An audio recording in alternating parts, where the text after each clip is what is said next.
Dobro jutro i dobrodošli na našu konferenciju Balkanski vazduh između dve vatre. Ove godine konferenciju Balkanski vazduh između dve vatre smo odlučili da nazovemo Neto nula, inspirisani skorašnjim radom Međunarodne agencije za energetiku koja je objavila globalnu mapu puta za energetski sektor do 2050. godine, mapu puta koja nas vodi u sektor koji će imati nula emisija ugljen dioksida. Taj zadatak nije jednostavan. Mi kroz ovu konferenciju želimo da donesemo cigle znanja u zgradu koja nam je potrebna da tom mapom dođemo do kraja.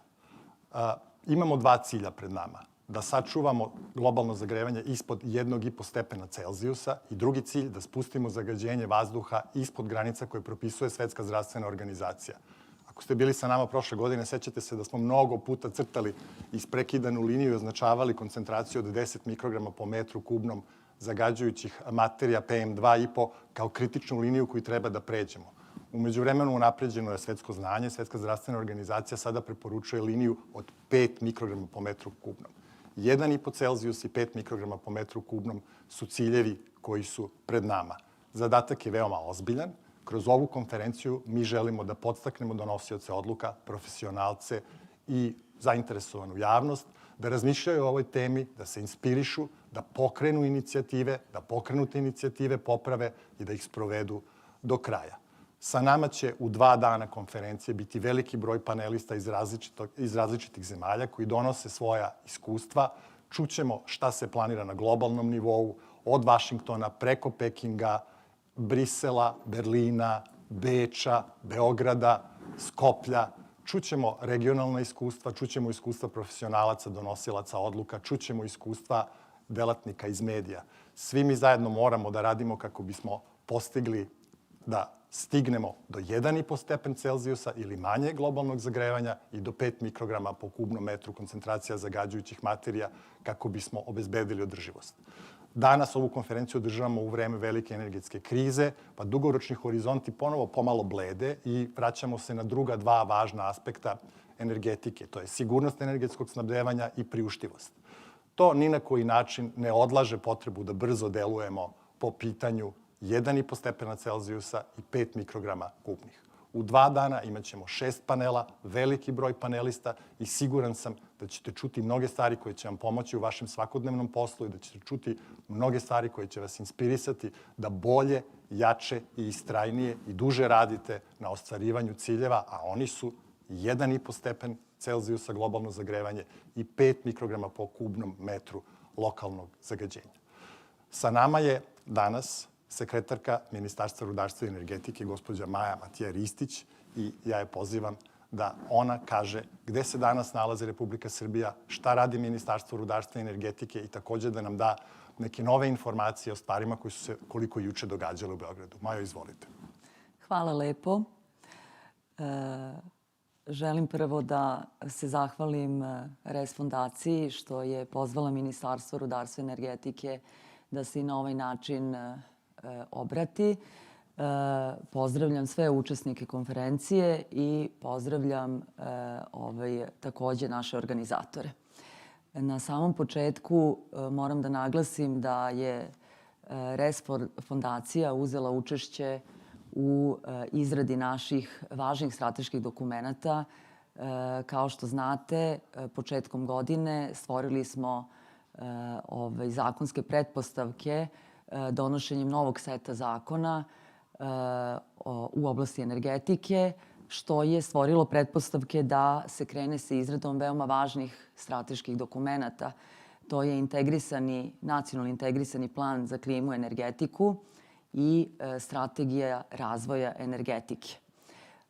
Kako smo i uočili, mi smo odlučili kao vlada, kao ministarstvo da raspišemo konkurs gde će nevladin sektor imati priliku da radi zajedno sa vladom u izradi ovih jako važnih strateških dokumenata i tu se RES fondacija i odazvala i ovom prilikom zahvaljujem zato što su veoma značajni i daju značajne doprinose u našem radu. Osim učešća u izradi ovih strateških dokumenata, RES učestvuje i u nacionalnoj koaliciji za smanjenje siromaštva. To je vladino telo koje treba da se bavi i ovom dimenzijom buduće energetske tranzicije. Kao što znate, juče je završeno održavanje Ministarskog saveta energetske zajednice kojem je Republika Srbija presedavala godinu dana. Od juče presedavanjem Ministarskim savetom energetske zajednice predato je Ukrajini. Juče je izabran novi direktor Sekretarijata energetske zajednice, to je gospodin Artur Lorkovski. Takođe, juče su usvojeni i set mera u okviru energetske zajednice i to od strane energetske zajednice usvojen dokument Mapa puta dekarbonizacije u kome su navedene mere koje se odnose na primjenu propisa iz paketa pod nazivom Čista energija 2, uvođenje karbon taksi i ETS šema. Sa druge strane, usvojen je i paket mera Čista energija 2. To je skup direktiva i uredaba iz AKI-a, iz prava Evropske unije, za koje će države članice energetske zajednice biti dužne da transponuju u svoj pravni sistem u određenim rokovima. Pa bih napomenula kao aktuelnu temu sa jučerašnjeg sastanka da su to odluka Evropske komisije o primjeni direktive 2018/2001, direktiva 2018/2002, uredba 2018/1999, to je inače uredba koja se baš odnosi na izradu nacionalnih integrisanih planova za klimu i energetiku, uredba 2020/1044 i uredba 2020/1208. Sve ove uredbe su deo paketa Čista energija 2 i odnose se na obnovljive izvore energije, energetsku efikasnost, upravljanje i globalno zagrevanje. Za ovih godinu dana koliko je Republika Srbija presedavala Ministarskim savetom energetske zajednice, možemo da se pohvalimo da smo pokrenuli niz mera i akcija ka politici zelene energetske tranzicije i čiste energije. Već sam napomenula na početku da je donet set zakona, da su pokrenute izrada strateških dokumenata, da se očekuju nacrti prvih ovih strateških dokumenata krajem godine. Mi smo danas, 1. decembar, znači krajem godine očekuju se prvi nacrti gde će se jasno videti i realne mogućnosti i vizije buduće energetske tranzicije i politike u energetskom sektoru. Mi svi znamo, i vi kao učesnici ove konferencije, znamo šta su pravni osnovi, pa sam u razgovoru sa Aleksandrom želela da podelim sa vama još neke aktuelnosti. Kako naši zakoni prepoznaju građane, u centru našeg zakona su građani, a to je jako važno. Važno je osvešćivanje građana šta znači u stvari energetska tranzicija, koji su problemi, koji su razlozi, zašto mi to sve radimo, zašto se menjaju politike u energetici i u životnoj sredini. Mi smo baš fokus u zakonima stavili baš na građane i građanke Republike Srbije. Na primer, kao mera koja je jako aktuelna, to je mera prozumera, odnosno mera podsticaja kupca, proizvođača, da će sam građanin moći da bude samostalan i nezavisan, moći će sam da proizvodi svoju električnu energiju, da višak ubacuje u mrežu.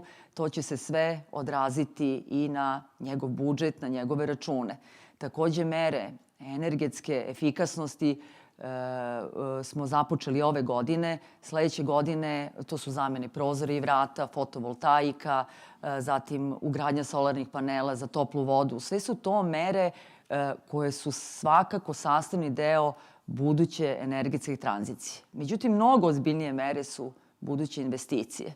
Mi moramo da gradimo nove kapacitete, jer bilo kakvo povlačenje proizvodnje električne energije iz lignita, odnosno iz uglja, traži odgovarajuće i brze zamjenske kapacitete.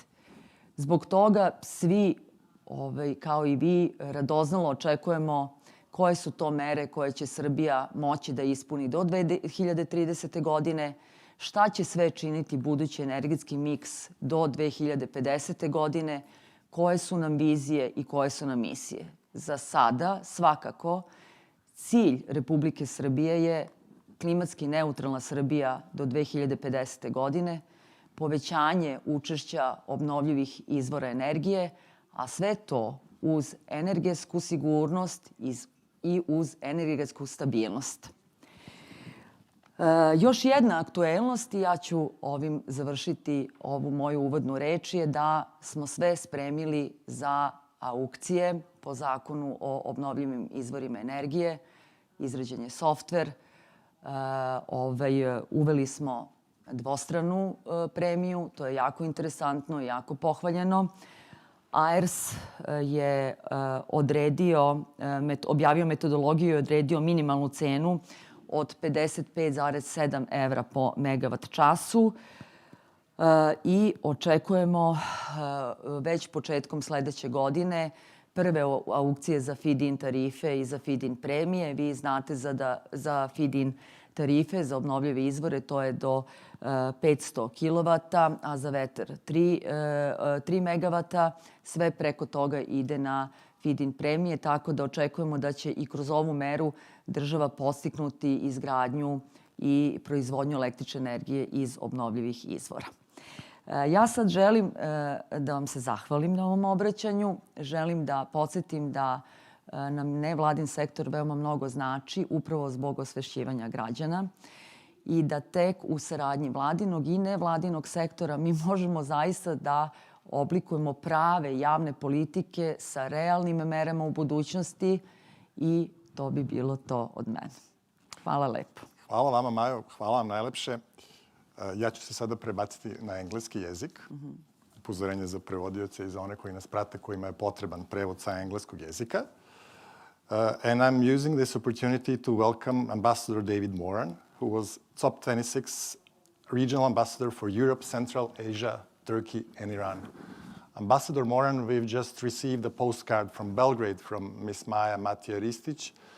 But you've been to Glasgow. You've been very much involved in preparation of the Conference of Parties, which we are very keen to learn from you what happened in Glasgow. How do you assess the outcome of Glasgow? How you see the future of global climate policy? So we are waiting for your postcard from Glasgow. Welcome.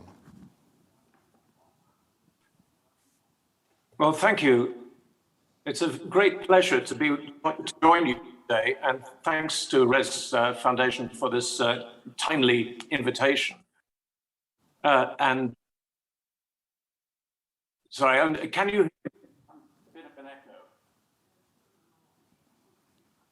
I think we can hear you well. I don't know if you, yeah, we can hear you well. Right, okay. I'll carry on. It's exactly a month since Glasgow now, which seems in one way very recent and others because of the momentous nature of what happened there quite a long time ago, because an awful lot happened. I was really pleased to see the energetic engagement of Western Balkan leaders and the level of ambition shown. All 5 participating countries signed up to the Forest and Land Use Declaration and the Global Methane Pledge, and individually they also joined a range of other key ingredients, such as, or agreements rather, such as the Global Coal to Green Power Statement and the Green Grids Initiative, both of which will be a big help in driving a workable transition. The UK presidency runs for another year, runs until COP27, and we're keen to support turning your commitments into reality and your continued ambition and delivery in 2022. I just wanted to start by saying that during my visits to the Western Balkans 2 months ago, I saw plenty of evidence of the growing interest in tackling climate change in a region which is particularly vulnerable to extreme weather events. And even those who do not connect events, impacts such as wildfires, droughts, flood, and air pollution to climate change want action.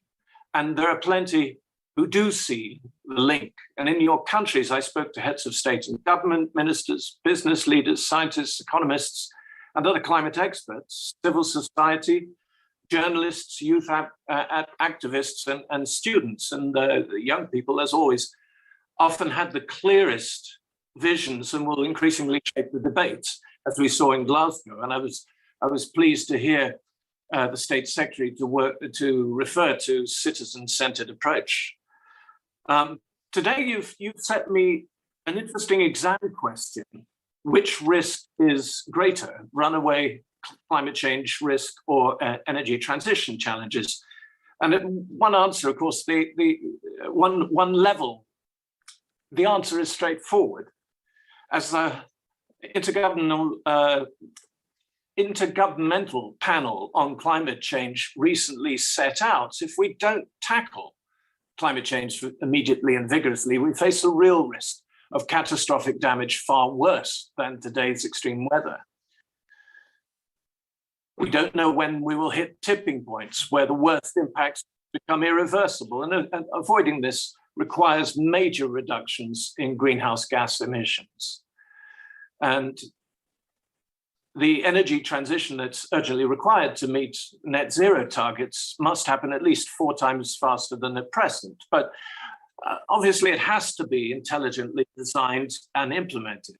By definition, a transition is not instant, it's a process. To state the obvious, countries have to keep the lights on. Homes must be heated, and policymakers have to take energy poverty into account alongside energy security. So alongside accelerating the move to renewables, energy transition should focus on where and how to start. And reducing methane emissions provides early win, and moving out of coal as quickly as possible makes a big impact on emission levels. And that's why we focus so much on it in Glasgow. So changing economics, technology, and the movements in public opinion will facilitate this process. Going green is the best path to growth, and countries that do will gain a competitive edge over their neighbors. And quick decisions now, hasty decisions, can lock in old dirty technologies, increase energy dependence, and become very hard to reverse. A transition offers fresh opportunities, and I wanted to get the word in opportunities fairly quickly because I've said risk quite a lot. And there are very many avenues of support, including those agreed at Glasgow. So this is my postcard, the one that you requested. The Glasgow Climate Pact is, I believe, the most significant outcome since the Paris Agreement, with consensus on urgently speeding up climate action and a stronger commitment to limit global temperature rises to 1.5 degrees. And over 90% of world GDP is now covered by net zero commitments. 153 countries put forward new 2030 emission targets. And to keep 1.5 alive, countries in Glasgow agreed to come back next year with strengthened commitments, accelerating the Paris Agreement ratchet mechanism requiring countries to review and adapt commitments to match what the science says is needed. And leaders will take stock in 2023. Access to money is crucial, of course. Developed countries made progress towards developing and delivering the $100 billion climate finance goal and will reach it by 2023 at the latest. We now expect $500 billion to be available over the 5-year period, so an average of 100 billion, if we're right. 34 countries and 5 public finance institutions will stop international support for the unabated fossil fuel energy sector next year. And private financial institutions and central banks are moving to realign much more towards global net zero, and over $130 trillion was the amount announced. In Glasgow, countries agreed the way forward for the new post-2025 climate finance goal, and developed countries committed significantly larger amounts to vital facilities such as the Least Developed Countries Fund, which has raised $600 million, double, I think, what it had before. So international partners have mobilized over $20 billion for a just and inclusive transition from coal to clean energy. And that includes $2 billion in climate investment funds accelerating coal transition and renewable energy integration programs, which will also leverage additional finance via multilateral and private partners. There's also a new $10 billion energy fund, the Global Energy Alliance for People and Planet, which will bring reliable renewable electricity to 1 billion people by 2030 and avoid 4 billion tons of CO2 emissions. Now, we recognize that developing countries wanted much more focus on and funding for adaptation and loss and damage to increase preparedness to tackle climate risks. Countries in Glasgow agreed a new work program on the global goal on adaptation and pledged records amount of adaptation finance, including a commitment to doubling 2019 levels by 2025. The first time an adaptation specific financing goal has ever been agreed globally. And there are new partnerships to improve access to finance, including for Indigenous peoples. And there's a Glasgow dialogue on loss and damage funding arrangement that was created, and the Santiago network on loss and damage was brought to life through clear functions and funding. So the pact has many strengths, and the explicit agreement on moving away from coal to clean energy is truly historic. It's not the final word, though. There's much more to do on ambition and delivery. And many countries have long-term strategies, but lack the comprehensive short-term commitments to get there. The latest UN assessments say that even if all countries implement their commitments, emissions will still rise globally by 2030, and that can't be allowed to happen. The Glasgow breakthroughs, which several Western Balkan countries signed up to, will accelerate collaboration between governments, businesses, and civil society to deliver on climate goals faster, while collaborative councils and dialogues in energy, electric vehicles, shipping, and commodities will help to deliver on commitments. COP initiatives such as the Energy Transition Council, which facilitates dialogues between countries looking for greater energy transition supports and the major international institutions, and Race to Zero, the UN's Net Zero Alliance, are all available to manage a wider shift to green power. Net Zero, or Race to Zero, now have 8,000 organizations nearly, and more than 5,000 businesses among. It also has independent experts and organizations to ensure that every participant has the technical advice to help them meet their targets.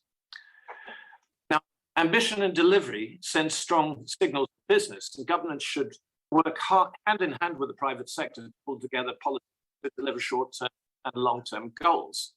And one of the lessons the United Kingdom learned from decarbonization, the importance of clear long-term political direction, a well-designed and predictable regulatory framework, investment in infrastructure, a constructive and sensitive approach to social aspects, including retraining, new employment opportunities, targeted subsidies where necessary, to encourage people to adopt greener technologies, such as buying electric vehicles. And many businesses ahead of some countries in seeing the economic, commercial, and social opportunities in proactive climate action. Climate action can go hand in hand with economic growth. It's not a binary choice.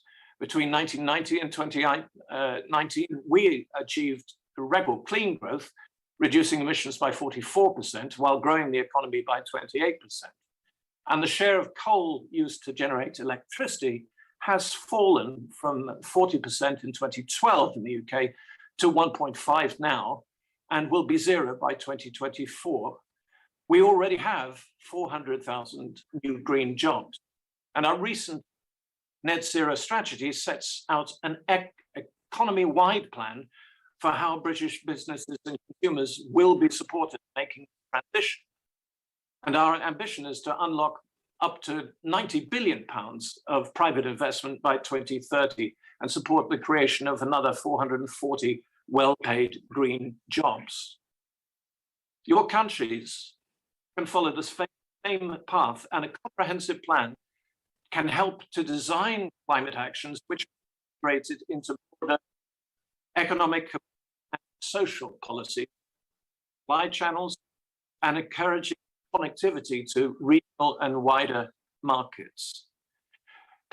I can't pretend that it's forward, but I want to leave you with the thought that with the pace of economic and technical change and the ambition that countries wisely signed up to in Glasgow, policies that seem challenging today can become manageable and realistic in just a few years.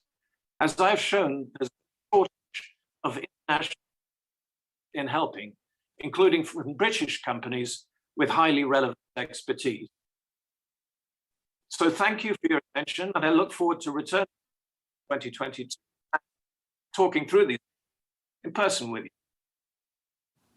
Thank you, Ambassador Moran. We are also hoping that we will be able to host you in person in our future events, and we are looking also forward to see the remaining period of British presidency over the top. Thank you once again. I think the message that you sent in the end is really of relevance for all of us, and I think this is important to remember this.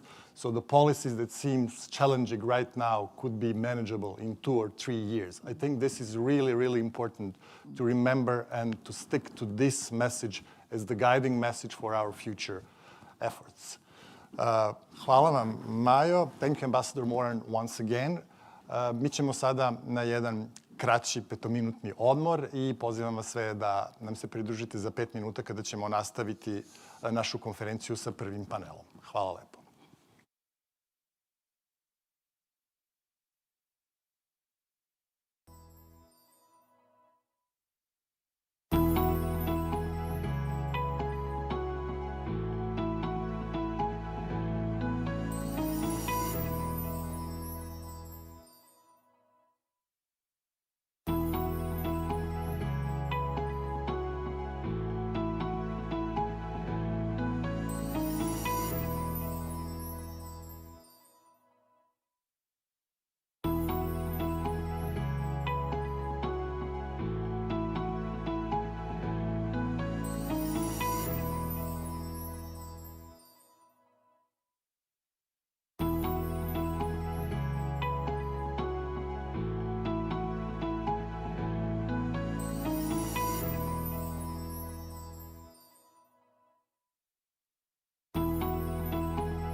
Dobro jutro još jednom. Nastavljamo našu konferenciju sa prvim panelom koja ima naslov Svet je u pokretu. Želimo da kroz ovaj panel sa sagovornicima koji su zaista kompetentni da o tome pričaju, pokažemo šta se globalno dešava kada su u pitanju klimatske politike, da vidimo kakva je nauka iza scenarija nula emisije do 2050. godine i da čujemo šta se u prestonicama vodećih svetskih ekonomija dešava kada je u pitanju razmišljanje o klimatskim politikama, kao i da pokušamo, da razumemo da li imamo tržišta koja su spremna da isporuče tehnološka rešenja koja su nam neophodna za neto nula budućnost. Sa nama su u ovom panelu Jasmin Arsalan, Senior Analyst of International Energy Agency, gospodin Thomas Weitz, član Evropskog parlamenta. Preko video obraćanja imat ćemo priliku da čujemo gospođu Françoise Jacob, koja je stalni koordinator sistema Ujedinjenih nacija u Republici Srbiji. Takođe, putem video obraćanja imat ćemo priliku da čujemo obraćanje gospodina Davida Livingstona iz Kancelarije of Special Envoy for Climate US Department of State.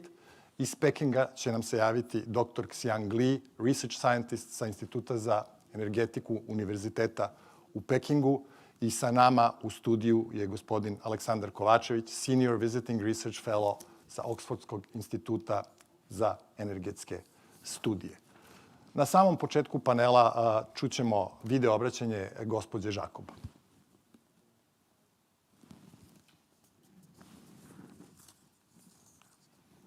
Good morning. I'm very happy to greet you on behalf of the UN family in Serbia. Very timely conference, 2 weeks after the end of COP26. And this morning I would like to share 4 points or 4 messages with you. First message is on the need to transform policies and strategies into action. So I understand that you will be discussing a lot about policy for change, policy for the green transformation, policies for reaching the net zero in 2050 in the Western Balkan, and that's great. But let's remember that we need to start acting now on the ground. We've had air pollution again, quite severe air pollution in Belgrade in the past few days, and I was wondering, again, how many more winters do we need to wait to get some really visible changes on the ground? So I think it's really important that we start plotting the changes in small ways, in big ways, on the ground, so that we start to see a difference and we start to move on the path of transformation, which is not going to be a straight line. It's going to be a lot of error and trials, but I think we need to start getting the whole energy around the transformation. My second point is on the fact that the transition needs to be people-centered. So we really need to understand who will be impacted by the changes and how. And we need to really turn the threats, all these threats that we hear about, into opportunities in terms of new skills, new environment, new neighborhood, new jobs, new businesses. And what's very important for the United Nations is that we ensure that the transition is a just transition. So again, while you work on policies, we need to make sure that we have solutions within the policies, within the strategies, within the action plans that target specifically the 20-30% of populations that are the most vulnerable. My third message is on capacities. So while we work on developing good strategic plans, good policies, we also need to work in parallel on building the right capacities to implement these plans. I see the multiple gaps in capacities, both in public sector, private sector, as one of the key challenges for implementing the green transformation. So I think we need to do a lot of work with the education sector, secondary, tertiary, but also vocational training. We need to really link very much with the sector. We also need to do a lot of work with the chambers of commerce, so that the private sector at all levels, the small and medium-sized enterprise, actually have the resources, the capacities to benefit from the transformation and to support and accelerate the transformation. So I actually don't see funding as an issue for the future. I see capacities. And my fourth and final point is around the absolute necessity to communicate more, differently and better around the whole green transformation agenda. So I think we need again to move away from a communication based on fear and risk into a narrative that's actually going to be a positive narrative about shaping a future. I mean, how more exciting can this be than giving the people the opportunity to shape their future as a community, as a nation, as a group. So I really think we need to reach out to different support, different media, and have the leadership in the public sector, in the private sector, in the education sector, really start building that narrative which is going to be appealing, in particular for the young people of the region. I wish you a very successful conference, and I look forward to read about the outcomes of your debates and discussions. Voilà, thank you. So we've heard the address of Ms. Jacobs, and we've heard the call to shape the future. Modelers in the International Energy Agency and many other energy analysts and scientists have come together to try to envision how this future is going to look like, that future that we need to shape. In their recent work, they said that we have a narrow path for a net zero world, a narrow path to keep the global warming below the 1.5 degrees level. And here with us today, we have Yasmin Arsalan of the International Energy Agency that is going to give us an insight of how this narrow path can be taken. So what are the milestones along this narrow path? So now from these broader discussions, we are going to switch to a detailed presentation of a possible way to a net zero world to try to understand what is it really that is awaiting for us in the net zero future. We told all the panelists that we actually don't want presentations, and for the start, we are breaking this rule because we really want everybody to see this road and this map to net zero future. Yasmin, thank you for being with us. The floor is yours. The screen will be shared so you can present your slides. Thank you.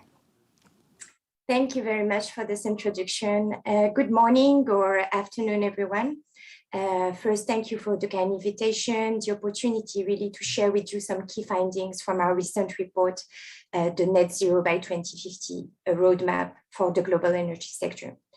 So here I will kind of give some context and focusing on our latest analysis and projections regarding future pathway for energy and climate. And I included in my presentation also the one we published in our latest publication, the World Energy Outlook, that was released in October.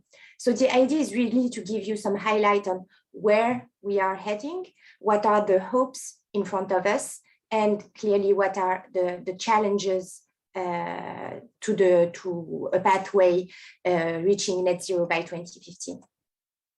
So let me start first with the emission. If we look at where we stand today, we come from really decades of continuous growth in emission. And looking back at our baseline before the Paris Climate Summit in 2015, our expectation for global CO2 emission was very clear. We were at that time expecting a steady increase for global CO2 emission, expecting the world continuing to rely very strongly on fossil fuels. And this would have led to a catastrophic level of warming around 3.5 degrees by the end of the century. So clearly a very unsustainable outcome. Hopefully, since this agreement, we've seen a lot of new policies, we've seen technology costs going down, and now our expectation from the latest World Energy Outlook is very different. While we were seeing this emission steadily increase already, with the policies that we have in law today in the stated policy, we see a near-term peak in global emission and basically this stabilization after that. Unfortunately, this still leads us to an average temperature increase of 2.6 degrees. So even though we are pleased at the progress that we've made since Paris, we need to be realistic, and without substantially scaled up ambition, we still face an acceptable risk for global warming. And actually, this is what countries have been doing ahead of Glasgow, ahead of COP. What we've seen in the last year or so is that many countries have announced net zero targets. Many countries have submitted new or updated nationally determined contributions. And what we have done for the first time this year is analyzing all these pledges around the world and what are their implications on CO2 emission. And what we see is the following. Actually, for the first time in human history, we would be entering the decade of the turning point for emissions. So they would peak very soon in the mid-20s and enter into a steady decline at the same time with economic activity still growing. So this is really something that is unprecedented. And since the publication of the report, we also heard several new announcements in terms of net zero pledges, be it India, be it the coal phase out in Indonesia, and also the target coming from over 100 countries to reduce methane emissions. And if implemented in full, we would see all these new targets would lead us to an 8.8 degree temperature increase at the end of the century. So this is great progress, and we hope to have more of this coming to keep the door to 1.5 open. Because unfortunately, in 1.8 is not 1.5, and with this analysis, it shows that we still have some work to do to close the gap between these announced pledges and the net zero emission by 2050 scenario. And what you see here is that the gap is large, and it's particularly large in the short term to 2030. We see clearly that near-term action is lagging behind the pace that we need to happen in a net zero pathway. So our first key message is that there is a real risk that delayed near-term action would put the net zero emission by 2050 out of reach. It would risk leaving us with too much to do after 2030, with too much locked in emission and with too little progress in innovation in clean energy technologies that are needed in the long term. And we really highlight this need for immediate action because this is not only about the 2050 destination, but really this path along the way to ensure the opportunity of net zero by 2050, which is narrow but still achievable, well, that this opportunity is not lost. So what we've been doing in that report is really detailing over 400 global milestones over this pathway for all energy sectors, for all technology, be it innovation, be it for deployment, and of course, for policy decision. Every country would have its own circumstances. This is a global pathway, and everyone would make its own plans for the transition to net zero depending on its own priorities. Now I'd like to focus a little bit on the electricity sector, which is the largest emitter today, and kind of highlight a few of milestones to give the sense of pace and scale that are involved in this global transition. So first, no new unabated coal plants should be approved for deployment. Second, by 2030, electricity sector emissions are cut by half. And this is notably thanks to the deployment of solar PV and wind power that would be passing over 1,000 gigawatts per year, which is actually 4 times the record deployment we've seen in 2020. So this would clearly call for a massive scale up of the supply chains for these technologies already in the next decade. Now, in 2040, electricity is the first sector to reach net zero globally, and all coal, all oil is phased out. 2050, renewables becomes the dominant source for electricity in our scenario. We acknowledge that this scenario is a pathway, not the pathway to net zero. And many other pathways are viable. And one thing that we have in common with all these pathways is that the call to near-term action is very clear to reach the 2050 destination. And what does this milestone mean for the power sector?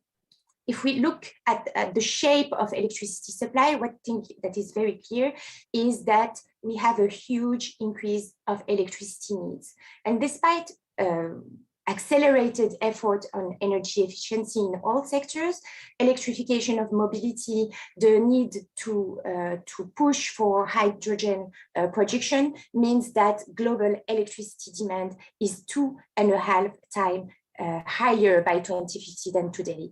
So this really means that the way electricity is produced is central to achieving net zero emissions, which brings me to the second point, looking more at the detail by technology.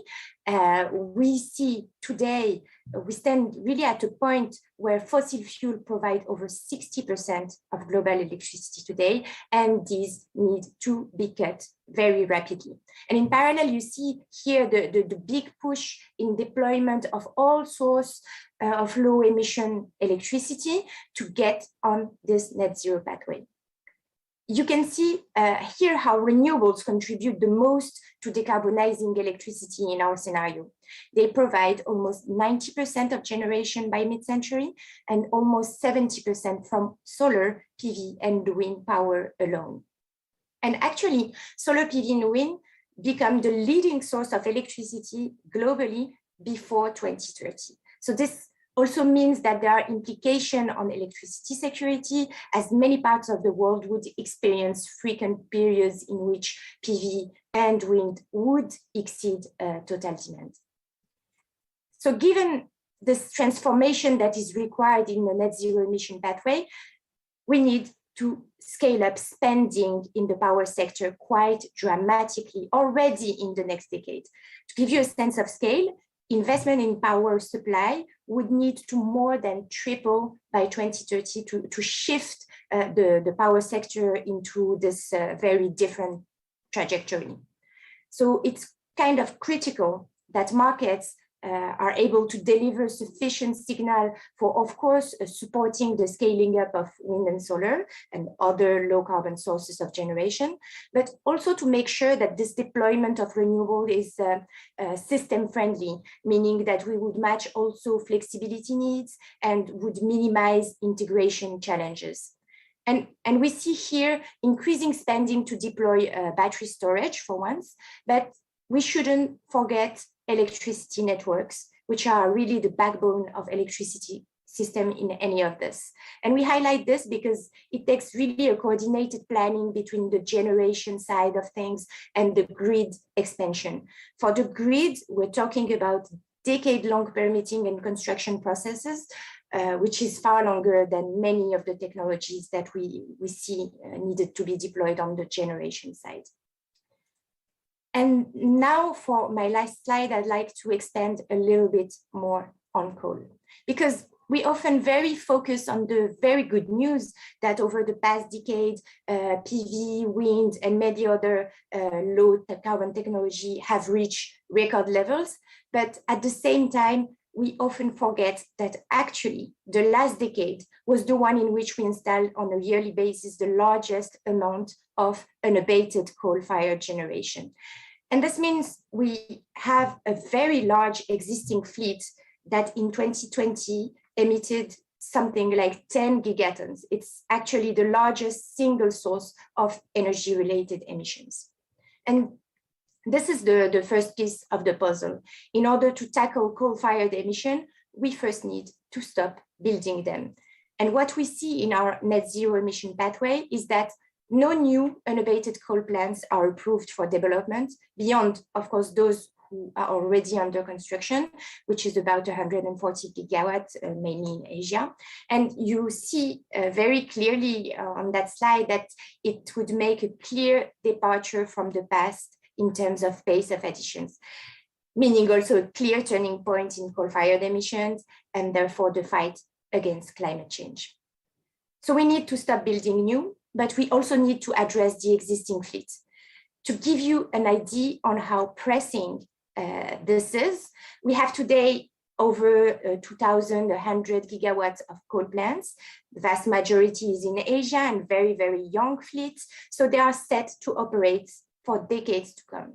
And if we continue to use them the way we have in the past, their cumulative emissions over the next few decades would reach 250 gigatons, which means they alone would eat half of the global remaining CO2 emission budget to limiting global climate change to 1.5. So clearly this alone, this existing fleet alone would put climate goal at risk. And thankfully, there are measures that can be taken to address the existing fleet. In our net zero pathway, we see some actions to retrofit them with carbon capture and storage, co-fire them with biomass or low carbon ammonia. Secondly, we can repurpose them to run less and rather focus their operations to meet flexibility and adequation needs. And lastly, we can also retime them earlier, provided that the security supply can be maintained. And for this security of supply, we need to make sure the push for low carbon sources, the push for flexibility sources I mentioned earlier actually materialize. So here you can see that in the Z zero emission pathway, we have this action putting a halt in coal emission contribution to the remaining budget. And we actually save 190 gigatons of emission over the next few decades. To give you a sense of scale, the European Union going to net zero saves 30 gigatons. And here we have a global saving of 190 gigatons. So clearly, this is a key area that we need to act going forward.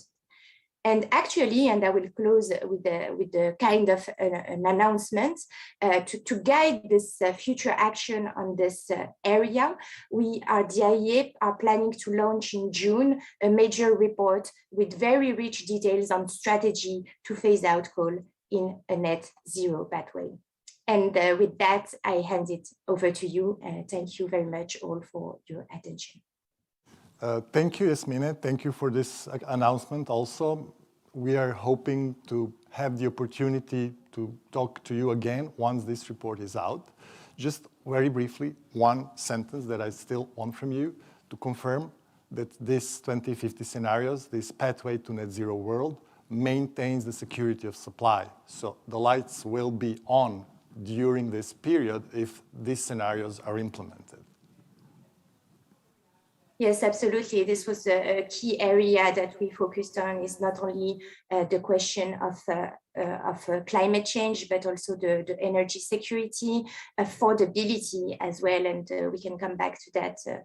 We made it very clear that it was a key area we need to focus on, not just climate, but the benefits for energy security, the benefits for people, including access to all by 2030. Thank you, Yasmine. So shaping a secure and sustainable energy future for all is indeed the IEA mission, and this is also reflected in the scenarios and the models that you have developed. So you clearly said it's 190 gigatons that are to be saved through these measures, and you said 30 gigatons are the European Union targets to net zero. But before reaching net zero, which we need to stay fit for 1.5 degrees Celsius, we also need to be fit for 55. And I invite Thomas, European Member Parliament, Mr. Weitz, could you please tell us whether there are any news in your views on fitness for 55 after the Glasgow? Yes, good morning from Brussels. I was actually asked to reflect a bit on the COP first. After that, very content-driven future outlook from International Energy Agency. Let me go a bit back to the COP 26 that we had and comment that a bit first. I mean, there are some, let's say, minor successes. We have the 1.5 degree goal back in the document.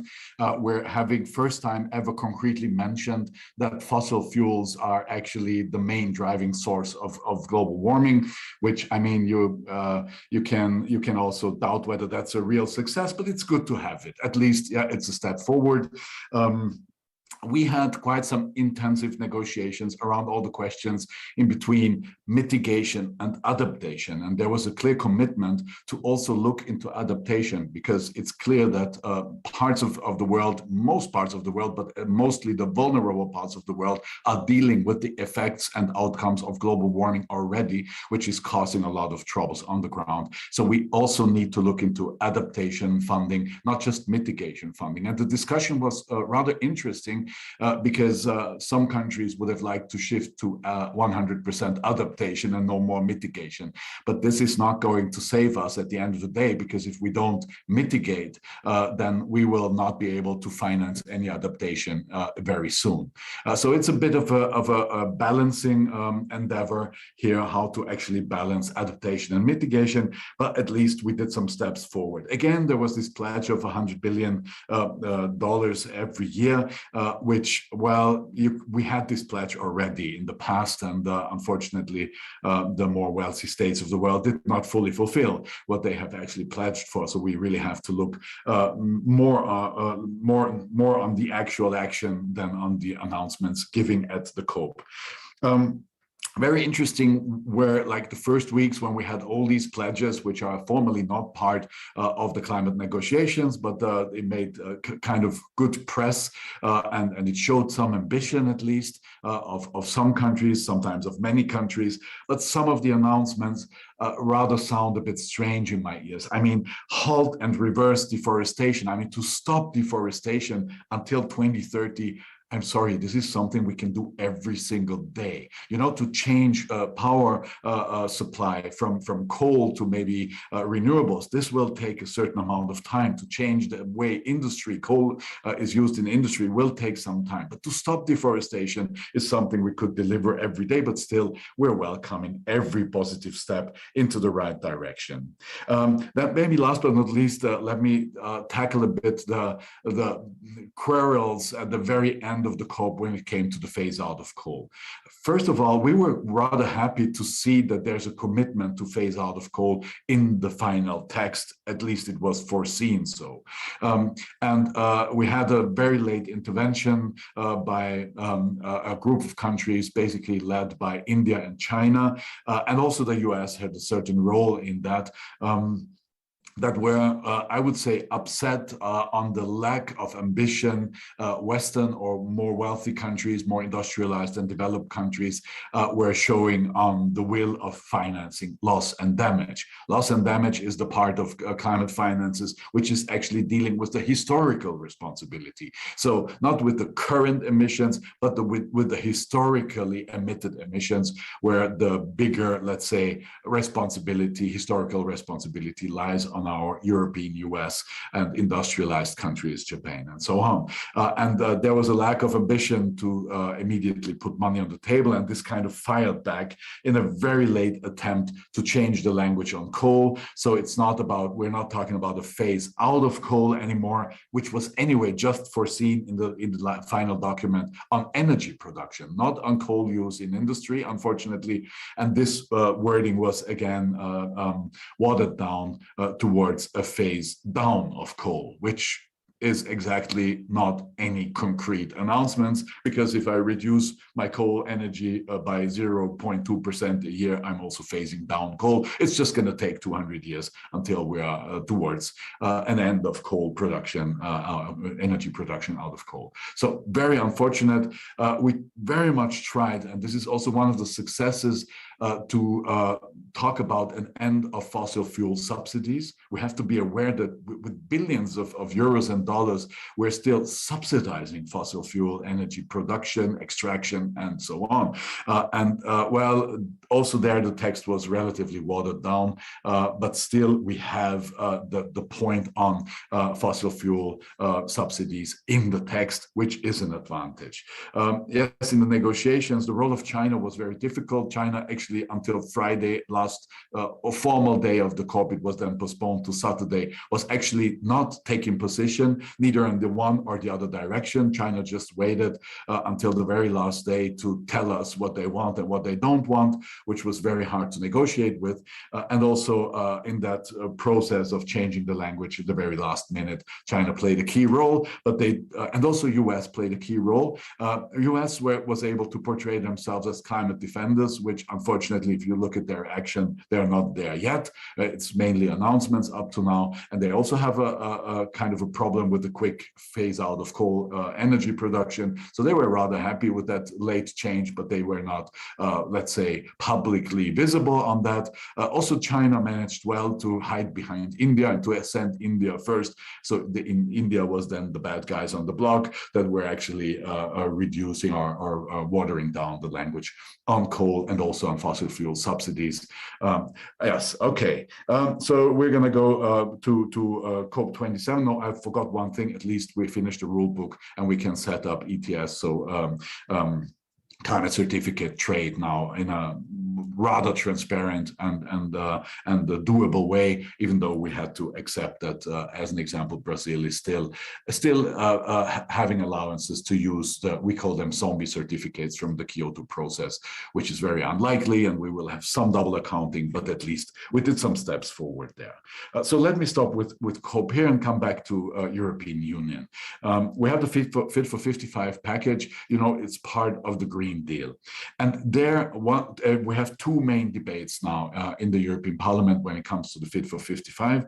And this is on the one side, the use of biomass. And this was tackled already by Yasmin earlier, where she showed that in the calculations, the use of biomass in replacing coal, maybe even in the same technical devices with some adjustments, so coal power plants could actually substitute the use of coal. And this is very much linked to our debate also on the forest strategy, because the point is, how many times do we want to use the wood growth of one single hectare?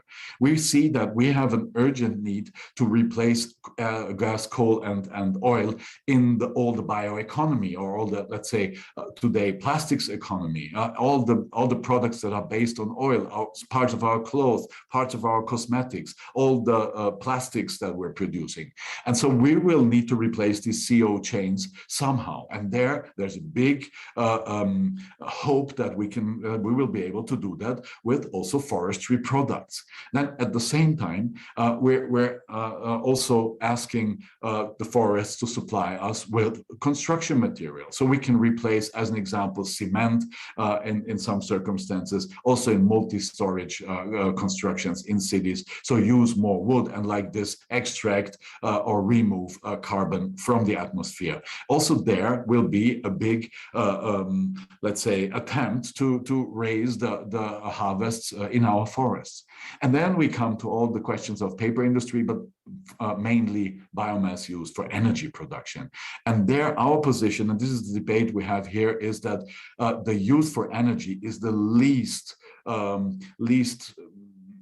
welcomed and least useful way of using wood, actually. In a cascade perspective of wood use and biomass use, burning biomass is the least effective way, because it's, yes, CO2 neutral, but it's not actually removing carbon from the atmosphere. And the value of the CO chains coming from the forests are so high that we should really look into alternatives on not using too much biomass beyond local use, but not on a big scale in coal-fired power plants. This is about the debate around forest, and linked to forest, the forest strategy, where we try to implement basic rules for forestry now for the European Union. Because if you really have a close look on the question whether forest is a sink or is climate neutral, it's very much linked to the forestry strategy that you use. So if you're doing clear cuts, if you are drying out wetlands, you are actually creating a CO2 emitter rather than a sequestration. So if we have the wrong forestry strategies, we will pay a high price for that, not only on the biodiversity side, but also our calculations on sinks will simply not work. So it's very much linked to the forest strategy that should be applied. So this is the debates around forest strategy, and then yes, I mean, we must say the Fit for 55 package as part of the Green Deal and as kind of concrete implementation legislation also to the climate law. I mean, we have to acknowledge that if we listen to science, minus 55 until 2030 will not be enough. We need some more ambition. On the other hand, the European Union is the first big economical sector or region in the world that has a climate law, that has enforcement, that is able to provide concrete targets where countries can also be punished if they do not reach the target. So it's a very good step also to show the rest of the world it's possible to move ahead from announcements to very concrete action. And within that climate law, the Fit for 55 package is still discussed a lot. Also, in terms of taxonomy, taxonomy is the part of legislation that is actually describing what for which state and public fundings you can apply, let's say, green label, yeah, and give climate finances. And there we're having a huge dispute here also with some of our member states. I want to mention France here when it comes to the approach to include nuclear and gas as a transition technology with, yes, some regulations and limits on the use to include that as part of the green transition. And there we are really having very intensive debates here in the parliament whether there's any way to accept that or to not accept that. And as I've also seen a major increase of nuclear in the program that Yasmin has presented, we have our big doubts there whether we should really walk down that road. So this is more or less the main debates that we're having around Fit for 55. Can we? I'm at the end already. Yeah. So this is the part of the European Parliament, and looking forward for the later discussion. Thank you very much. So you opened a lot of questions. We're not going to answer all of those questions, but this is the idea, to spark the discussion, but also to spark future discussions on the topic. What I also want to share with the audience is that we are also going to address the biomass topic in our next panel. We also firmly believe the discussion around biomass is very much needed in our region, as this is a possible resource, and whether its use is a move in the right direction for the decarbonization of the region. So this is definitely one of the topics that we will be continuously discuss in this forum, but also I hope in the other forums, as this is very relevant. Maybe if I can also draw some conclusion from your presentation, is that actually Fit for 55 obviously has not been very much affected by the outcome of the Glasgow, that you believe that we need further ambitions, but still that we have something firm and concrete in the European Union framework that will guide us further on. Thank you also for your postcard about Glasgow from Brussels. It's very much appreciated, and we'll get back to you to discuss the issues of our region and how a member of European Parliament sees the developments of global climate policies and some particular acts of the European Union to affect the Western Balkans and its road to decarbonization. Thomas mentioned China, Thomas mentioned the United States. We are going soon to travel to Beijing in 30 seconds or so. We are not going to travel to Washington, but we will be having a video input from Mr. David Livingstone. We were not sure until very last minute whether we will host him in one of the subsequent panels online, but in the end we received a video input that we will be playing after our discussion here and after a few questions that we'll take from the audience if we are going to have time later on. I would also like to announce that we are going to have a short poll sometimes during the panel, so I'm inviting our audience to participate in answering this short poll. So now off to Beijing. Dr. Xiang Li is, I hope, with us. He's a research scientist, as I said, Institute of Energy, University of Peking, we say, China say Peking, the world says Beijing. Also a former staff of the International Energy Agency. So I guess, Dr. Lee, this is really your discussion.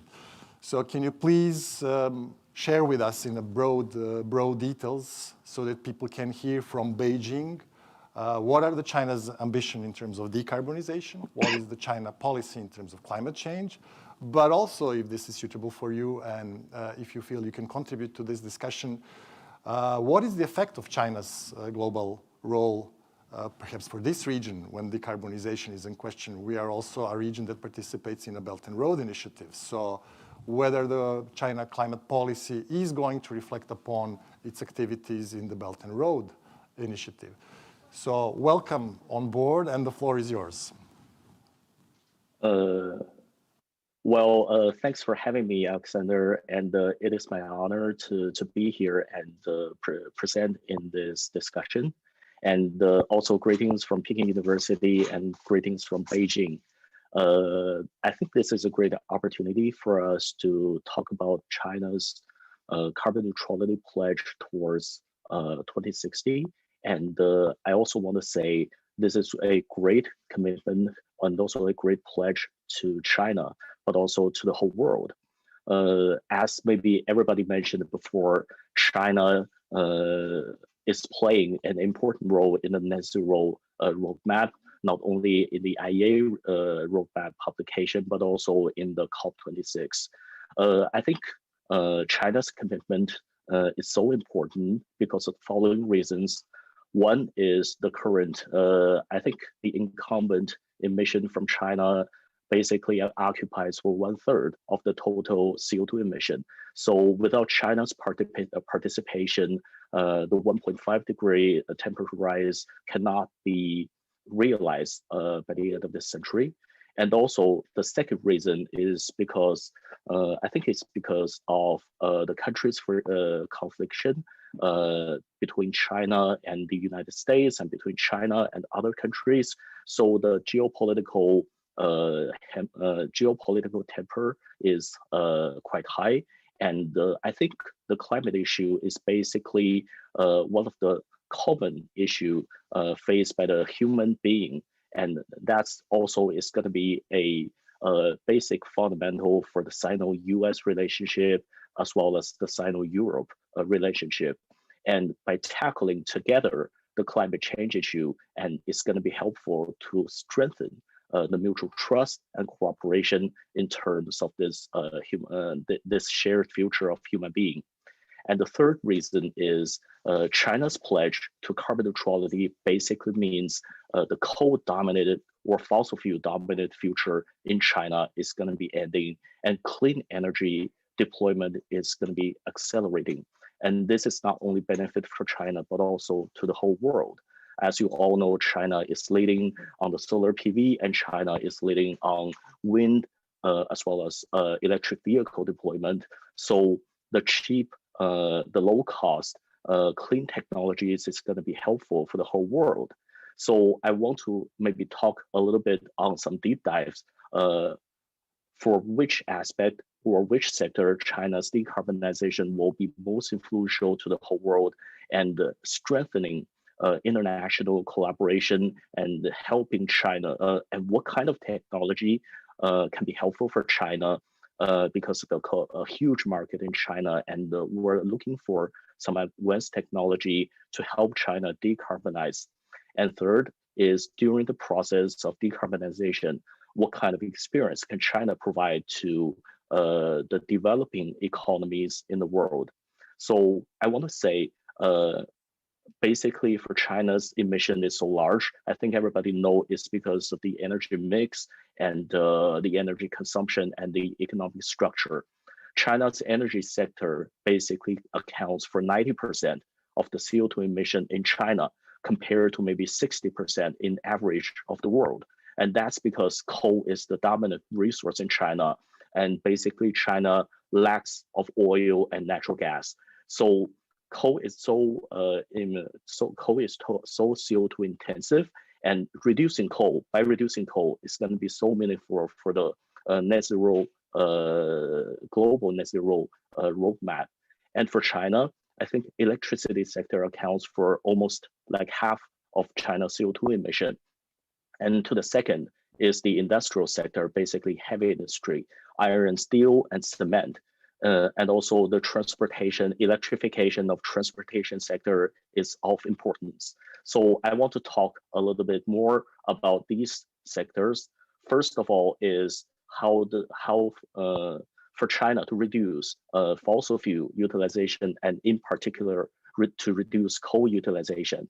Basically, coal accounts for 64% of the CO2 emission in the world, and China consumes 50% of the global coal. So it is quite evident for China to take reducing coal as a serious political policy task, and also for the coal power, which accounts for basically 60% of China's electricity consumption. And China, as per request from Alexander on the Belt and Road Initiative, China, I'm happy to say that China actually announced in the 2021 UN summit that China will no longer invest in the new coal abroad or overseas. I think that's a great sign for China to phase down its coal utilization. And also inside China domestically, the role of coal power is not only like base load previously. So base load or the current future power system is going to be renewable dominated.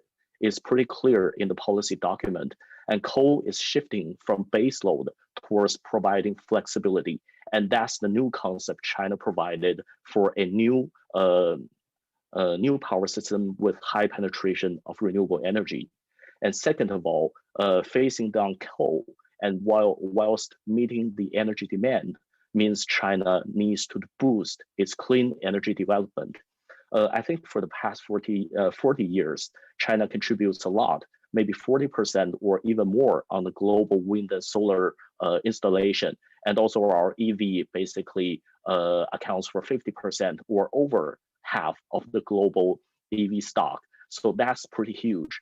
And after China committed its carbon neutrality pledge, I think that in these clean energy territories, China is going to have a more rapid increase and provides the world cheaper clean energy technology and equipment, and maybe more investment opportunities. And third of all, is for the harder to abate sectors. Basically for China, that means the heavy industry sector. I think for China's heavy industry sector, that accounts for 1/3 of China's total emission. And iron, steel, and cement basically account for half of the world production. In these industries, I see that in the future, the decarbonization is going to have a huge market, and China is very necessary to invest more into these markets, because if we continue to build the old heavy carbon intensive infrastructures, it's going to create a lock-in effect in the future. So I'm actually expecting some more experience from the advanced economies and other countries and other experts to provide to China's hard to abate sector. And the last point from my side is actually from China, we need to emphasize the importance of digitalization technology and its integration with the energy system, because China have a quite advanced technology in terms of digitalization, but it is not yet combined together with the energy system in a more deeper aspect. And if the combination of digitalization and the future potential of distributed energy and virtual power plants, these combined together, I think the potential is going to be huge. And this could help China to decarbonize and move towards our carbon neutrality pledge in the future. And that's all basically for me. And I'm looking forward to more interesting discussions. Thank you. Maybe just to repeat for the audience, if they didn't remember or didn't hear, so what is the time frame for China's carbon neutrality pledge? So what is the year in which the vision should be fulfilled? Okay, thank you for that question. That's quite vital, I realize. So for China, our pledge is to peak our carbon emission no later than 2030 and try our best to realize carbon neutrality by 2060. I think this target is quite different from the 2050 net zero. But for China, if you consider the large amount of CO2 emission and how can I say, the terms from carbon peaking to carbon neutrality is only like 30 years. I think this is also a great challenge for China. And the Chinese government also talks about, try our best to realize carbon neutrality, not by 2060, but if there's any possibility, we want to achieve this goal earlier. Thank you very much, Dr. Li. So thank you for the postcard from Beijing. I think this is very informative and this is very much needed because it's best if people from Beijing talk about China's policy. And I think this is really important for the decision makers, for professionals, and the general audience in our region to understand what are the directions considered by China. We are now getting back to our studio in Belgrade. Sa nama je gospodin Aleksandar Kovačević ovde u našem studiju u kome projektujemo svet neto nula budućnosti. Videli smo u prvoj prezentaciji da su nam potrebne hiljade milijardi investicija kako bismo ostvarili onaj jedan scenario koji je Međunarodna agencija za energetiku pripremila. Svakako postoje, kao što je Jasmin rekla, i drugi scenariji. Neki od tih scenarija će biti, nadamo se, realizovani kako bismo sačuvali planetu onakvu kakvu je poznajemo i u kakvom takvim predvidljivim okolnostima ostavili budućim generacijama.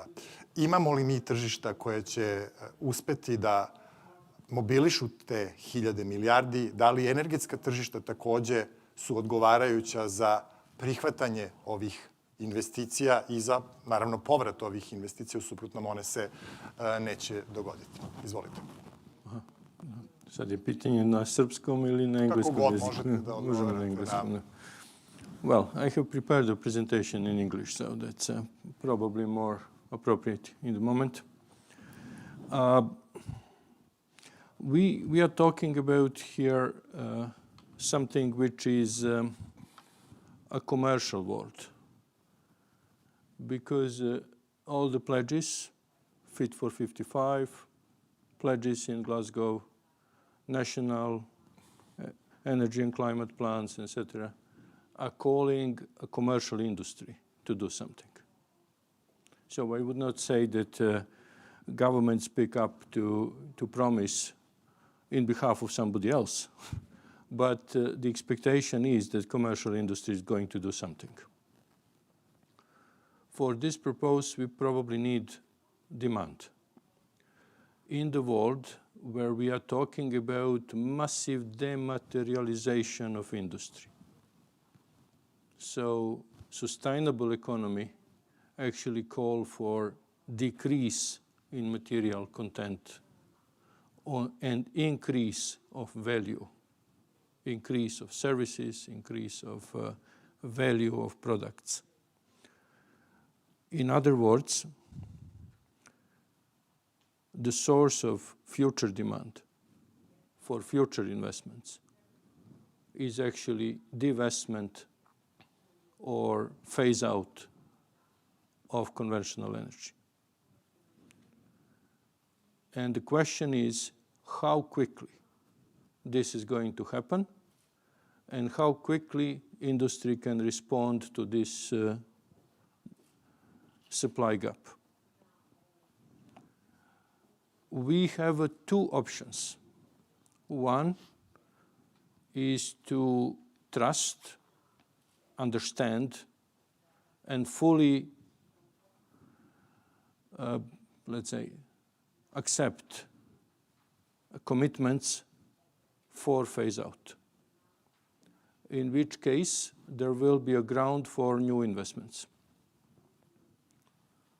Alternatively, if the commitments are not credible, or if financial markets and commercial industry understand that commitments are not credible, then we have simply to wait and see.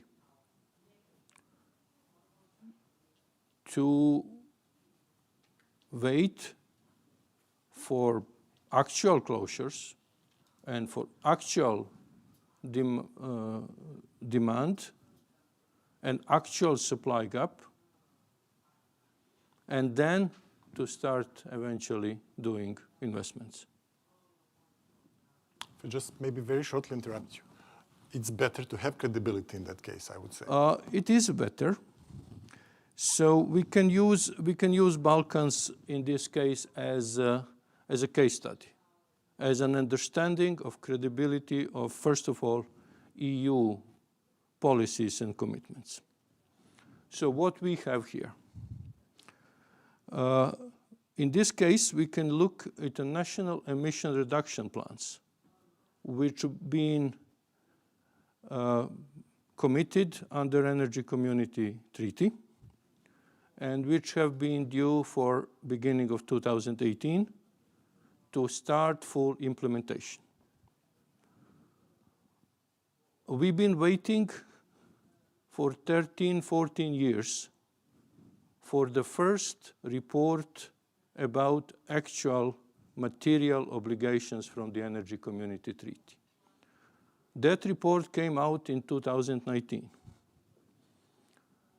Reporting continued in 2020, but reporting stopped in 2021. So in the latest report, which was published yesterday about Ministerial Council, there are no material reports. So we have no information what actually happens with national emission reduction plans. We have a very mild mentioning of the power plant Pljevlja in Montenegro, where derogation under Energy Community Treaty and Large Combustion Plant Directive expired in 2020, in November 2020, so exactly a year ago, and the plant still operates. So this is entirely new precedent on the European electricity market. We have a plant without operation permit, which actually operates. And we have a plant which not only operates, it makes profit. The company actually published a report that they have made, and indeed 17 million euros profit in first 6 months of this year. Is it a signal for the investments to come? It's a very, very important signal. So we have to wait and see. We also know that other countries also failed to fulfill their obligations from national emission reduction plans. We also see that there was a problem with the strategic environmental impact assessments for these plants, etc. We know that eventual implementation of national emission reduction plans as planned is actually going to increase CO2 emissions per unit of electricity. And that is another signal for national energy and climate plans. So first, we have to understand not only that coal is going to remain for a while, but CO2 emissions from that coal per unit of electricity are going to increase. And there is not going to be really enforcement for these commitments. In these circumstances, commercial investors have to wait and see. What we are waiting? We are waiting for technical failures. I am going to be very, very clear here. We are simply waiting for coal-fired power plants to break down. And once that starts happening in larger numbers, it already happens. We have seen in the last 6 months severe, difficult technical failures all across the region. We have seen failures of coal mines to produce coal.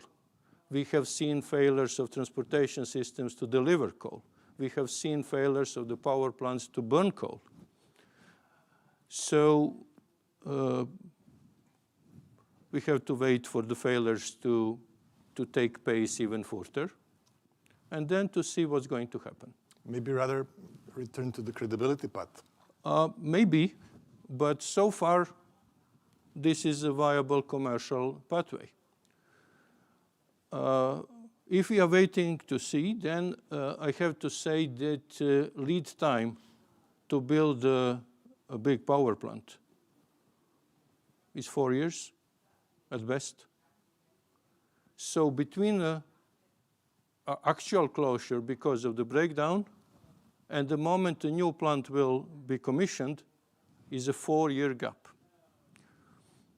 Somebody may think that market is going to be nervous about that, I mean demand side. Maybe that population really wants a security of supply and is really willing to commit both politically and financially for that purpose. But that's not necessarily the case. We have seen countries in the Balkans with the blackouts for many, many years. And politically or financially, nothing happened. So really, when the actual events, breakdowns, are going to turn into an actual investments, remains to be seen. So very important message comes from the residential market. We see that in Serbia, in Bosnia, in Montenegro, in Kosovo, Macedonia, there are considerable savings of population in their local banks. And for some reason, that savings doesn't go into energy efficiency improvements of homes, in better heating systems, in, I don't know, heat pumps, better windows, anything of that. Simply doesn't. For a reason, even the small domestic investors are reluctant to invest. Maybe just briefly, please continue. So a problem here is that we have two dominant market forces at the moment, and these are two dominant forms of state aid. One is uncertainty about commitments, which is essentially state aid for the incumbent industry, in this case, coal industry. It's a barrier to entry, it's a barrier for investments, and it creates a big gap over here.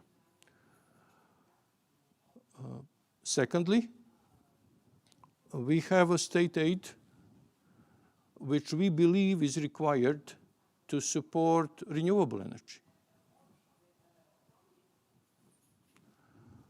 If that is the case, we have to, we have auctions, we have bidding for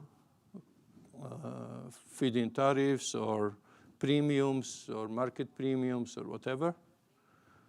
So essentially, investors have to be, again, to sit and wait to see if their projects are eventually going to be awarded some of these subsidies. Because that subsidy also comes up with offtake agreement. And that is actually Maybe just a problem. If we can briefly return to the option of return of credibility, do you think it would be... Option of return of credibility, we have to ask Thomas Weitz, actually, because what we are looking for is a decisive activity from European Parliament to restore the rule of law and commitment to the Energy Community Treaty. Whether, if the credibility is returned, do you think there will be sufficient financing available to put... There is no guarantee, but maybe. Okay. So at this moment, we are really in this situation. The other aspect here, of course, is deforestation. I mean,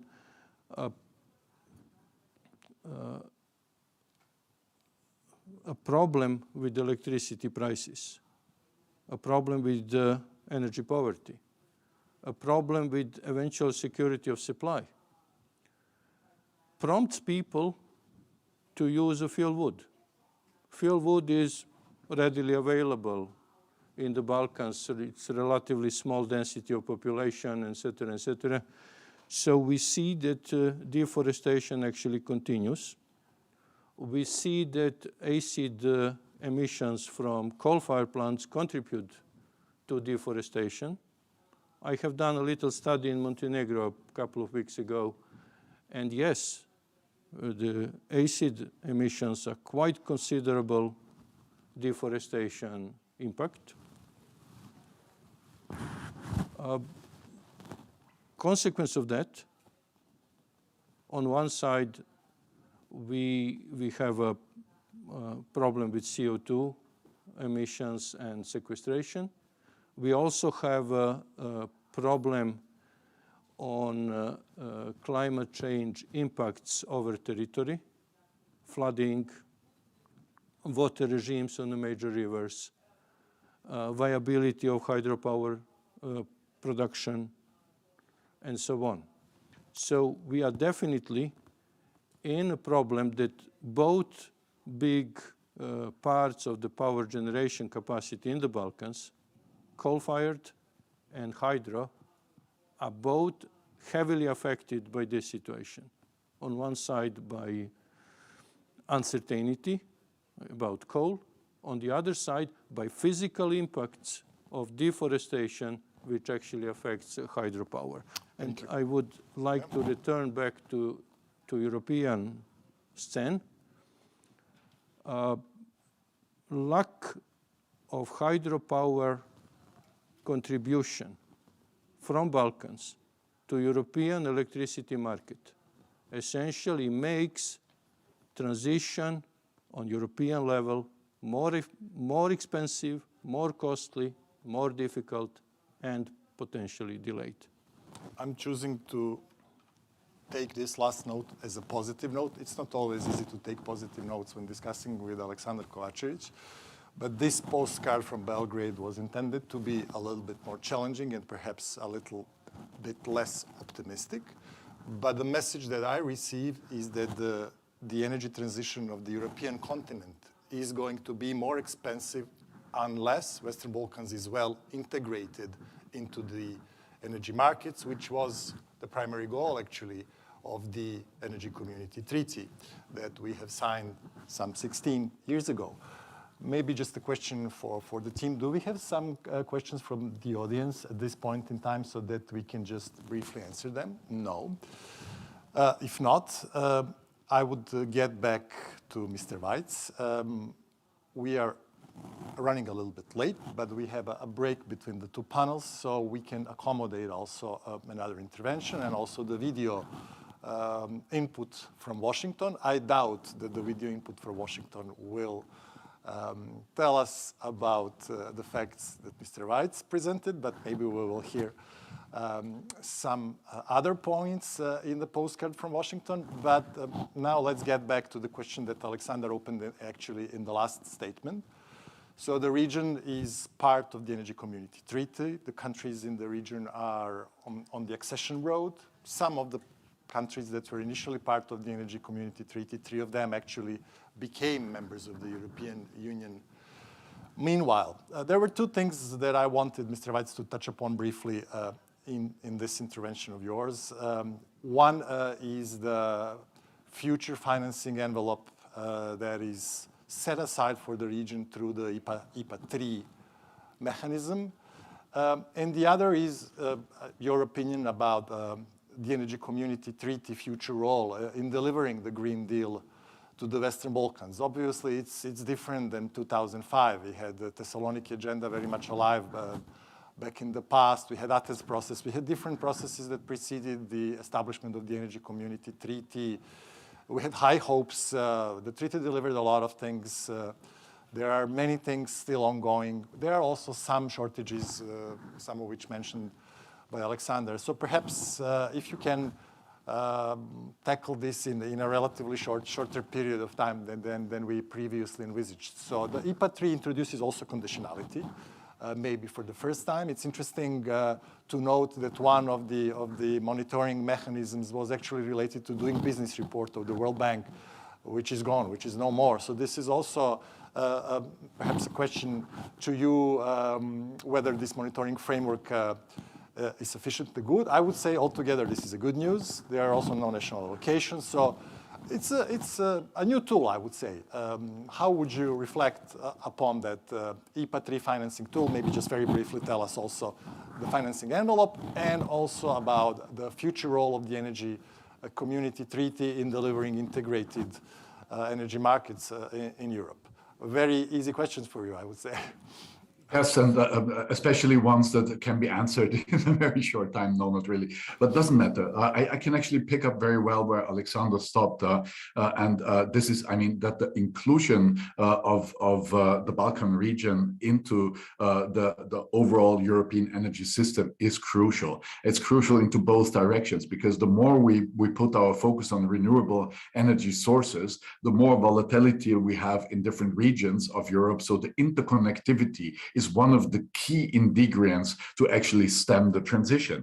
And you also touched upon the new conditionalities, and I think they're key. They're not just key because of the will of the European Union to support the region, to have a good democratic development, to have a rule of law, to have functional institutions and so on. There's also a direct link with the question of investments, because we're having the IPA 3 funds, it's more than 14 billion over the years, and a lot is very much related to biodiversity issues or environmental protection issues, from 7.5% of the funds up to 10% and 18 to 20% during time on climate directly.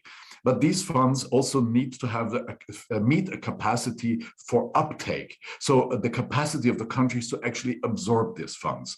And there we are having a problem with investments coming from other sources, more or less private sources most of the time, because of the overall investment climate in the region. And the investment climate is again linked very much on the question of predictability, of rule of law, of an independent justice that investors can rely on. And there we're having kind of a vicious circle in the region. So if we do not increase the rule of law aspects and juridical aspects, there will be a continuous difficulty to attract investors to actually co-fund and co-invest into the projects that may get some IPA 3 funds. So that's a very important point. And I think it's a very good step that we included that conditionality. There's also one very new aspect. We used to have country by country folders in the past. That's not so anymore. Yes, we have the fair share approach, so we will try to disseminate the funds in a fair manner in the region, but still we also have the criteria of actually of supporting the ones more that come up with more ambitious plans, with more concrete ambition to actually implement changes. And this means also for the countries in the Western Balkans, the ones that are more able to absorb the funds, to actually deliver on concrete actions, they could get a bigger share of the overall IPA 3 funds. And we hope that this is also going to steer a bit of a competition in the region on who is more ambitious and who can actually implement and absorb our funds as fast as possible and as sufficient as possible. Maybe a last word on IPA 3 funds. Still, we're having some debates also on the big infrastructure projects. Yes, they are not directly contributing to a reduction of CO2 emissions, but they are still very needed. Yes, we were able to shift some money from motorways towards trains, but infrastructure is just an urgent need, so we're still ready to defend that. We also see at some points finances for the transition from coal to gas. And this is a very tricky point. While we know the emissions of gas are much lower than from coal, but it's still a fossil fuel. And it's still, if you invest into coal, a gas power plant, the return on investment, to get the return on investment, you need 25 years of having the plant running. So it's actually, again, an investment into fossil fuels. On the other hand, knowing the impact of pollution, it was mentioned the direct impact on the forests, so on the ability of forests to absorb and store CO2 and provide us with construction material and so on, then there also and the massive impact on population, on premature death, on asthma, on the kids, and so on. So it has a certain meaning for the region to actually overcome the very old coal power plants, also with some help of gas. But that's also a strategic question, because the region basically doesn't have gas, either nor gas or very little access to gas, or just imported gas, and that may also be a problem of getting into dependence of imports, actually. So that's economically also a big question mark.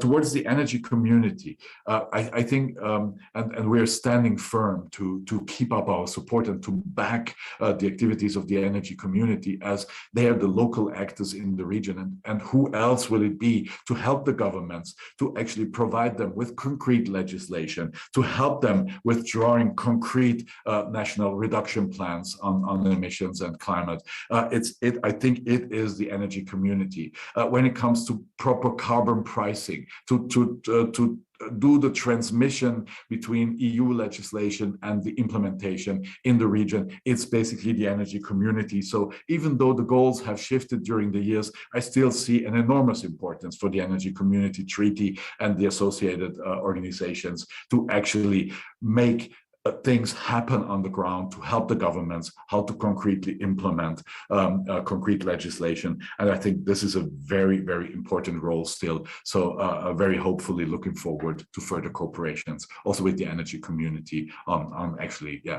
going towards concrete action and beyond simple announcements. Thank you very much, Mr. Weitz. So we are also looking forward to concrete delivery of the results. We really want to have a 5 micrograms per cubic meter concentrations in our air. If not 5, let's have these 25, which are already prescribed by the national legislation and by the European legislation. And implementing already taken obligations with the Energy Community Treaty is something that is going to help us. Unless this happens, it will be very difficult to have a healthier air for all the citizens in the Western Balkans. I would just very briefly return now to Yasmin for 2 very short questions. Yasmin, are you with us? Can you hear me well? Yes, absolutely, I'm with you, and hearing you well. Maybe just on your second slide, there is a milestone related to year 2025.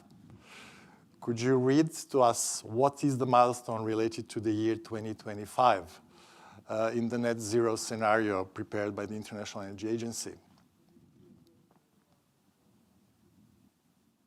Oh, I think you are muted right now. I don't hear you well, so. Yeah, sorry. Okay. So yeah, in the year 2025, so this is a milestone that is very much related with what happened with the residential sector, the service sector, overall the building. We have a milestone of no new sale of fossil fuel boilers. So actually this includes also, sorry, natural gas as well, yes? Yes, absolutely.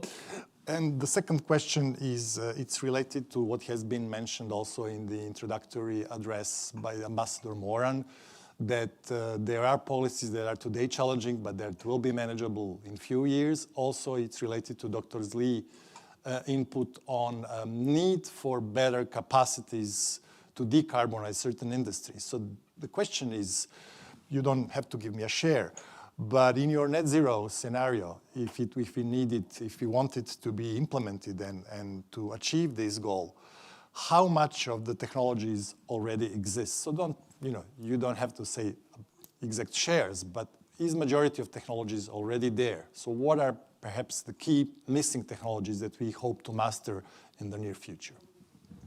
So basically, this is quite a good news, is that actually to reach this net zero pathway, about half of the technologies are already existing technology that we know well, that are cost competitive. But if we need this full transition, we will require more than that. We're talking about technologies that could help hard to decarbonize sectors such as long freight, industry, etc. So that would be carbon capture and storage, hydrogen, and of course, sustainable bioenergy, We would have also advanced battery designs. We need also direct air capture, etc. So one good news is 50% is existing in the market today, but the other half is still under development, and we need to make this technology becomes cost competitive in the future and push their deployment already in the next decade. Jasmine, I think this reiterates the point of credibility, because the credibility will certainly accelerate the adoption of the new technologies and the investments required in new technologies. Maybe also briefly, if Dr. Li is still with us, do you think that there will be some new major developments in China's policy in the next 12 months? Are there any discussions that should perhaps yield some new policy directions in the coming period? Yes, definitely. I mean, probably everybody is aware of the electricity supply crunch in China recently. And unlike the other parts of the world, this is basically because of the coal supply shortage.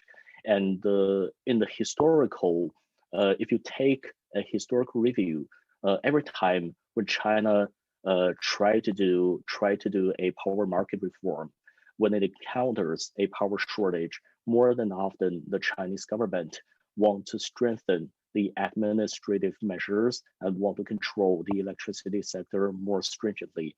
But this time, to the opposite, Chinese government actually take this opportunity to accelerate the power market reform and to simply put all the coal power plants into the electricity spot market. And that means all the electricity from this coal are not based on the previously benchmark price in China, but they are competing against other power generation resources. And I think this is going to be a huge step. And in addition, not only the spot market, but also the interregional power trading and also the green power trading in China just kickstart. And there's going to be more supplementary documents in the future regarding these market reform progress. And I'm thinking they're quite optimistic that in the future, the Chinese government fully realize without a well-functioning power market, especially in terms of the coal power, abundant coal power in China, there's no way for China to realize carbon neutrality, because power sector is actually quite vital in the future, not only because of the power sector itself, but also other sectors are expecting to decarbonize with electrification. So I'm thinking this is quite a significant move from the Chinese government. And in the future, in the upcoming maybe half a year or 1 year, I'm expecting more progress from the China side. And I'm quite keen to see the updated documents. Thank you, Dr. Li, and thank to all the panelists for your inputs to this panel. So the world seems to be on the move. The challenges are many. The credibility is very much needed. We are fit for 55, but whether we are fit for 1.5 or whether we are fit for 5 micrograms per cubic meters, this is an open question. Right now, I think the answer is that we are not, but we still see the developments that will hopefully take us, because we deserve to be there, to be safe from the very dangerous climate changes, and also to be safe and breathing our air.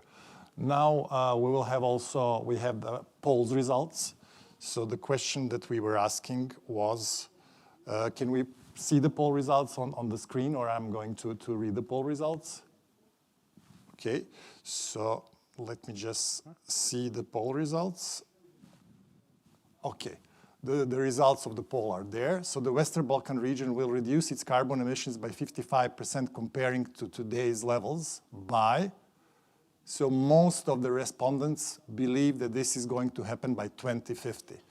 So our audience believes that we are fit for 55 only by 2050. It seems to be a little bit too late. So we have to make sure that we pass credible messages that will make people believe that we will be fit for 55 sooner than 2050.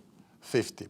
We also had some inputs in the chat regarding the NERP statement. So we invite the audience, Mr. Peter Weida, to write his statement about that. So we will read it later.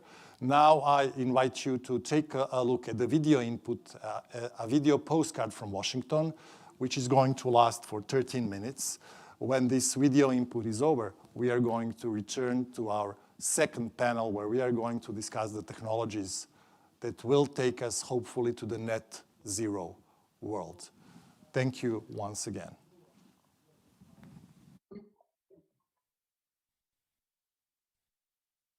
My friends, good morning. Dobro jutro. My name is David Livingston, and I'm a senior advisor to Special Presidential Envoy for Climate, John Kerry.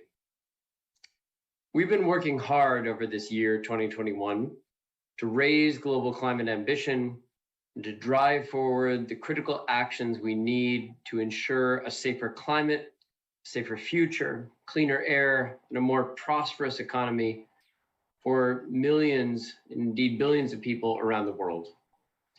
Now, just several weeks ago, we concluded COP26, the UN climate conference in Glasgow, where we came out closer than ever before to avoiding climate chaos, to indeed securing cleaner air, safer water, and a healthier planet for all of us.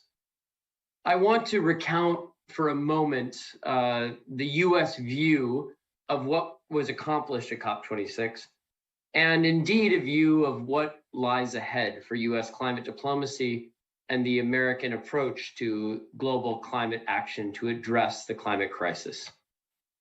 Now, as I said, as we began this decade, we were far off from closing the gap between where we needed to be and where we ended up at the end of COP26.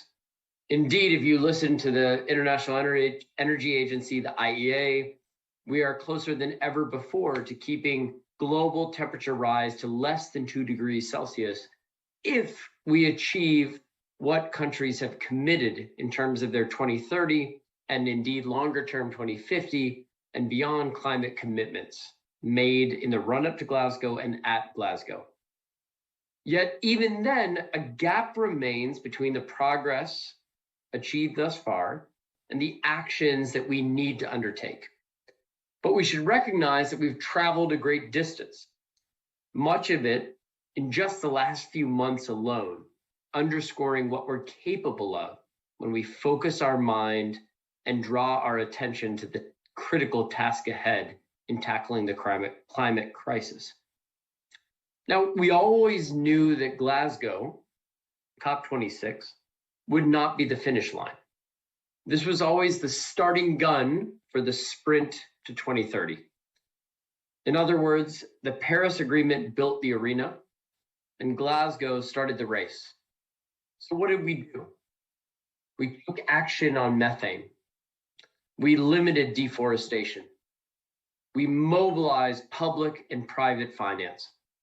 We put adaptation front and center. We raised ambition and we accelerated progress across the board.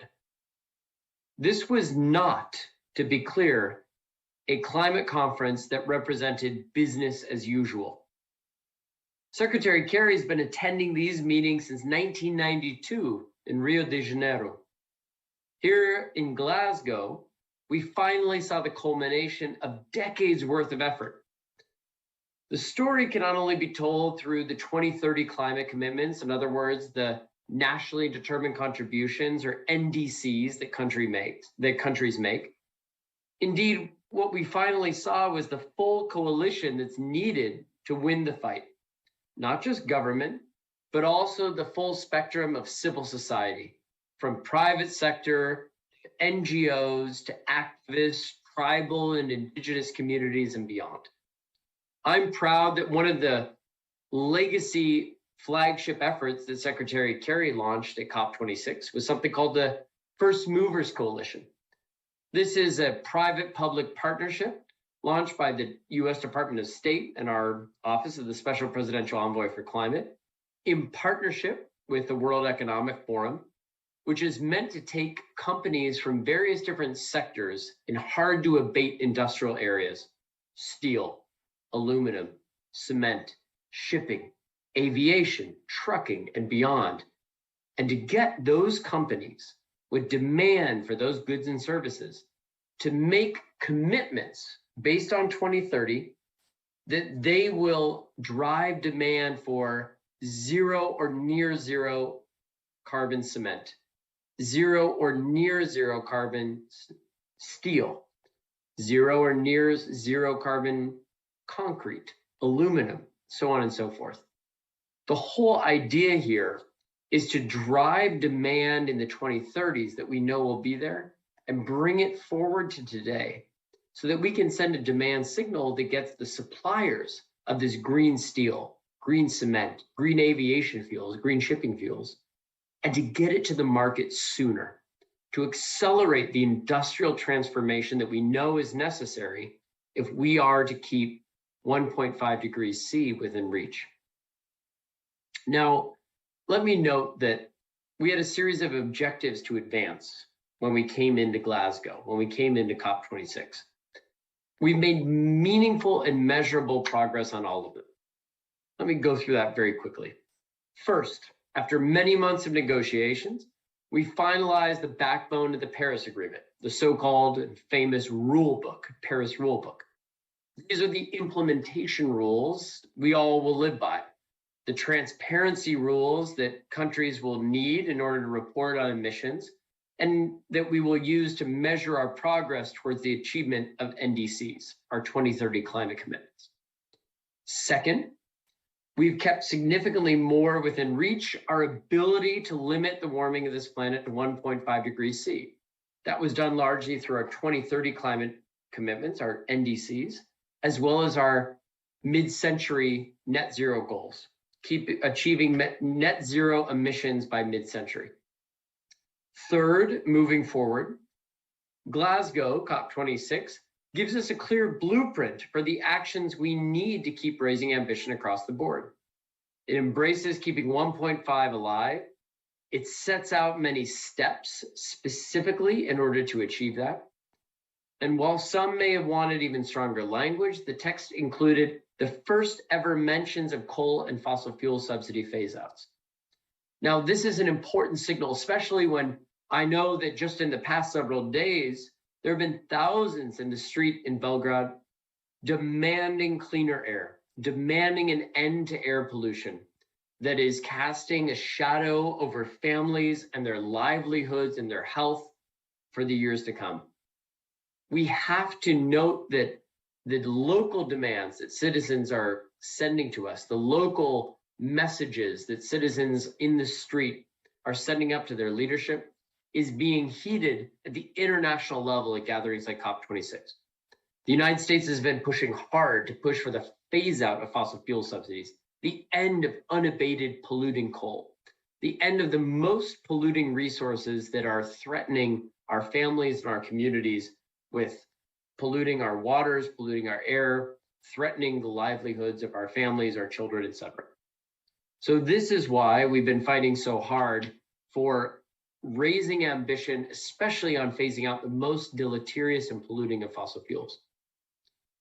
So what does this all mean? Well, frankly, we emerged from Glasgow having dramatically raised the world's ambition to solve this challenge in this decade and beyond. Quite frankly, this represents more ambition than many thought possible, even at the beginning of 2021.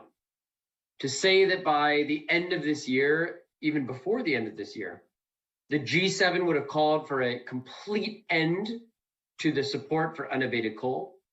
The G20 would have done the same, that China would have totally ended its overseas support for unabated coal, that the United States would be embarking on achieving a carbon-free power system by 2035 by making the single largest investment in climate solutions and clean energy transition in its history with the president's infrastructure package, that Europe would be joining with the US, Japan, Canada, and so many others in looking to achieve 50% emissions reductions by the end of this decade, that all that would have happened in just 1 year, that's a major accomplishment. Now, we need to do more, including we need to focus on the critical issue of adaptation. At Glasgow, we doubled, the United States announced its doubling of adaptation finance to help countries adapt to and prepare for a changing climate. And we also, more broadly on finance, are working to ensure that developed countries will meet their commitments. And just as importantly, to help bring business and the private sector into this fight, along with the trillions of dollars that we need to make this transition. But we also know that we have a clear path to achieve our 2030 goals, regardless of the headwinds that we may face coming out of this year, even with what we've accomplished. We are frankly much closer to achieve net zero, pollution neutral by 2050 than we have ever before been in world history. This progress was possible because participants arrived to Glasgow, arrived at the climate challenge this year, understanding the urgency of the moment and looking for solutions. We have to continue that. Before Glasgow, countries representing 65% of global GDP showed up to the conference, committing to keep 1.5 degrees C alive, including Canada, the EU, Japan, South Africa, many other countries. We have to recruit more of these major economies in the year to come. We have to keep raising ambition, but perhaps most importantly, we have to recognize the challenges of the energy transition. We have to recognize that it's not a smooth line, but indeed oftentimes a jagged line, a roller coaster, that there are disruptions we have to smooth. There are the most vulnerable we have to take care of, lift up, and empower in the energy transition. We have to ensure that no one is left behind, that we create jobs, that we create meaningful economic opportunity, that we work together hand in hand, the United States and Serbia, the United States and the Balkans, the United States and partners around the world in accelerating this clean energy transition, in creating a cleaner future for our children and our communities, and creating a future in which all of us can live happier, proud of what we've done in the 2020s. Looking back and saying, this decade is the decade in which we change from pessimism to optimism, from I don't know how we ever will do it, to yes, we can, and yes, we did on facing the climate challenge. It won't be easy, but we will do it together. We will do it with science. We will do it with smart investments, smart policy, and being honest with one another about the challenges and about the opportunities that we face together. That's why I'm so glad that we're all gathered here this morning discussing these opportunities and challenges. The United States, you can count on as a partner in embracing these challenges. It will not be easy. It will not always be, again, linear. We will always be honest with you, honest with our partners, and ready to work hand in hand to tackle this challenge. So on behalf of the Biden-Harris administration, on behalf of the United States government, thank you for having me. Thank you for convening this conversation today. And let's get to work together. Thank you.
Hello, everybody. I'm Maja Turković. Welcome to the panel on technologies for net zero. And before I present our panelists and give you a little bit of a framework, what we'll be talking about, I have to read a message from Mr. Peter Weide from Energy Community that came within the previous panel. So as Mr. Kovačević indeed explained, the implementation of the LCPD started in the energy community in January 2018. Reporting of emissions is an ongoing process that takes place on an annual basis. In 2021, emissions data for the 2020 reporting year was submitted. 2021 data will be submitted in 2022. The Secretariat takes enforcement action in cases of non-compliance. This includes the breach of the NERP ceilings for 4 contracting parties, Bosnia and Herzegovina, Kosovo, North Macedonia, and Serbia, and breach of the opt-out rules in Montenegro in the case of thermal power plant Pljevlja. So thank you, Mr. Weide, for the comment. And now we can go to our panel on the technologies. So I have very interesting panelists today. So we see technology as definitely part of the solution. And we know that wind and solar have become mainstream technologies already. And it's always the question, what else can we talk about that? It has become very obvious. We have a steady increase in electricity generation from renewables by 7-8%. Last year it was 7%. This year is expected to be 8%. This will be the fastest year-on-year growth since the 1970s. So we saw continuous installation of new plants, particularly in China, who alone accounts for almost half of the global increase in renewable electricity generation in 2021, followed by the US, the EU, and India. And we've seen long-term PPAs happening, priority access to the grid. All of that underpinned the growth of renewables, despite issues like some challenges with supply chains, lower electricity demand, and some construction delays that have happened in different parts of the world. So today we have solar photovoltaics and wind contributing 2/3 of the renewables growth. So what are the missing parts? Is that all, or is that sufficient for a net zero systems, net zero economy? So the main question remains that after the coal phase out, this dependability of systems that rely dominantly on intermittent sources. So we will be tackling the questions of how to deal with flexibility of the system, what would be the role of storage in future energy systems, can bioenergy support the just transition to net zero by providing greater security, energy security, and the source of non-intermittent power. So I will try to get answers to my questions from our panelists today. Now I'm supposed to present the panelists. We have with us Nikola Stamenov. Nikola is the Vice President and Director for Serbia at CWP Global. He is managing development of the portfolio of large-scale wind and solar projects in the country. CWP is a global investor in renewable energy projects, present in South and East Europe and Australia, and active on Serbian markets since 2008. We have here with us, connecting online from the US, we have Bonnie Norman. She is president of E3 International, providing sustainable energy project development, finance, and advisory services to scale up investment in climate-smart solutions to support a future where all can thrive, with a focus on developing and transition countries. So, Bonnie, I hope you're there, so welcome on the panel. Thank you. I hope you can see me. Yes, we can. Yes, we All can. right. Hi. Thank you. We have Evdo Jerkic is the Chief Business Development Officer at Megajoule with 15 years of experience in development of wind and solar projects and consulting in the field of not only renewables, but also electricity markets and energy storage systems. He is also a serial entrepreneur in the energy sector, but also IT connected to the energy and blockchain startups. So welcome aboard. Thank you. Edo. And finally, we have Gustav Melin from Sweden, who is also connecting online. Hi, Gustav, we can see you. Thank you, hi. Hi, Gustav is CEO of the Swedish Bioenergy Association. He is working with policy to improve bioenergy development in Sweden and in Europe. The bioenergy development includes biopower, bioheat, and biofuel production, as well as market development in all sectors. He's been active in bioenergy business since 1988. He's director of the board of Bioenergy Europe and was their president for 6 years. He's an expert in energy crops and worked several years as CEO of Agrobansle EB, developing SRC Willows. So it's good to have you on board, Guido. So now we can, I think we can start the discussion. I'm happy we have our panelists here present. The other two are connecting online. I will start with Nicola. I'm trying, I would like to hear from you a bit of a big picture. We have seen a quite of hectic situation on the renewable market in the region, not only Serbia, but in all the countries in the region. We've seen a lot of interests being drawn from the predominantly private sector. Namely in wind and solar. We have not seen interest for storage so far, and there's only rumors about green hydrogen. So all the focus has been put on deploying a huge amount of wind and solar, you know. So I would like to hear your opinion on the market and how you see this will converge and evolve ultimately, because we see a lot of issues today. I can say challenges. You can speak in Serbian or in English, whatever. I'll stay in English as everyone is, I think, the more comfortable to speak. And thanks for having me, Maya, and for the organizers. Yes, these are really great years, I would say, for renewables, and it's really something that we haven't seen in the past.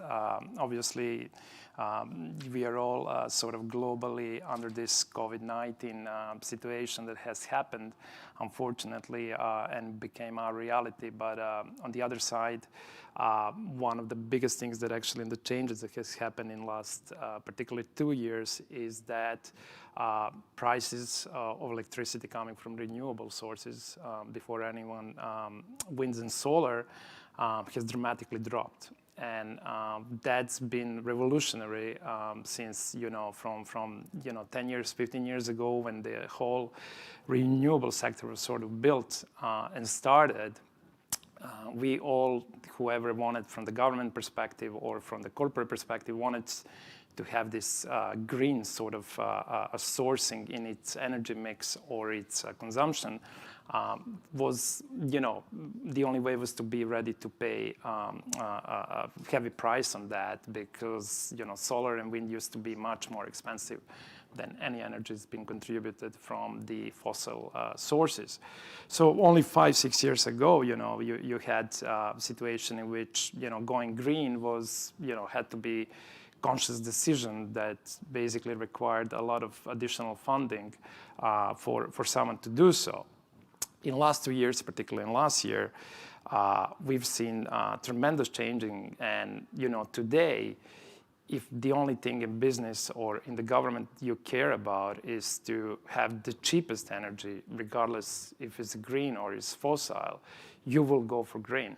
The green energy or the energy that comes from solar and wind is cheaper today than any alternative, maybe just second to legacy hydro that's been built many years ago.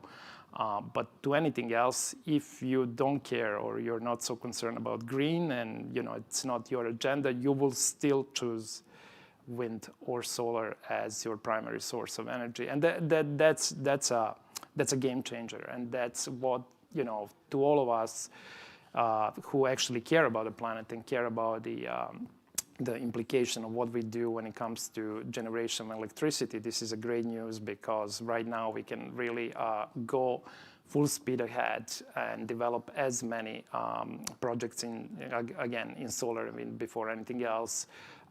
to any scale possible to exchange and to be alternative to the fossil fuels. That saying, these are great times. We do expect, obviously, that whatever this share of renewables is today in our consumption, anything from 5% to being to 20%, whatever the plan is under the agreements that we have signed. Yes, eventually the idea is that in the near future, hopefully we will get that 100% of the electrons that we are using at our home and businesses actually come from the green source. And that's inevitable in my opinion. There are no major trade-offs to that. Obviously, intermittency, it is one of the big questions, as it's not easy to store energy, and electricity is very hard to be stored and transferred. But, this is when I guess we will speak a little bit more about the batteries or the other ways to store the energy, and this is the almost, I don't want to say missing link, but it's there. And once we actually get to situation to grab the energy produced from wind and solar at their maximum production, I think we will be able to absolutely 100% switch to the green energy, which I'm again certain is going to happen in the near future. Another thing to add, obviously, which is again exciting, is once we actually know now that we can have this cheap energy coming from renewable sources, we can do a lot more. It's not only that we can stay and do electricity as we used to, but actually we can start changing the sum of, for example, industry processes that were heavy, relied on carbon and fossil fuels before anything else, cement production, aluminum melting, or anything like that. So for us, this is great news. The new frontiers are opening with the fact that solar and wind are getting cheaper by day. So it's super exciting. Thank you, Nicholas. So they're getting cheaper, but you mentioned intermittency and you mentioned flexibility and storage. So I want to move a little bit to biomass now. I would like to call Bonnie. We'll be showing a short video from 3E on the biomass. Just before we do that, Bonnie, for over 10 years, you are working in cooperation with IFIs and donors with different initiatives in Serbia and the Balkans to advance energy efficiency and renewable energy investment for enterprises across all sectors and municipalities. So I would like to ask the video, if we can play, and then we'll start with the first question for you.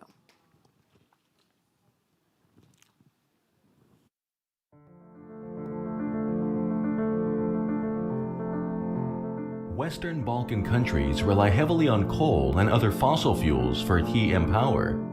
This not only contributes to global warming, it compromises air quality and affects health. In addition, current unsustainable wood extraction rates put mature forests at risk. Governments and industry want to make energy more sustainable, introducing renewable energy sources such as wind, solar, hydro, and biomass to meet their climate goals and increase energy security while keeping people employed.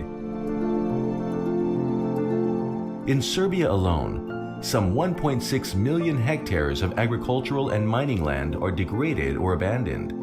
Here, fast-growing perennial bioenergy crops, such as willow, poplar, or reeds, can be grown sustainably for biomass. These plantations can grow for 25 years and are harvested every other year. The initial investments typically pay off after 5 years. Bioenergy crop plantations will be established with agroforestry borders and forest conservation areas to restore degraded land, regenerate soils, increase biodiversity, protect forests, improve water and air quality, sequester carbon, and create job opportunities. 75,000 hectares of bioenergy plantations could replace 10% of the current coal-based electricity production in Serbia. Windmills and solar panels can be combined with bioenergy crops on degraded land to further increase the share of renewables. Bioenergy crop plantations are work intensive. This is great news. A large number of permanent green jobs will be created for miners and farmers, both directly and from innovative uses of the crops in packaging, pharma, and fodder. A green and just transition away from coal is within reach.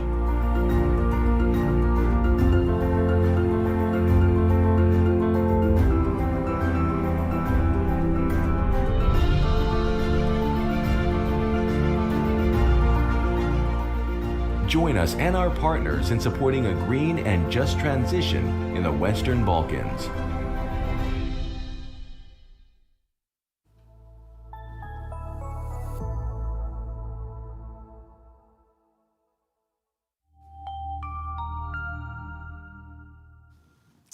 Okay, Bonnie, so we would like to hear your approach to, your view on sustainable approach to bioenergy. How can we scale up bioenergy plantations in a sustainable manner? And then maybe a little bit of a view on Serbia, because we know according to the UNDP study from 2016, we have 1.6 million hectares of abandoned land. So what do you think would be the right thing to do with it? Thanks, Maya. We have been working on the Sustainable Lands, Livelihood, and Energy Initiative for the past 16 months with our partner C4ICRAF, which is the World Agroforestry, and with the support of the Austrian Development Agency. And our approach has been one that's been advocated through our colleagues in Sweden, which we'll hear about later, but it's short rotation plantations of bioenergy crops, specifically energy willow, and we've also looked at reedy arundo for biogas. But what's important is we're focusing on degraded lands. And when we look at the initiative that we have going in Serbia and the Western Balkans, because we're also working in Bosnia and Herzegovina with the degraded coal mines, what you see as critical is really taking advantage of this 1.6 million hectares of abandoned and or degraded land. Because these crops are in fact amazing. The energy willow has phytoremediation capabilities. It can pull the toxins out of the soil. It provides climate adaptation functions of preventing flooding, of lowering temperatures. So when you plant these plants where you would not grow food, where no one wants to use the land, it's the lower cadastre land, or it needs to be completely restored. It really provides an amazing opportunity to integrate bioenergy into the renewable energy portfolio to reach the climate goals. And what we really like about it is that it provides a higher number of jobs for the just transition. Because many of our wonderful wind and solar installations are not job intensive, but the planting of the crops, the land area that's needed, and of course it's not as land efficient, but there's a positive and negative to that, because the opportunity to provide just transition jobs is very significant with the bioenergy crops. And we believe that it's bankable and scalable based on work done for the UNDP study in 2016 and our own results. The reason we believe it's bankable is that after a period of 2 to 3 years, you begin your initial harvest. You can harvest these perennial crops every other year or every year for 20 to 25 years. So you become cash flow positive between year 5 and 6. And from there, the cash is very good for the next almost 20 years. So we can tell a good story.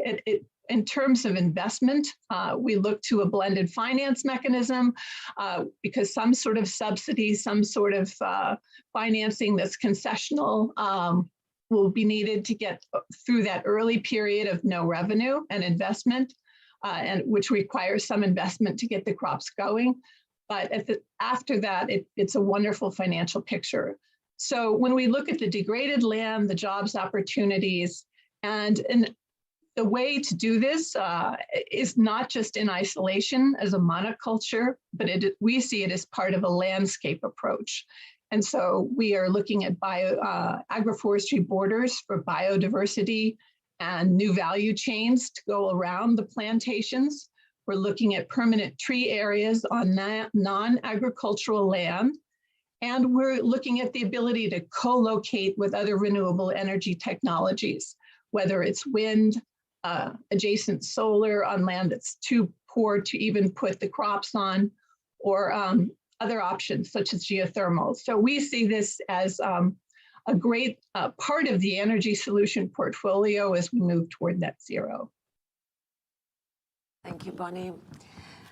So Edo, let's talk about flexibility now and reliability. So I want to hear from you about the technologies that we would need to address to resolve this issue of flexibility of the future systems, which will dominantly relying on intermittent renewables, specifically what we do on the consumption side, like demand management, especially with the changing pattern of demand, with the increasing number of electrical vehicles. This is going to come to this region as well, like it has happened in other parts of Europe. So what do you think? Well, that's actually the key question.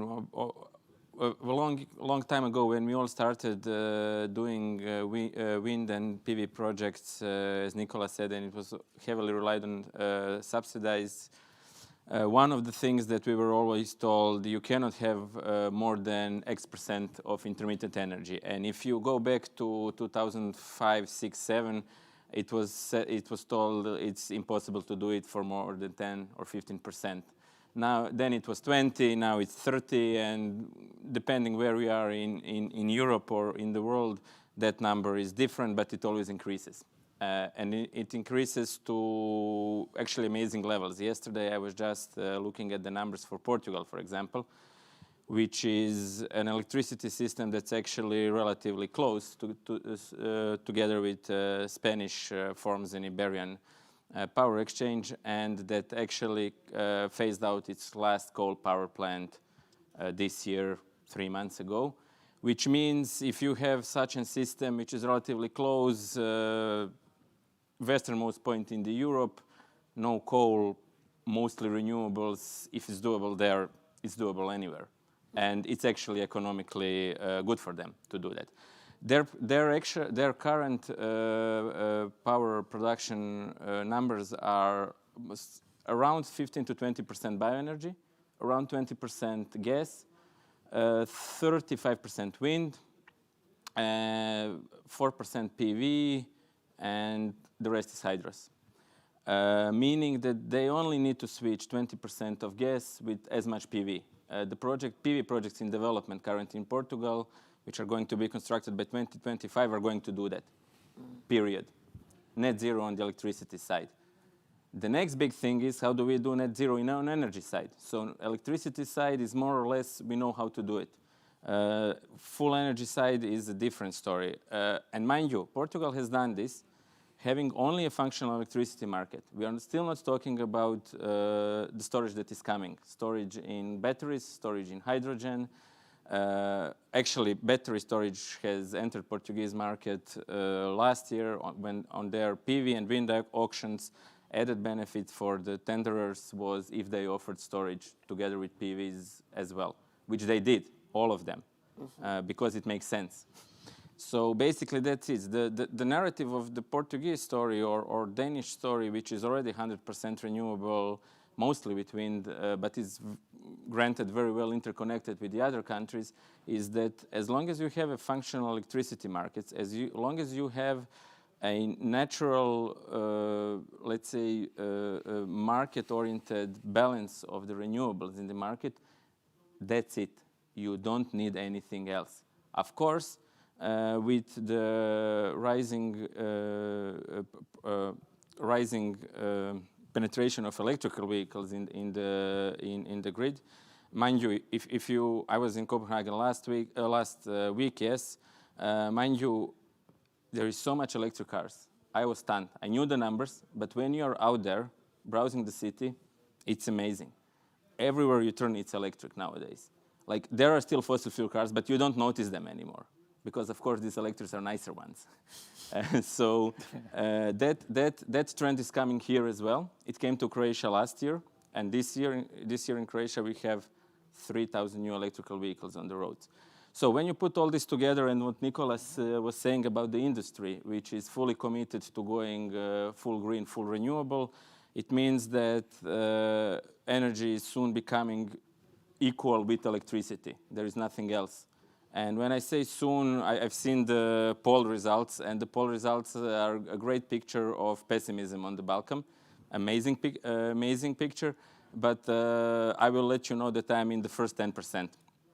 And it will happen because there is no other way. Last 10 years saw a major development in the sector for us who are working in this sector, but the last 2 years, as Nicolas said, see even more development. So the equation is relatively simple. Put your wind and PV where you can make it. Put bioenergy also on places fit for that. Wind and PV are abundant here in the Balkans, anywhere we look at it. Make your electricity markets functional. Make digitalization of energy sector for the consumers as well. This is the biggest step in handling intermittency, bigger than energy storage, okay? That's very important. And then the last steps along the way are going to be batteries and hydrogen storage technologies, which are still going to compete in various parts of storage, whereas batteries will probably be more for long-term storage, for long-term trips. Hydrogen will be for short-term, batteries for short-term, hydrogen for long-term, whether it's trips when you are driving somewhere or commuting, and then also for the storage for the electricity sector. So that's actually the technology equation that we have. Last week also Electric City conference that was held in Denmark actually was highlighting that. Imagine where we came. Wind Europe, who is a key contributor to growth of wind energy in Europe, is actually nowadays having a conference not called wind. There is no wind in the conference name. It's Electric City. Because we already know wind works. We already know PV works. We already know they are cheap. Now we have to connect them well with the other sectors to actually achieve a net zero economy. And the funny thing with that is that the technologies of batteries and hydrogen, which we perceive as expensive nowadays, are actually not expensive from the point of view when they are mostly used to change the fuel we are using in other ways of using energy. So if you compare electricity for transportation, whether in batteries, mostly in batteries nowadays still, to what we use nowadays, oil, much cheaper. When you look at the hydrogen, if you produce it exclusively from wind and PV, comparing it to what we use on the boats today and how it works, again, cheaper. So whatever we do nowadays, it's cheaper. And it's not that these storage technologies, it's funny thing that storage, we always have seen storage technologies as something that needs to supplement wind and PV. No, they will come from other sectors. And this is the key game changer in the whole thing. That was very interesting. Yeah, you almost throw a conclusion to the panel. Sorry. Too early. I didn't mean to. It's okay, but you gave a kind of a mix of the technologies that may be the solution to the problem. There is still a long way to go. There is more to fill in there. So for some of us who don't actually still believe that gas is transitional fuel, let's go back to biomass. We have Gustav on the online from the Swedish Bioenergy Association. They are on a mission to increase the use of bioenergy in an optimal and sustainable way. They have almost 300 members, producers, users, manufacturers, consultants, service companies. Guido, can you please share your presentation? You have a presentation for us today. Yeah, can you see it now? Yes. Yes, we can. Fine.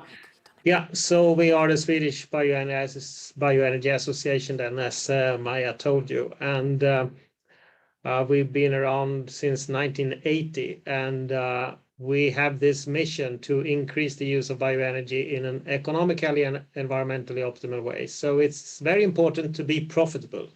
We don't like subsidies. We always try to get away from subsidies. But we do like general incentives like carbon dioxide tax or NOx fees or sulfur emission fees and so on. So that's mainly our policy. And we have companies then, both producers and users of bioenergy products or boilers or so among our members. So we are like a share of the whole society from the start to the end when it comes to energy. But I would like to start to mention this slide about carbon emission, carbon sources and carbon sinks, because it's important to understand the biomass part of this budget. So those figures are from the Global Carbon Project. So it's international research figures. And today, fossil and cement is contributing with about 86% of all emissions, and deforestation, this is 14%. So those are the sources, but the sinks, most of it ends up in the atmosphere, causing the climate problems, and that's about 46%. And then we have 23% going down in the oceans, but actually about 30%, I think it's 29, that ends up in new biomass that we didn't have the year before. So the difference here between deforestation and new biomass, it's actually 31. So 14% of deforestation and 31 of new biomass, that's 17. So about in 5 years, we have as much new biomass so that we can replace all the fossils during 1 year. But this is an average over 10 years. So it's good to know that there is more and more biomass and the world is getting greener every year. But if we look at Sweden, then our renewable heating is about 69% of all heating. And we have the highest share in Europe. Then Europe is on an average on almost 20% when it comes to heating. And we have a lot of bioenergy in heating. It's kind of interesting to know that in energy consumption, electricity is normally about 25% of all consumption. Transport is about 25%, and that's usually oil, and heating is about 50%. So most energy in all countries is for heating. In Sweden, as you saw before, renewables is very big in heating, and bioenergy is the largest energy source since 2009 when we surpassed oil. We are also an electricity country, so we have both a lot of hydro, nuclear, and wind power. Still, bioenergy is very big, mainly in heating, also big in transport. About 30% now of all transportation fuels is biofuels. And we are not so big in electricity. We are about 10% of the electricity produced. And that's because of that we have a lot of nuclear and hydro then. And you could believe that most of the Swedish forest is used for energy then if we have such a big share. But this slide is the standing stock in Swedish forest annual growth and fellings over 100 years. So the blue bars is the total volume of Swedish forest. And you can see that it has doubled over the last 100 years. So the red line is the growth, annual growth, and the green line is the fellings. So there's a lot more forest available. Actually, we could take out almost 50% more energy than we do today. That are different kinds of waste, forest waste volumes, like this, slash and branches and tops or rotten wood and so on. Volumes that fell when harvesting for the ordinary forest production, sawmills and paper. We have a lot of paper and sawmill production. The main reason why we have had this good development for bioenergy is the introduction of the carbon dioxide tax. And we recommend every country to introduce carbon dioxide tax, not only in the emission trading scheme like we have in the EU, but also for heating and so on. We introduced that tax in 1991. I mean, then we were mainly a fossil country like most other countries. In 1980, we also had 80% fossils in our energy supply. So we are not that different from other countries. So the red curve here, the red curve here is the tax level for households, and it's today 120 euros per carbon dioxide ton, quite high. Actually, now the emission trading scheme is on 74, so it's somewhere here. It's a high figure. But the industry didn't have the same tax to start with. It's now recently that we have increased the tax there also, and it's actually a help for them because using wood chips and pellets and so on is today cheaper than using fossil oil. Yeah, when we introduced it, the tax was only 25 euros then. But we really recommend Serbia to introduce carbon tax in the heating sector. You'd like me to say something about bio-CCS. So this is just a picture of the Stockholm plant, which is very big. It's on 485 megawatts, situated in the port, and it's about 3 kilometers from the city center. So it's rather much into the city. There are very few emissions, extremely good cleaning, but they plan to invest now to take out carbon dioxide out from the atmosphere, and of course using the smoke gases to take out that. So we will have negative emissions from this plant. Otherwise, the plant is heating the whole city of Stockholm, where it lives around 2 million people. And I took this slide because the green line here is the price of pellets from 1st of January to until today, where you can compare that with other energy prices.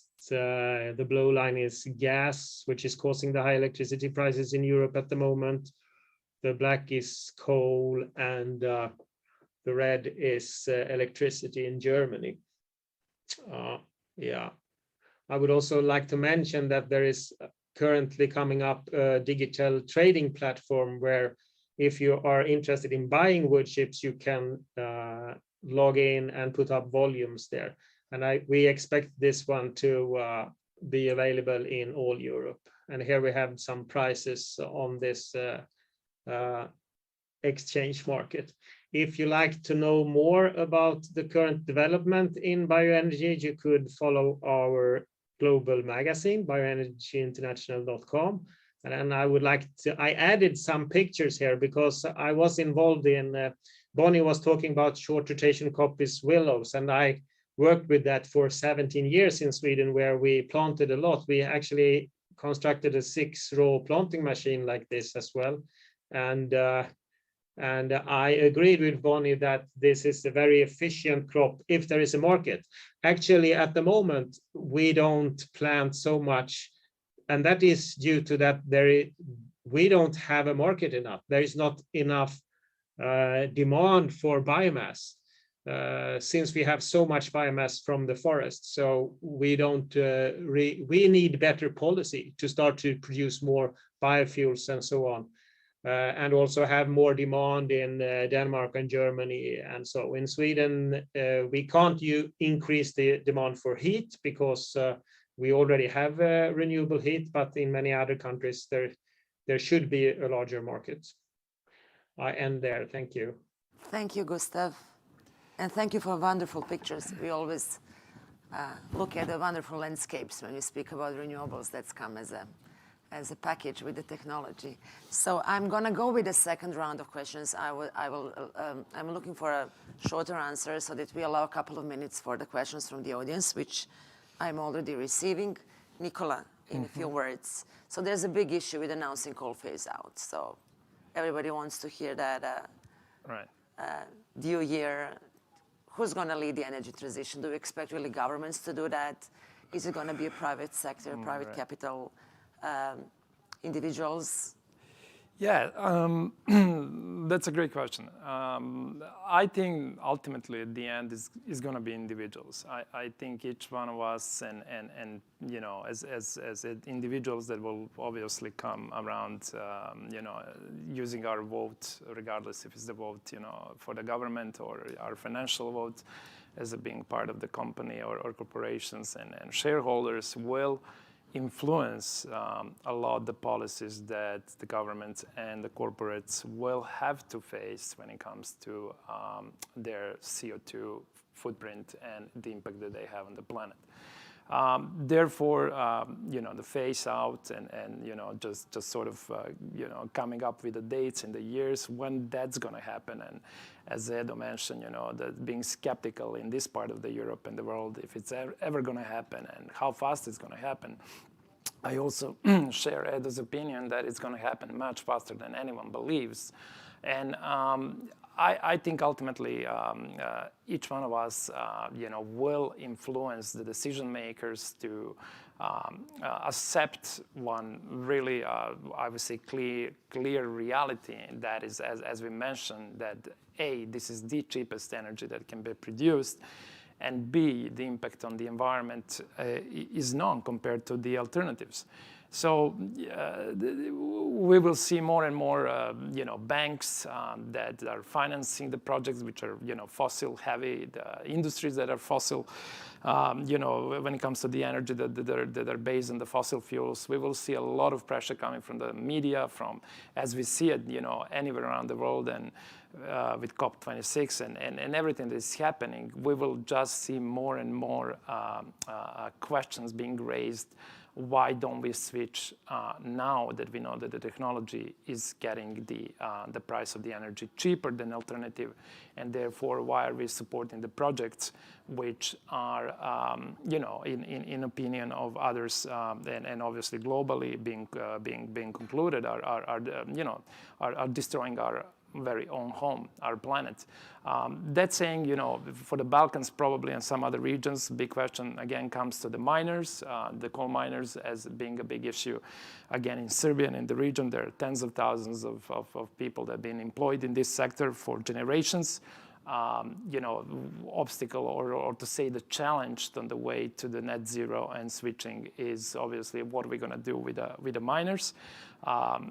Some sort of pre-qualification and some sort of the program needs to be put forward, especially for the countries which are, you know, developing or poor countries such as, you know, this region. The big countries and the developed world, the rich countries will have to step in and understand that this is a global issue. And therefore, you know, supporting and finding the ways for the miners in Balkans, for example, it's as important question as any other for the European Union in their drive and their plan to switch to net zero as soon as possible.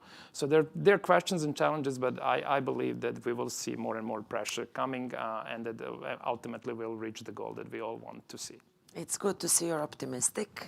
Thank you. So we'll see if that's contagious. So, Bonnie, a question for you. So we know that we can use bioenergy to co-fire with coal or use separately, speaking about the relative heat value. But the idea is the missing part for us is in this technologies mix is whether we can use that for balancing as a peaking power units so that we can address some of the flexibility issues that are of big concern to the system operators. So can this be a solution to integrate more intermittent renewables? Is this technology part of the solution? Bioenergy is a non-intermittent fuel source. So it can provide spinning reserves. Power plants can be brought online quickly. If you have the spinning reserves, very similar to a coal plant. So if you're co-firing bioenergy with coal, up to 20%, which you can do with virtually no investment, or if you're just looking at a pure biomass plant, the response time and the support of the grid is very similar.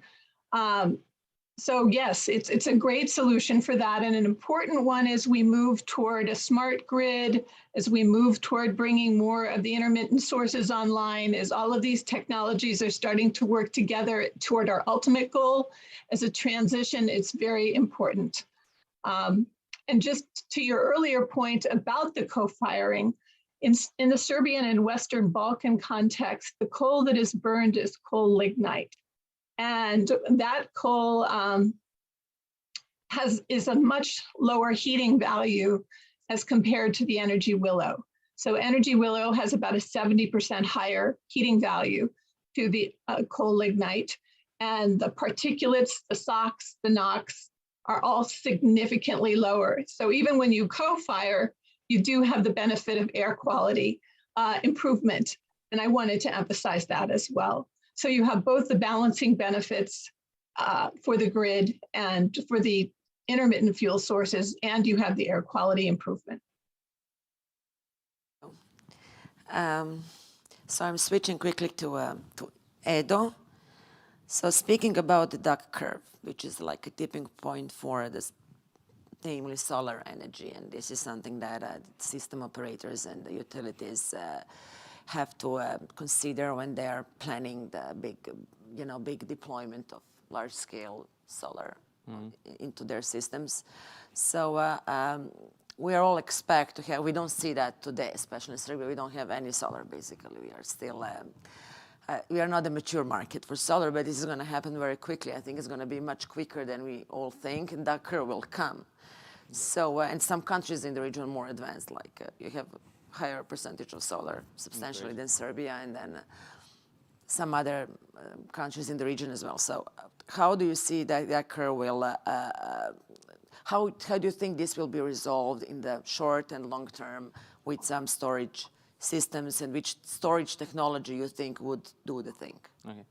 Yeah, I mean, that's always a growing question, and that also correlates with the question, when is the wind and PV going to cannibalize itself, having too much of it on the grid? But actually, the answer is there. If you look at our consumption habits in last 10 to 15 years, especially in Mediterranean countries, our consumption peaks moved from winter to summer. And moved from evening to midday because of air conditioning.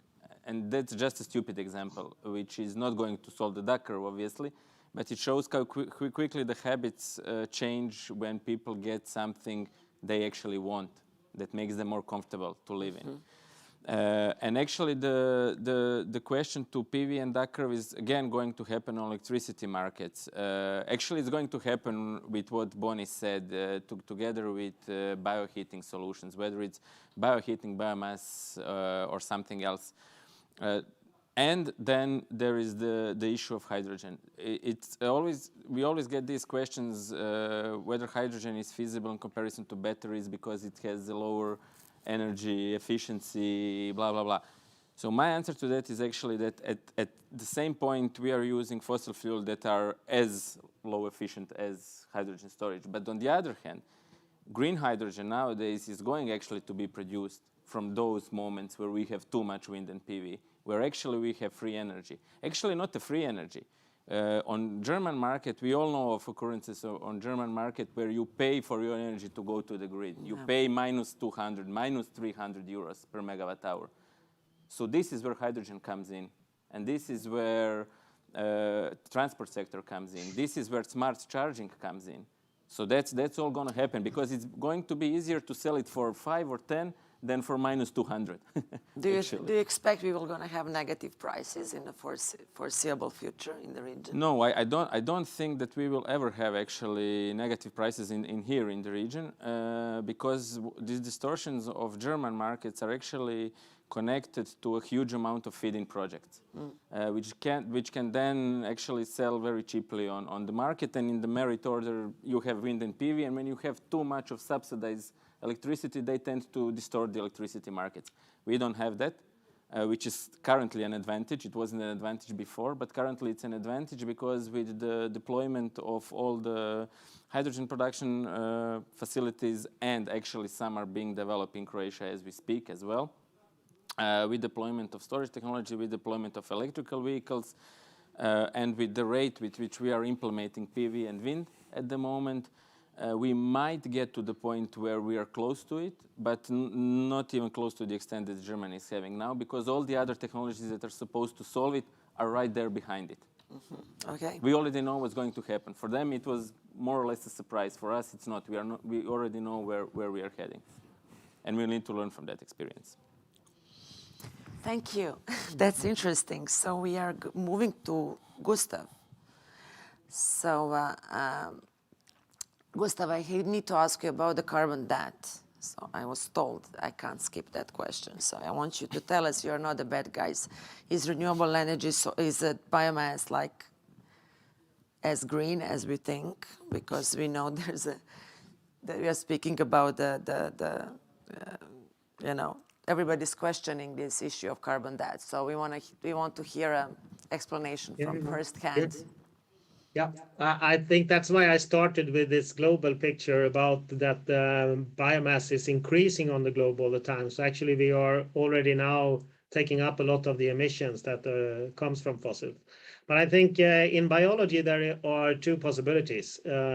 You either count on the individual or you count on the population when you do research. And if we take the individual, that would be the tree. So I mean, would the tree grow before you burn it? Probably.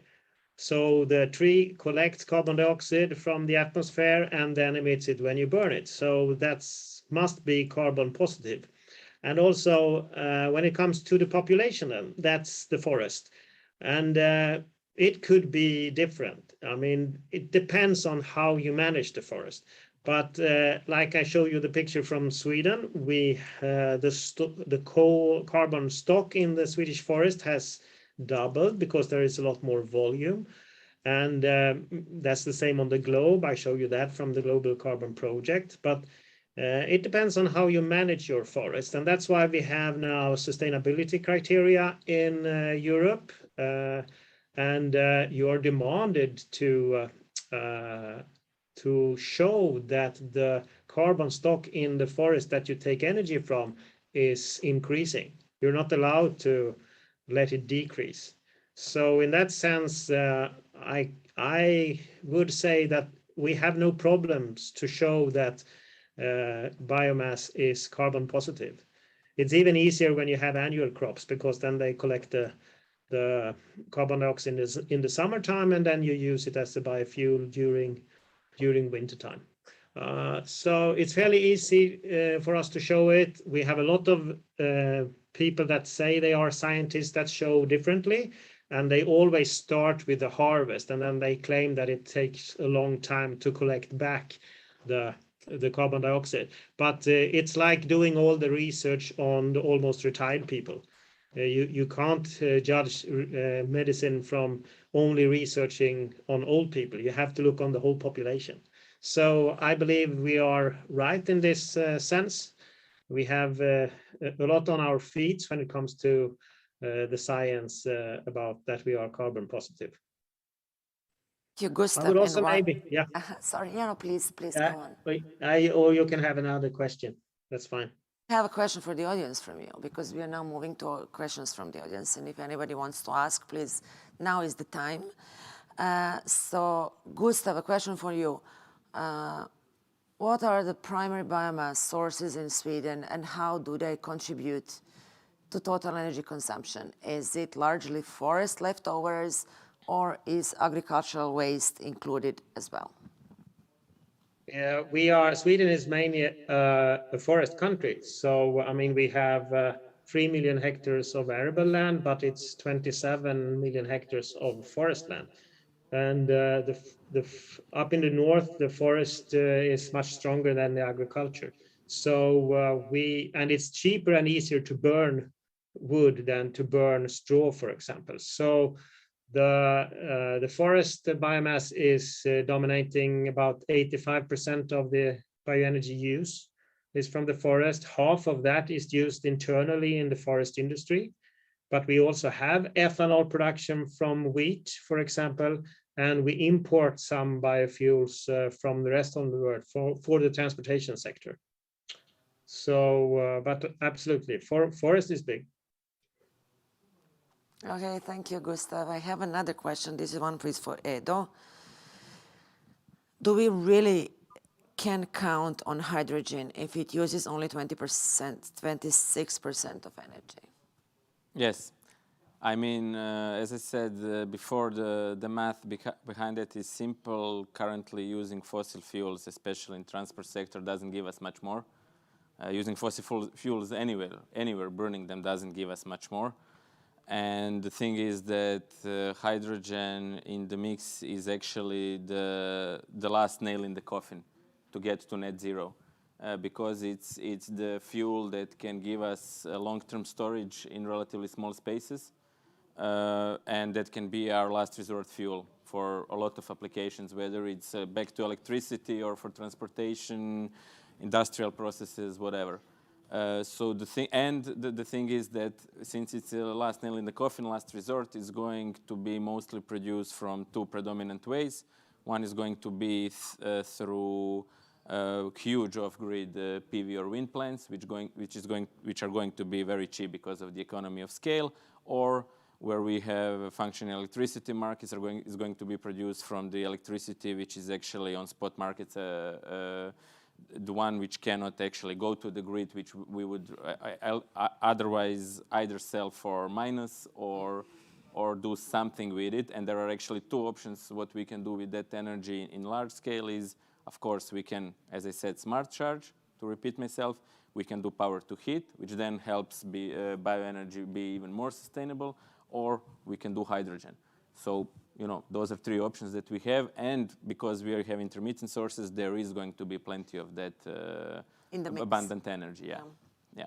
Okay. And comment that as well. Maya, could I comment hydrogen as well? Please, yes. Yeah, because I'm not so optimistic about the hydrogen development. I believe there will be a lot of renewable hydrogen, but I believe it will be mainly used immediately because it is expensive to store hydrogen. It's not more energy dense. It doesn't have a higher density than methanol. And and you have to build a building to store it. You can't store it outside like coal or so. So it will be very expensive. And also, if you are producing hydrogen, you would like to produce that for 7,000 hours a year, at least 6,000 hours, because otherwise it's expensive equipment. But cheap electricity prices, we have 1,000 hours a year, or maybe 1,500. And also, if we use the wind and solar, cheap wind and solar for producing hydrogen, then it's like needed, it's negative prices or very low prices. But if it is low prices, then the investor in wind and solar will not get paid. So there is a bad economy for either the hydrogen or the wind and solar. And today we have a distorted market when all the wind and solar are subsidized so far. So we don't know really how the market will look in the future. Because, of course, everyone that invests in wind and solar will be a bit scared if prices are going down. Of course, they can go up again. Because of that, we change our flexibility and use more when it's windy and so on. But it's a long process. So I believe in hydrogen, but it will not be that large volumes. That's my view. That's my belief. But of course, I can be wrong. We are yet to see that, so we'll see how it develops. It would be interesting to witness. The very last question from the audience, this one is for Nicola.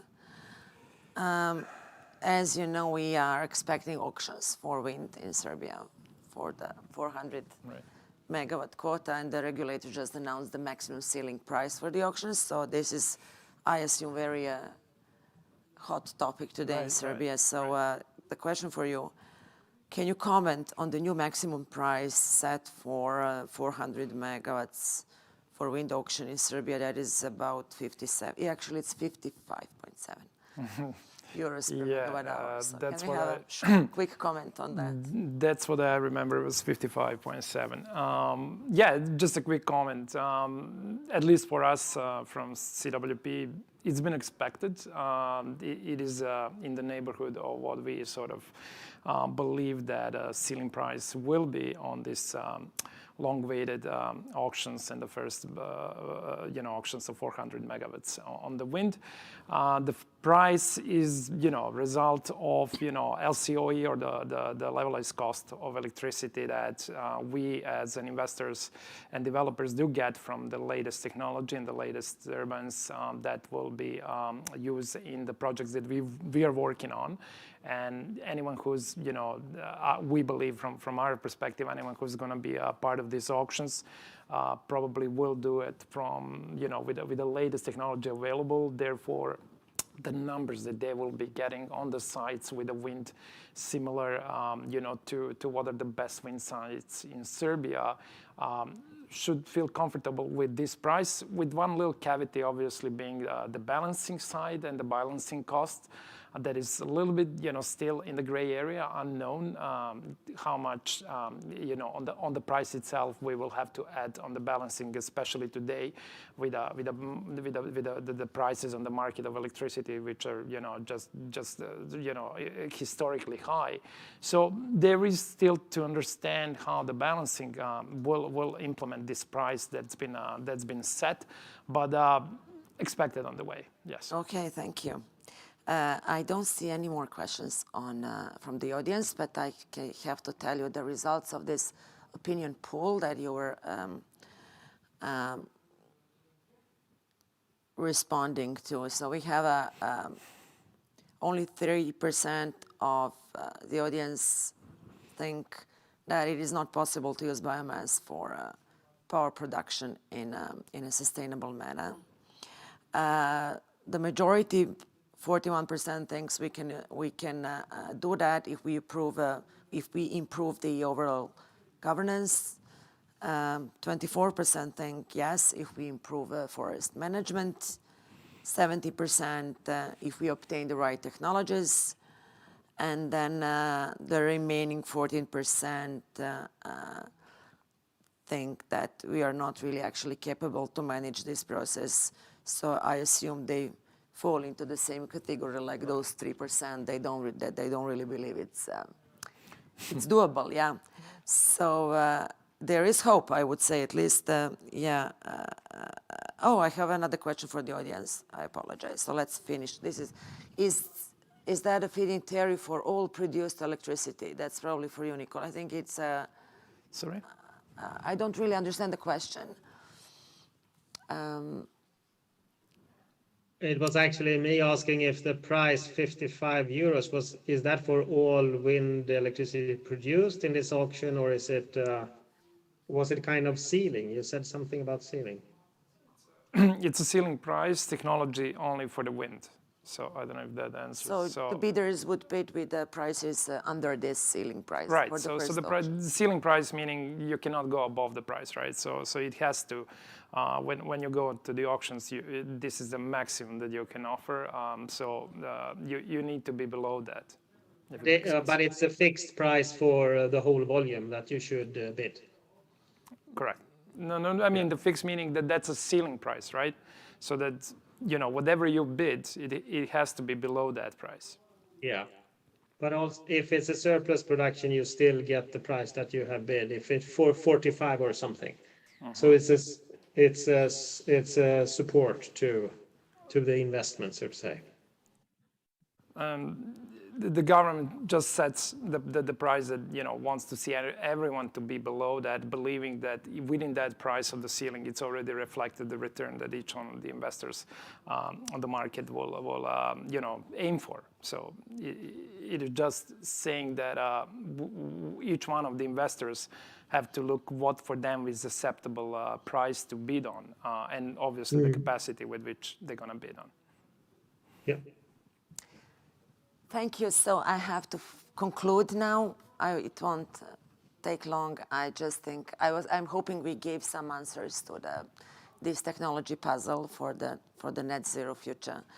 And I think it all comes down to the difference between the difficult and impossible. So it's definitely not impossible. It is difficult. And I think other than the technologies which are already there, we need the right mix also of economic and political will. I mean, economic factors and the socio-political will to make it happen. But I think that probably the most certain piece in that puzzle is probably the technology part. Yeah. So thank you for listening and asking questions. And I want to thank my panelists. I'm sorry that Gustav and Bonnie couldn't be with us in Belgrade today, but it was nevertheless great to see you online. So thank you very much, everybody. Yeah. Thank you for having us. Thank you. Thank you. Thanks for having us. Thank you.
Ovaj region jeste vrlo popularan za razvoj vetroelektrana, s obzirom da je teren vrlo jednostavan za savladati sa aspekta pristupa, priključenja, a tako i sa aspekta potencijala vetra. Ovo je vrlo vetrovit region, prošava duva tokom cele godine.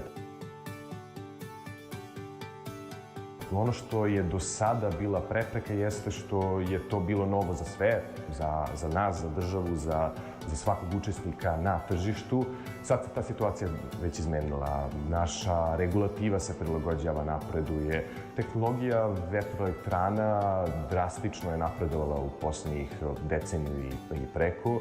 Nekada je praktično sama tehnologija usled svoje cene, kako investicije, tako i održavanja, jednostavno ograničavala mogućnost izgradnje ovakvih objekata. Danas već došli smo u totalno drugo vreme gdje praktično ova tehnologija postaje apsolutno dostupna i raspoloživa u svim regionima, pa evo vidimo u Srbiji krenulo uveliko da se razrađuje. Prednosti vetroparkova u odnosu na druge, pa pre svega zelena čista energija za potrebe generisanja električne energije iz vetroparka. Ne koriste se nikakva fosilna goriva, niti nikakvi slični zagađivači, a ovo je čista energija, praktično koriste se resurs potencijala vetra da bi se konvertovala dalje u električnu energiju. Vetar kao jedan od ključnih obnovljivih resursa mislim da definitivno mora da odigra vodeću ulogu, s obzirom da projekti vetroelektrana su znatno veći kapacitete u odnosu na druge obnovljive izvore energije. Neophodno je da se jave još veće investicije nego što su bile u dosadašnjem periodu kako bismo mogli da dostignemo takav cilj.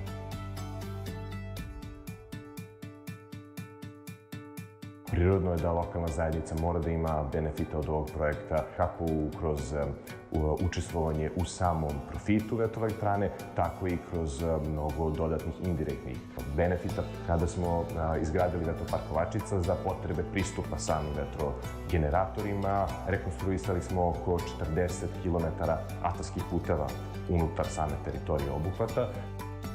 Mislim da imamo vrlo kvalitetne stručnjake koji drastično napreduju kroz svaki novi projekat koji se trenutno javlja na tržištu i ja verujem da nas sa te strane u svakom slučaju čeka svetla budućnost.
Hello and welcome back to our afternoon session of the first day of our annual conference on how to win the Balkan air pollution dodgeball, as we are calling the sport that we're in. We have another excellent panel for you. But before I introduce the speakers in this panel, let me just begin by reminding ourselves about what we heard in the morning session. We heard that the policy process for a net zero future is taking shape and it's moving forward. We also heard from professionals in the field of technologies that will need to be employed to get us to a net zero future with a very positive outlook and an optimistic account of the technological possibilities. But also now in this afternoon session, we will be speaking to an amazing panel about the principles that will need to be employed in making sure that both the policy process and the application of technological advances that is made in a sustainable and effective way. With this brief introduction, let me begin by introducing our speakers today. It gives me great pleasure to welcome Simon Ilse, who is the Regional Director at Heinrich Böll Stiftung. Welcome. Thanks for having me. I think online, hopefully, we have Wendell Trier, who is when I was thinking how to announce Wendell, I wanted to say that he's a climate change policy and science analyst, but I think it's better to say a Jedi in this sometimes complex, master Jedi in making sense of the complex policy developments in this area. For many years, he has been the director at the Climate Action Network in Europe, and a warm welcome to Wendell as well. Hopefully, online, we also have Nikos Mantsaris, who is the partner and senior policy analyst at the Green Tank, a leading think tank in the areas of energy transition and climate policy in Greece. Nikos, welcome. With us also here in studio, we have Branko Čečen, who is the director at the Serbia-based Network for Investigative Journalism. And hopefully, we also have online Dr. Elizabeth Paunovic, who is the environmental and occupational health expert with an amazing career that also includes many years in leading managerial position. I think the directorship at the World Health Organization for our region. Given the topic that we're discussing today, I'm happy to say that we have a stellar panel. So what will we talk about by way of introduction and just getting us started? I thought about everything we heard earlier today in terms of the capacities of technology to deliver a net zero world. And I'm kind of thinking and likening this to an operating system that can be made to work. But we need also these principles, almost as software to substitute the hardware to make sure that everything works and that we have a safe journey towards the net zero future. These principles that we will be discussing, hopefully, should allow us to have a journey that's safe, but also for many in our audience who are decision makers in the region of the Western Balkans, people who work in government ministries, to municipal governments, etc. These will be, I think, useful pointers in helping to deal with all the complexity, with all the decisions that will need to be made over the coming years and, in fact, decades.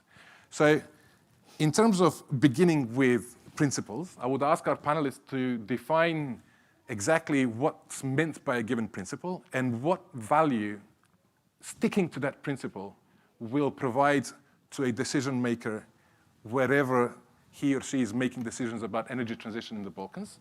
And just out of principle, if I was one of these decision makers, I might actually think slightly differently than the usual course of principles. I would start with health. And in that sense, I would invite Dr. Paunovic to maybe share with us what is meant.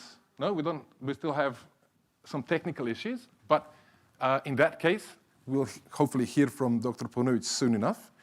we can start with something else. We can start with something that's often heard in discussing energy transition, which is the principle of making sure nobody's left behind.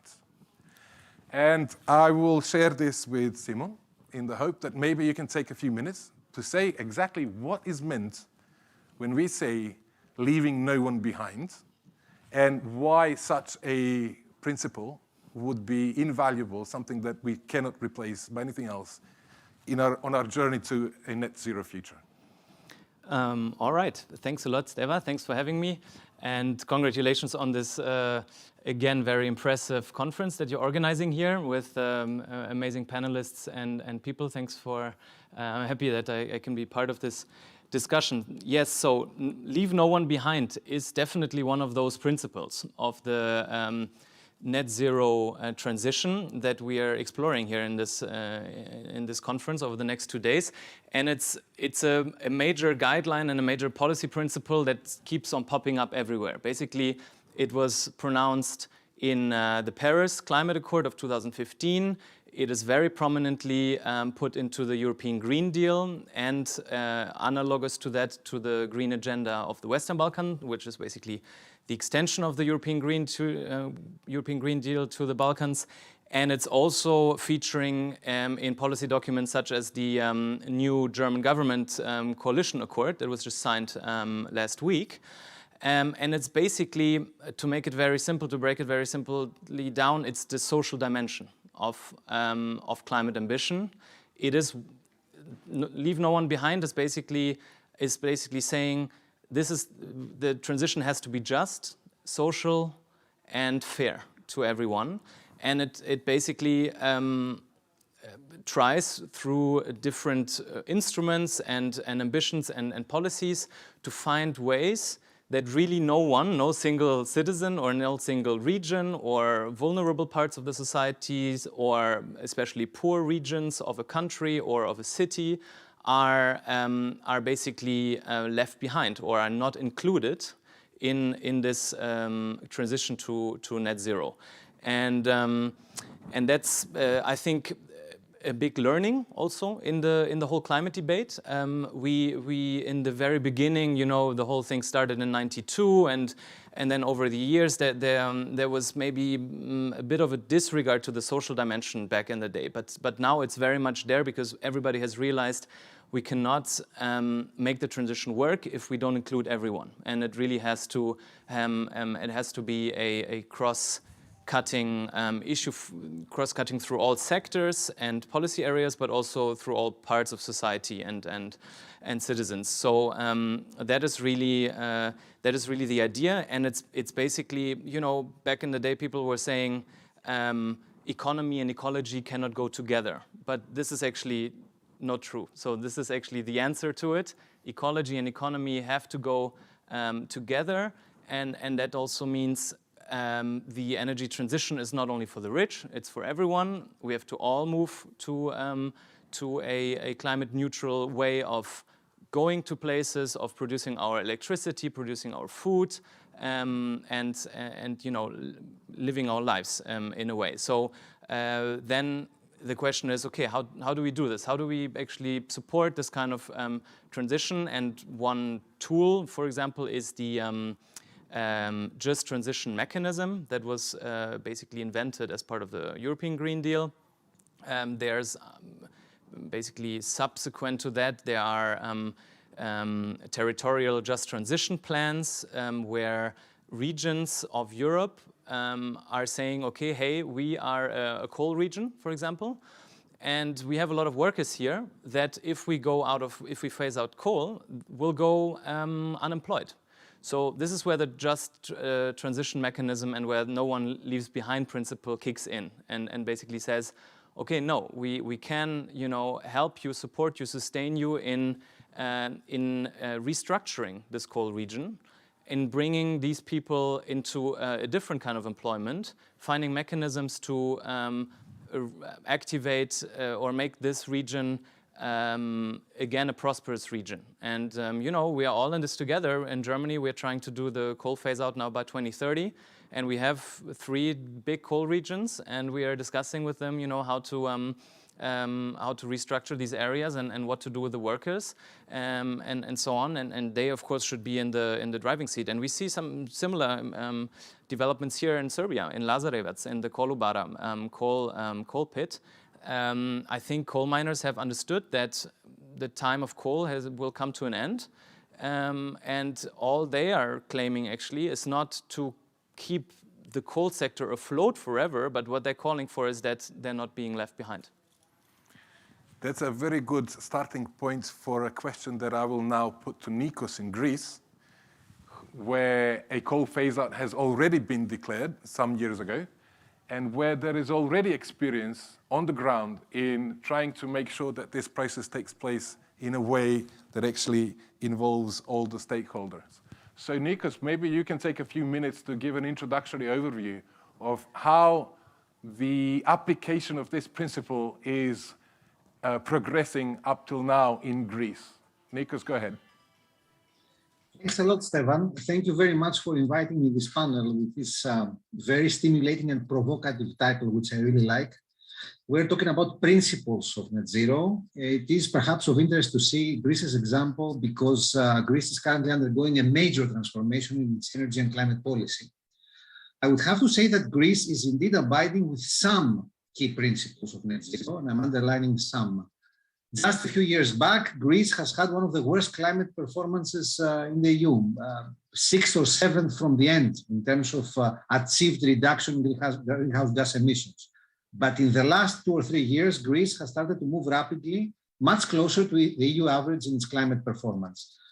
Clearly, this has a lot to do with the rapid decline of lignite production in Greece, accelerated by many factors, but most importantly by the escalating carbon prices. It was around this point that the Greek government announced the decision to shut down all existing lignite plants by 2023 and leave only one operating until 2028 at the latest. And I'm mentioning the dates because we need to realize how rapid this is, how short of a period for transition this is. Another very important piece of climate progress in Greece is very, very recent, and I'd like to say a few words about it. It is the Greek climate law, which was just submitted for public consultation a few days ago. We had the honor of participating in the development of this law that lasted several months as part of the law drafting committee. Not everything is as we proposed, but the bottom line is that Greece is now aiming at climate neutrality by 2050 at the national level. Also at the national level, the 2030 target is minus 55% compared to 1990 levels, which, considering Greece's starting position, which is far below the EU average, is an ambitious goal. Also, there are 5-year sectoral carbon budgets in the climate law, which will ensure engagement of all economic actors and all sectors of the economy, a prerequisite, in my opinion, to achieve climate targets. But there are 2 threats right now in Greece, 2 important challenges or threats, the way that you want to pose it, it's the same. First of all, we're dealing with a very real threat for a fossil gas lock-in. Current plans enshrined in official documents, I'm not talking about hearsay, include 4.3 gigawatts of new fossil gas capacity. Clearly, this is utterly inconsistent with the minus 55% climate target I mentioned earlier. And to give you a quantitative perspective, it is important to understand climate policy quantitatively. Minus 55% for Greece means that the electricity sector in 2030 cannot emit more than 5 million tons of CO2. And just last year, the existing fossil gas units in Greece emitted 8 million tons. What does this tell you? That we need to reduce fossil electricity production from fossil gas units instead of building new units that will produce more electricity from fossil gas.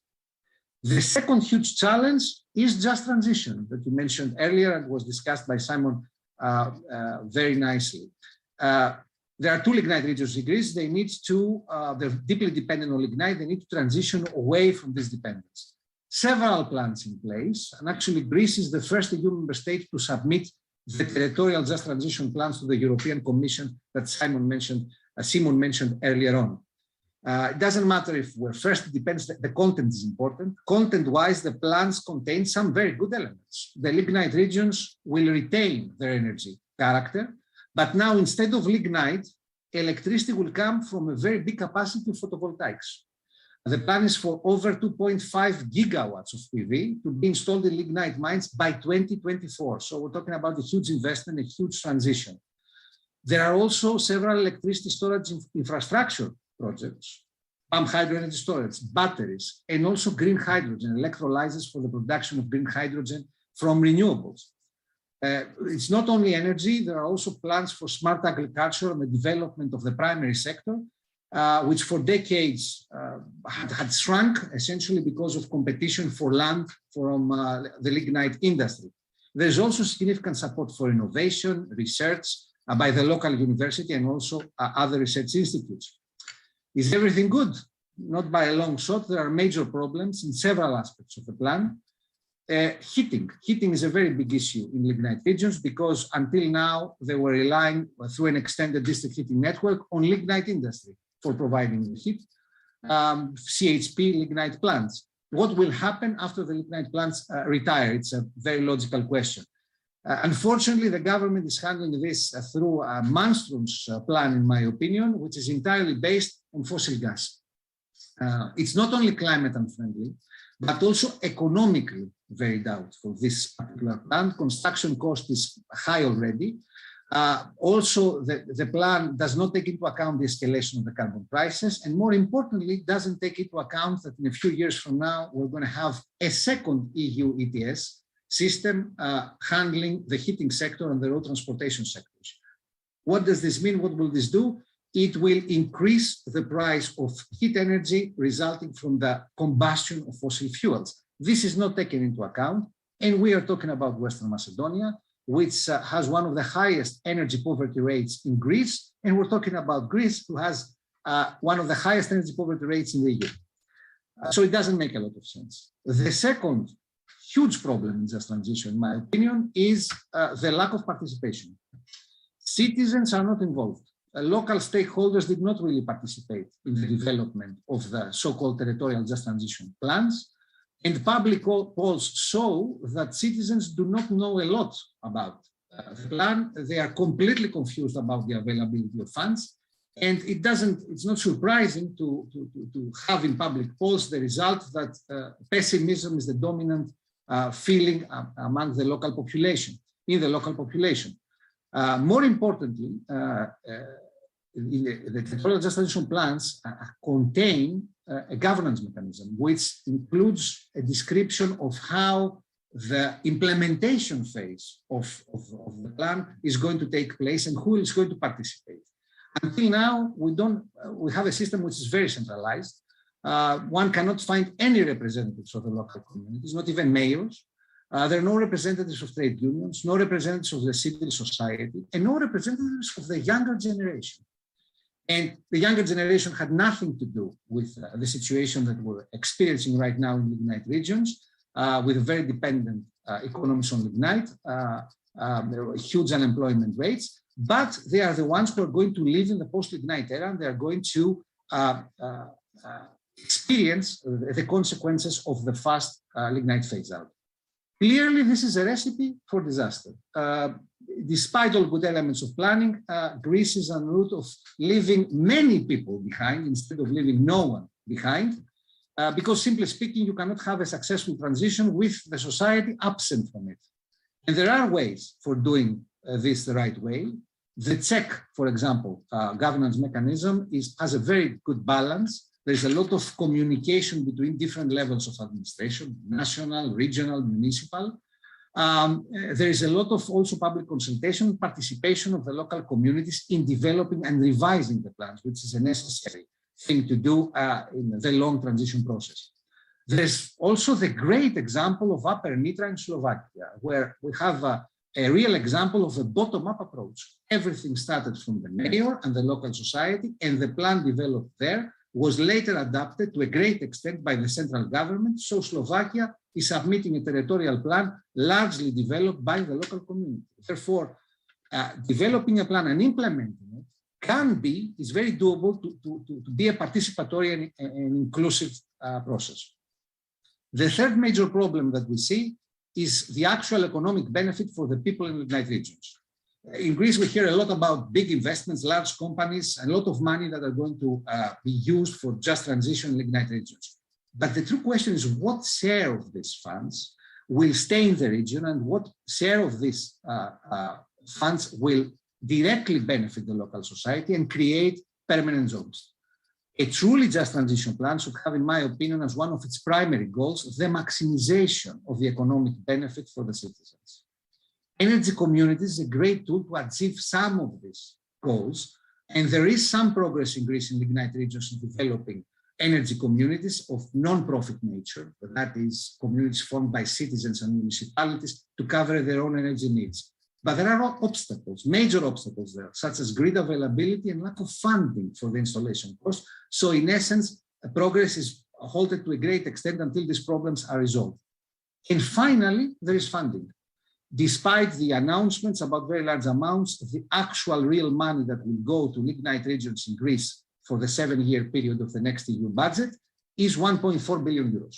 And this is not a lot of money, as analysis suggests, but also if one considers the extent of dependence of Greece's lignite regions on the lignite industry. It's the largest among all lignite regions in the EU, as several indices suggest. And one needs to also consider the fact that this transition is taking place as we speak. So since the lignitization is happening de facto in a very fast pace, funding should also be very front-bearing, forward-bearing, instead of investing the money later on in the period. So if I wanted to summarize the principles, to go back from the beginning, I would suggest to decide earlier, much earlier than Greece, on a clear path away from coal, the most polluting fuel. This would have immediate and big impacts on improving the climate performance of the country. Also stay away from fossil gas in designing the energy future, the energy transition. Rely instead on renewables in conjunction with energy storage. It's not just more climate friendly. If you consider the way that the climate policy in Europe is evolving, it is really the smart move. I would definitely suggest enshrining this in a climate law. It will help also involve the society and also involve all economic actors in achieving the climate targets. If either of the two, the society or all sectors of the economy, are absent from the effort to achieve the targets, then climate neutrality is simply going to be an expression, it's not going to be something real. In planning for just transition, one needs to consider, wants to involve local communities, needs to involve trade unions, civil society, as well as representatives of the younger generation, because they are going to live in the post-lignite era. Also have the maximization of the economic benefits for the local communities as a top priority, instead of solely focusing on attracting large companies, which makes some sense, but it's definitely not the whole story. To this end, developing and supporting energy communities for citizens and municipalities is of great value. And finally, last but not least, one needs to design appropriate in size and in flexibility finance instruments for financing just transition in lignite regions. Thank you so much. You have raised so many important issues and principles in a brief but very topical and principles-laden contribution. Thank you so much for that. It's a good introduction to my next question, which will go to Wendell, who for many years is at the center of where the policies take shape when it comes to the European agenda for decentralizing the way we live, basically, and getting us to the target in time. I kind of wondered which of the principles to use as a kind of introduction to Wendell's contribution. I thought initially about the concept of 1.5 fitness, which I think is one way of sorting out the criteria for what will work and what won't work. But also another word that makes sense, a lot of sense, and was heard throughout today was ambition.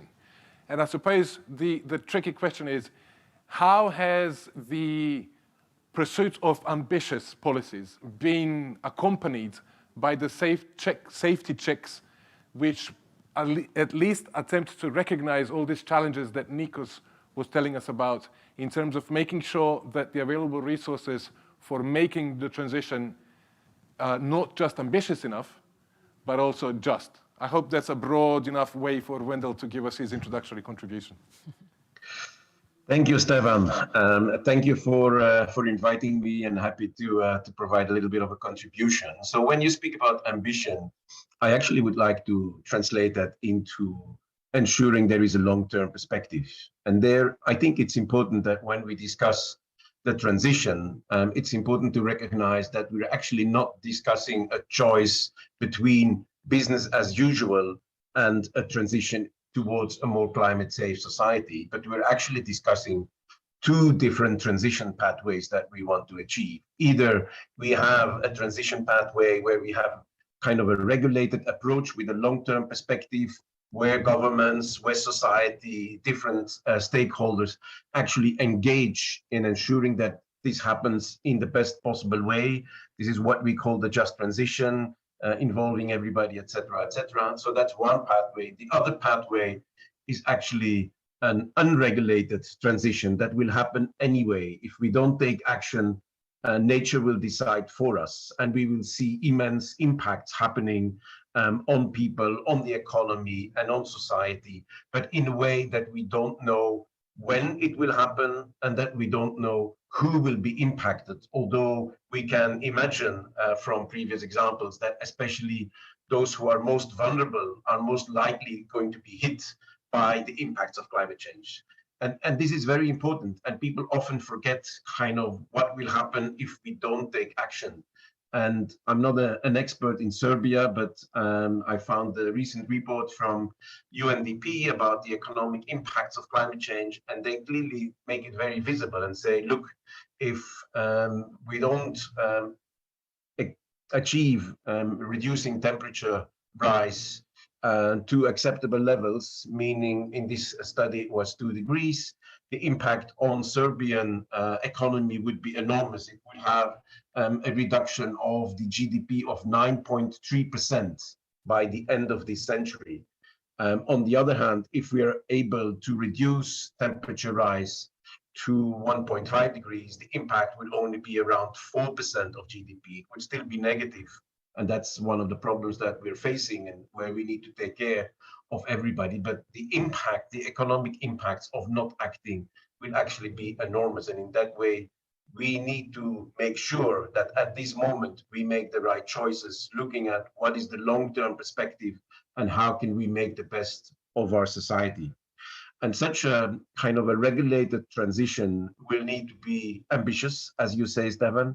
It will need to make sure that we really transition the whole of the economy, not just parts, but the whole of the economy, and that we transition away from all fossil fuels, like Nico says, not just coal, but also gas and oil and so on. So that's very important. And thirdly, I think we also need to make sure that we're not just focusing on technology changes, extremely important, and technologies can help us, both in terms of renewable energy, energy storage, energy savings technologies, industrial applications, transport, and so on. So you know the whole range.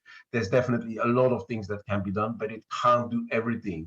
We also need to look at how do we change our society, how do we change lifestyles to ensure that we actually get to that ambitious level of changes that we need. And there, I think, acknowledging that this is a very challenging transition, it is very important that we ensure that no one is left behind and that everybody is part of this debate.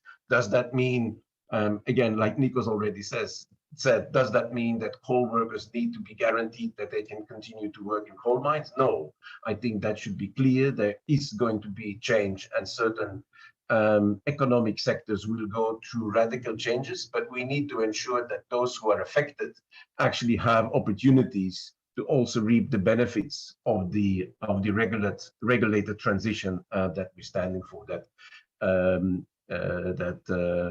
Workers are getting reskilled, that they're getting support, that we're ensuring that new industries are not only locating in places where there was previously no, for instance, coal mine activity, but that actually also industrial opportunities are being transported to those regions where currently people are working and so on. So there's a whole range of decisions that will need to be made to ensure that the transition can be just and that people can be part of it, which includes looking at workers, etc. It includes looking at how do we ensure that the funding that is coming, either through own funds from the regions or from the European Union, UNDP, etc., that they're really being used with a long-term perspective and not just with a short-term kind of bridging perspective, but really at where does it make most sense to have this funding being implemented. And finally, I think that to make all of this happen, and given this is such a challenging task, we really need to make sure that everybody is on board and that people feel that they're part of the transition and not that this transition is happening above them and behind their backs and above their heads, etc., but that people can really be part of the decision-making processes, can be part of the changes, and can see where the possible benefits for them will be from these changes. Thanks. Thank you very much for those introductory remarks, Wendell. And I think one way of summarizing both your contribution and or highlighting an aspect that you covered, but also Nikos kind of mentioned the variety of different changes that we will all go through, includes also the application of some further principles that I want us to get to know. For many people behind these words, they don't really get to see, because we are kind of just starting the journey in this region, what that means in practice. So with a bit of luck, our tech colleagues should be able, because Nikos mentioned energy communities, mentioned people at local level participating in the changes. And in relation to what Wendell was saying, changing the way we go about producing and consuming energy can take so many shapes and forms, including decentralizing it, and democratizing the way we go about energy consumption, production and consumption. So with a bit of luck, I'm asking our tech people to show us a brief 2 or 3 minute account of a energy community here in Serbia and the rationale that its members have decided to pursue as their own guiding principles on how this change can be taken forward.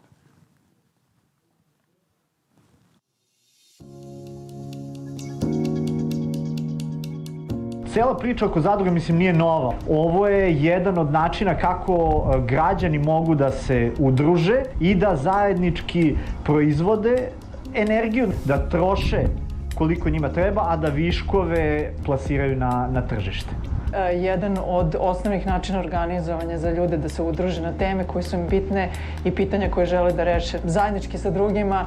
Se uključe u energetsku tranziciju i da na neki način doprinesu što svojoj nezavisnosti energetskoj, što energetskoj nezavisnosti cele države. Dozvoljava da ljudi u stvari budu na različitim mestima i da elektrane iz različitih gradova u stvari budu deo takozvane virtualne solarne elektrane, gde zadruga deluje kao agregator proizvodnje i onda na tržištu u stvari nastupa kao jedan veći entitet. Jedna od osnovnih karakteristika je zadruga demokratsko upravljanje, jedan član, jedan glas. I s te strane se odluke donose na demokratičniji način nego u običnim kompanijama. Energetska zadruga je taj mehanizam koji nas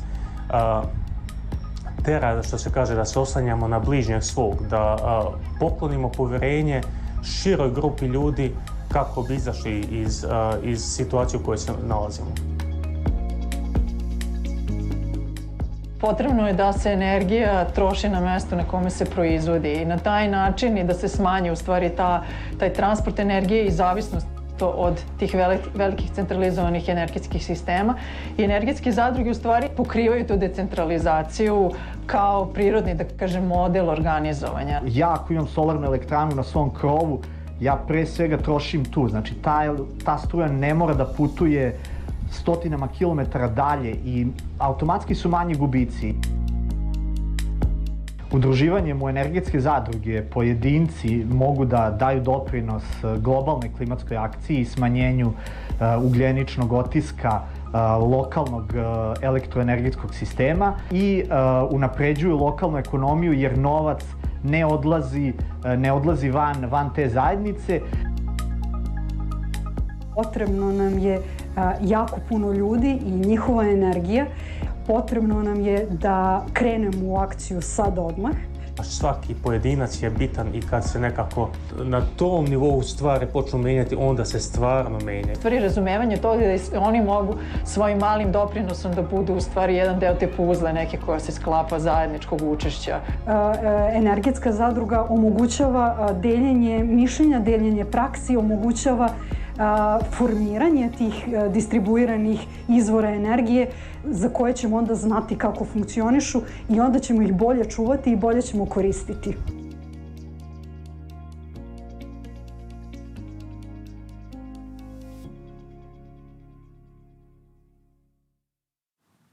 Dakle, decentralizacija i demokratizacija energije, dodatna dva principa, delovi nečega što se često u struci naziva 3D energetske tranzicije, a to ću da iskoristim priliku da podsjetim na to da je u prethodnom panelu jedan od govornika potencirao i taj treći, digitalizaciju, koja je zapravo način na koji proizvodimo i koristimo energiju čini dovoljno fleksibilnim da u nastavku tog napora ovaj cilj od neto nula postane zaista izvodljiv, a ne nešto što nas zadržava i obeshrabruje na tom putu.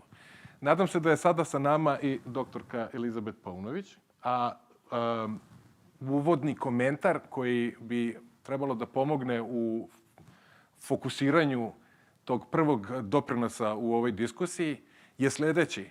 Mi smo čuli u prethodnim panelima da obnovljivi izvori energije i put ka cilju, odnosno ka neto nula ekonomiji, praktično već sada odražava nešto što je daleko, daleko konkurentnija priroda obnovljivih izvora energije u odnosu na fosilna goriva koja, naravno, koja nemaju mesto u toj našoj budućnosti.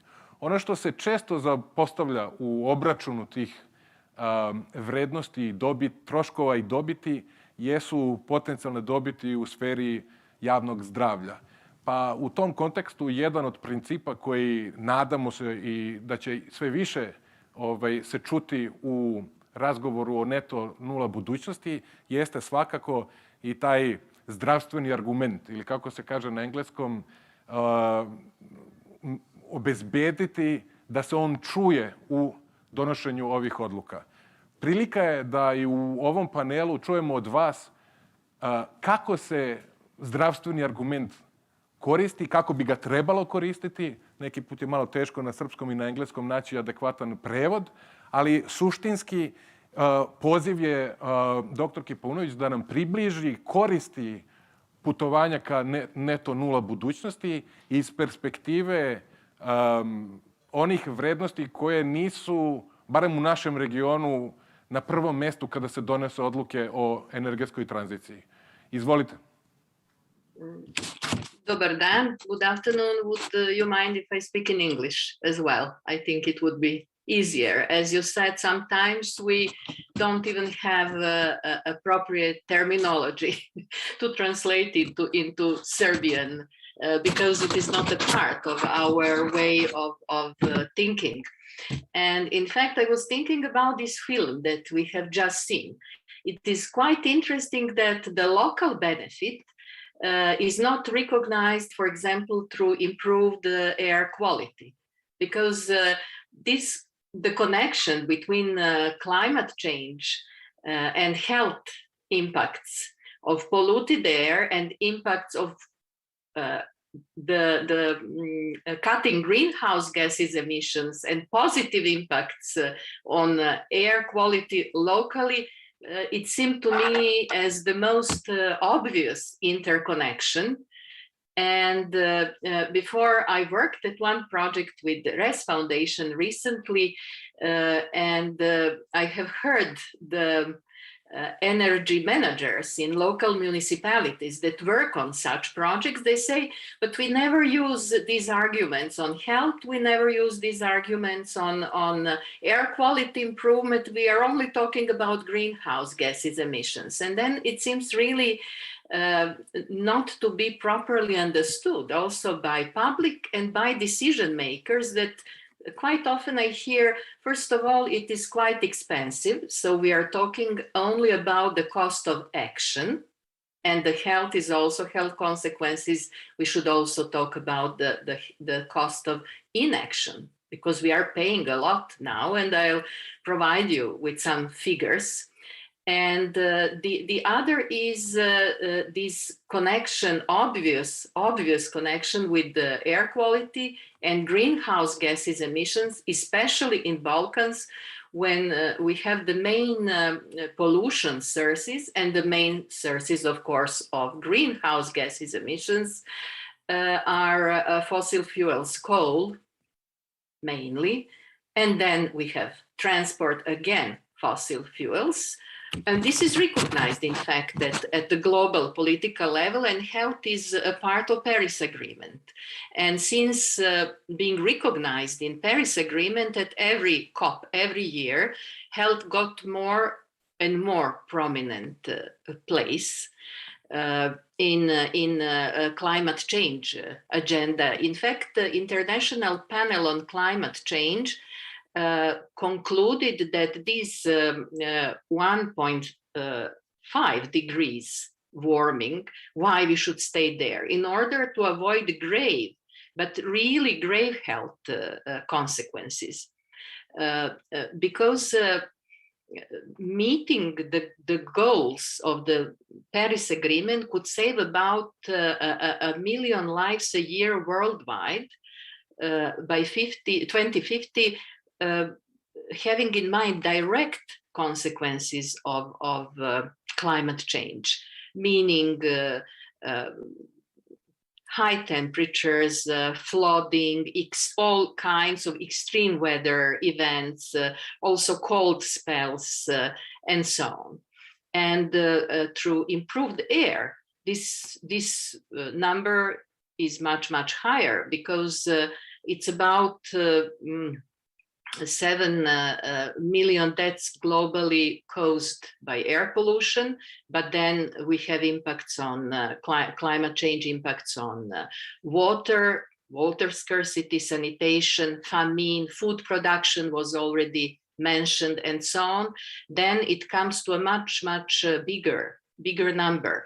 And if we try to express this in economic terms, because we have heard so far the costs of action, future action, these would be the costs of inaction. So keeping business as usual, but we cannot even predict, because future scenarios could be more and more harmful, because over 20% of people worldwide, and Balkans is a part of such a picture, are breathing unhealthy levels of air pollution, mainly, largely resulting from burning fossil fuels, which are also driving climate change. So in 2018, air pollution from fossil fuels caused about $2.9 trillion US dollars as the consequences of negative health impacts. It's about 2.9 trillion US dollars. So it's about 8 billion US dollars a day. And this is a cost of health consequences and cost of inaction. But these costs are dispersed and hidden. And we have them expressed as new hospitals, costs of health insurance costs, costs of new equipment, costs of years of life loss, premature deaths, costs of disability, and so on.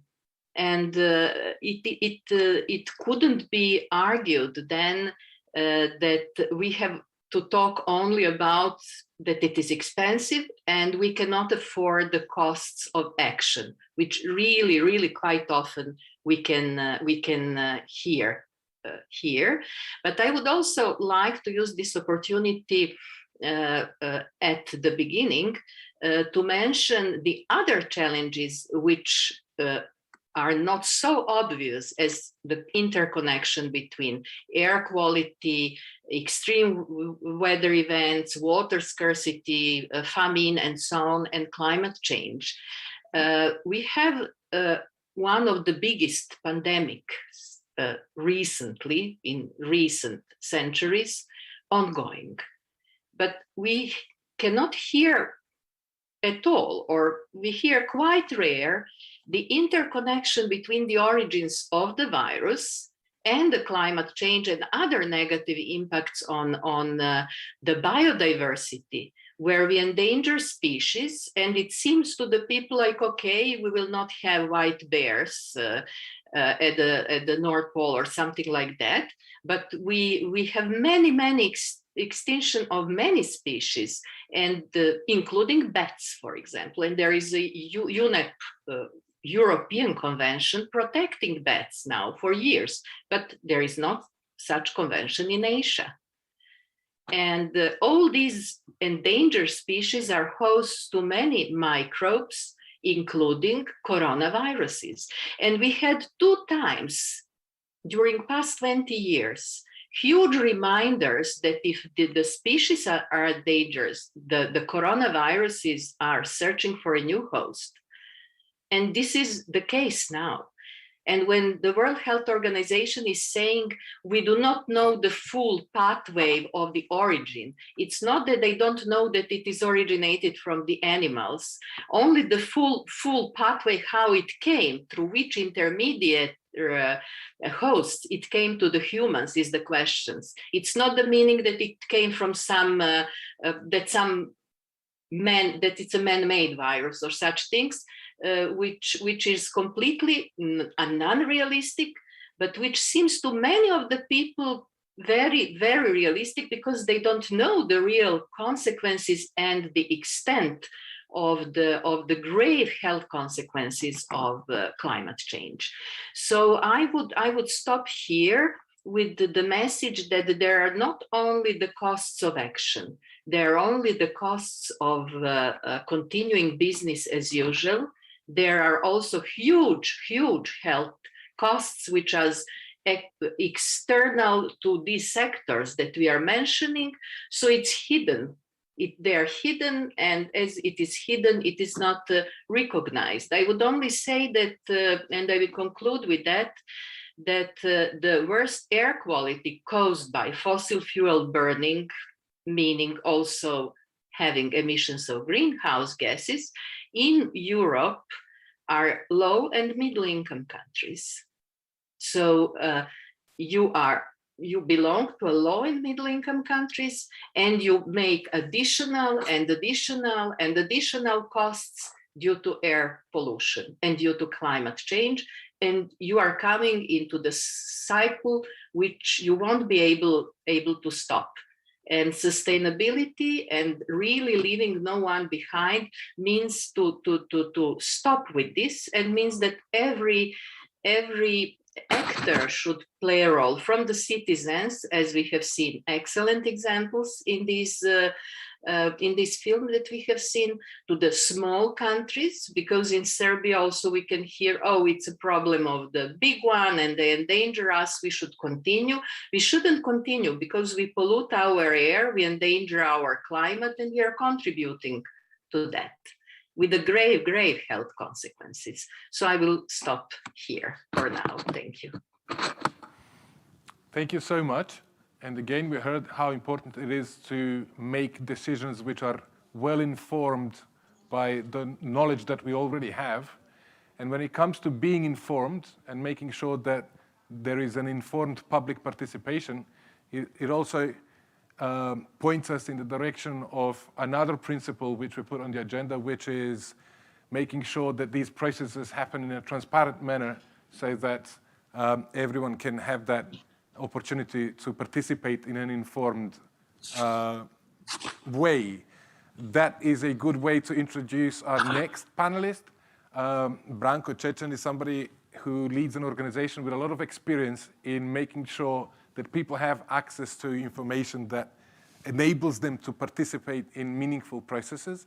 And I kind of thought about a joking way to start the conversation with Branko by saying, when is this challenge about smoke and when is it about smoke screens? Given that transparency is a challenge for all of us in this region, and given the fact that there are enormous resources being invested in the change that we are proposing, maybe you can take a minute or two to give us an idea of what it looks like in practice to ensure that the public can appreciate these investment decisions based on accurate information. For instance, we have, I'll give you an even more specific lead, we have still many in this region who really struggle to drop their arguments about the potential value of what is basically an investment in the past, about continued reliance on coal. We take it for granted that everybody understands that, but maybe there are other parts of our society who still don't understand this. How have you found the process of making sure that the public has access to information about the decisions that we are talking about? More and more difficult. It is more and more difficult with every year of populist government, which is doing everything it can to stop us from reaching all these documents that Aarhus Convention guarantees us to be free to get. And right now it's really crazy because even the little documents and data we get from the government and information we have to fact check because all these offices are occupied by so many amateurs and inept people that we receive what little documents we receive with absolutely wrong data and facts. So then you ask for 6 different documents from other institutions that contain individual facts and data from the document that you asked them from, and you see that half of it is wrong. So even when they want to give you a document, they don't, or data or information which is important for citizens to make their decisions,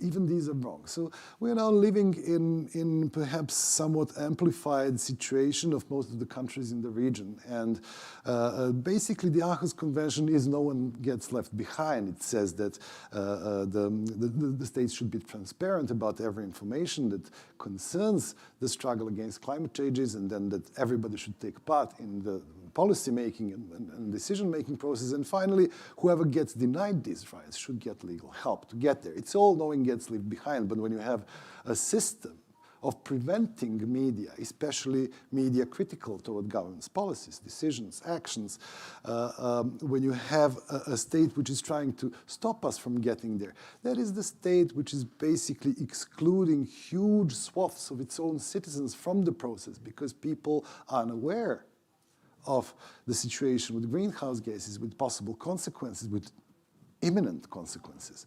Those are the people who are not part of the process, who are not informed, and of course have no legal help to be informed or become part of the process. And we feel frustrated because it takes more and more time, more and more energy, more and more skill and knowledge to do something so simple as ask and receive a document which is full of public interest content from your own government. So the bad actor here is populism. The bad actor here is dysfunctional democracy. And if we consider the latest research that say that in the entire world, the democracy is in decline, and even in mature democracies that we consider to be functional.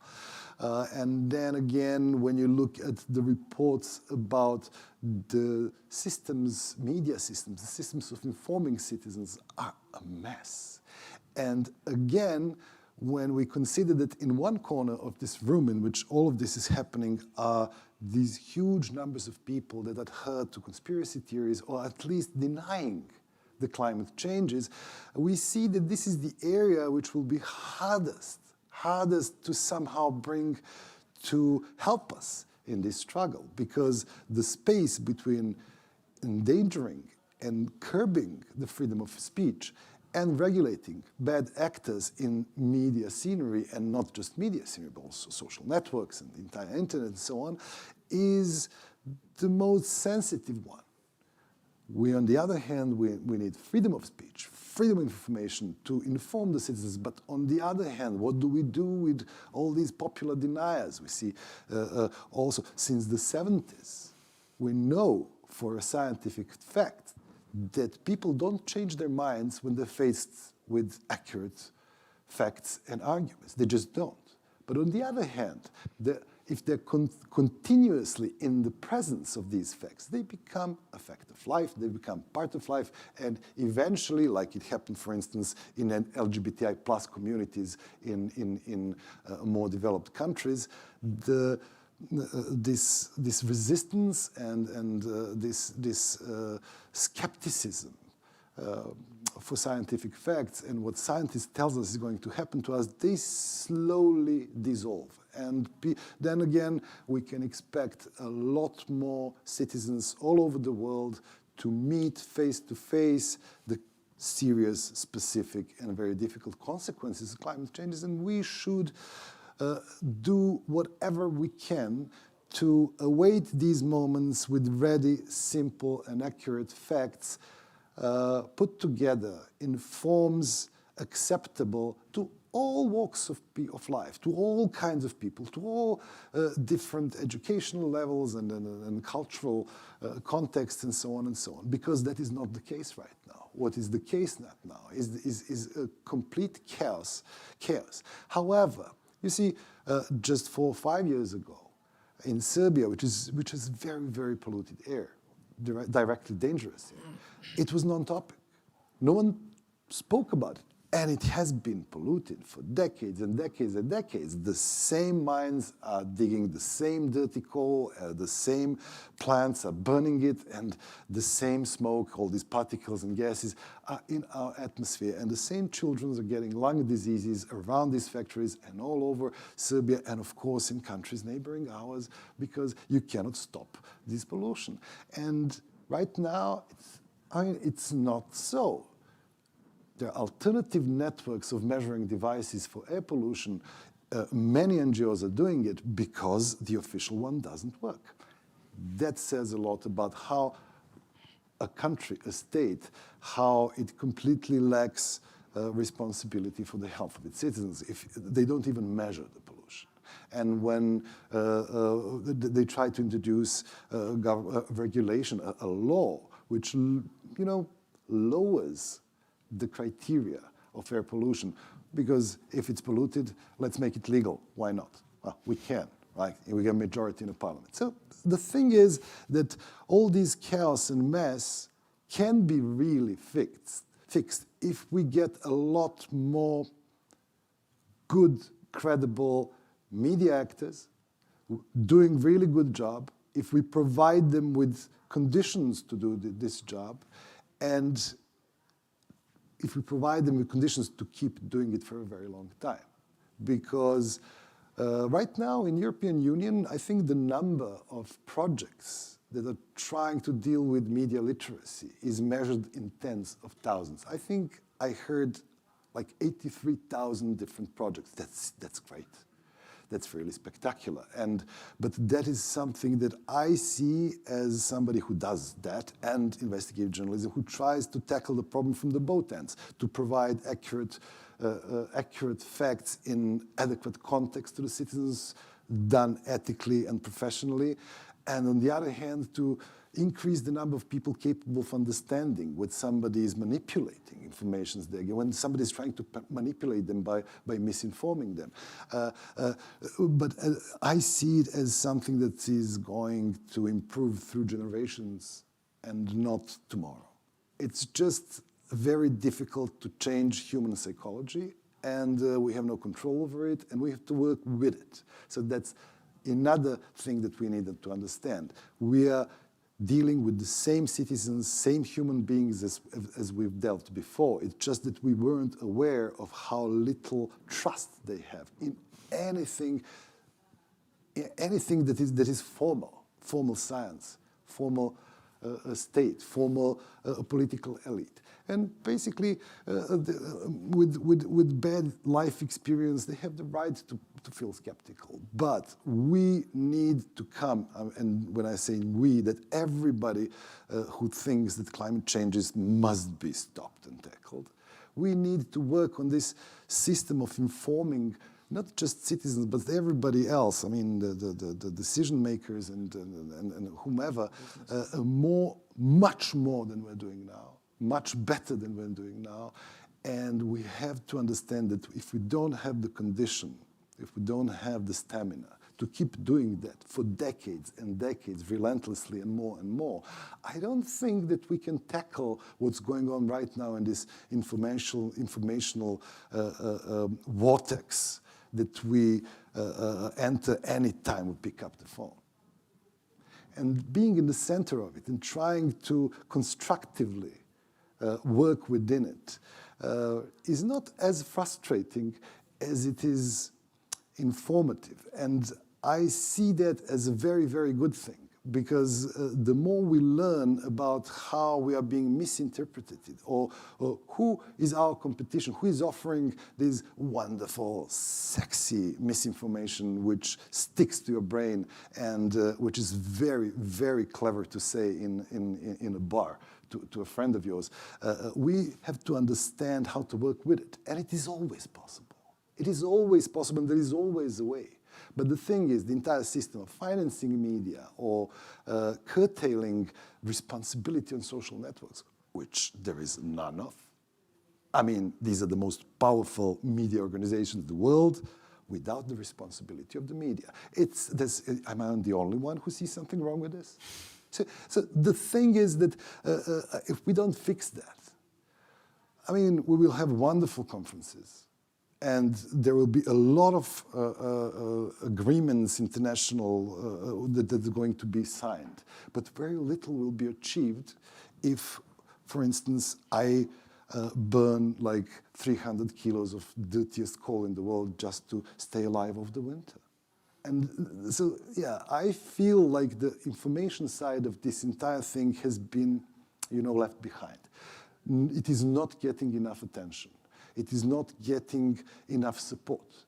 And I think it is not being, the political systems of individual countries, despite, never mind if they're very, very nice democracies that we would all like to live in, or they're a complete mess of countries like North Korea, something like that.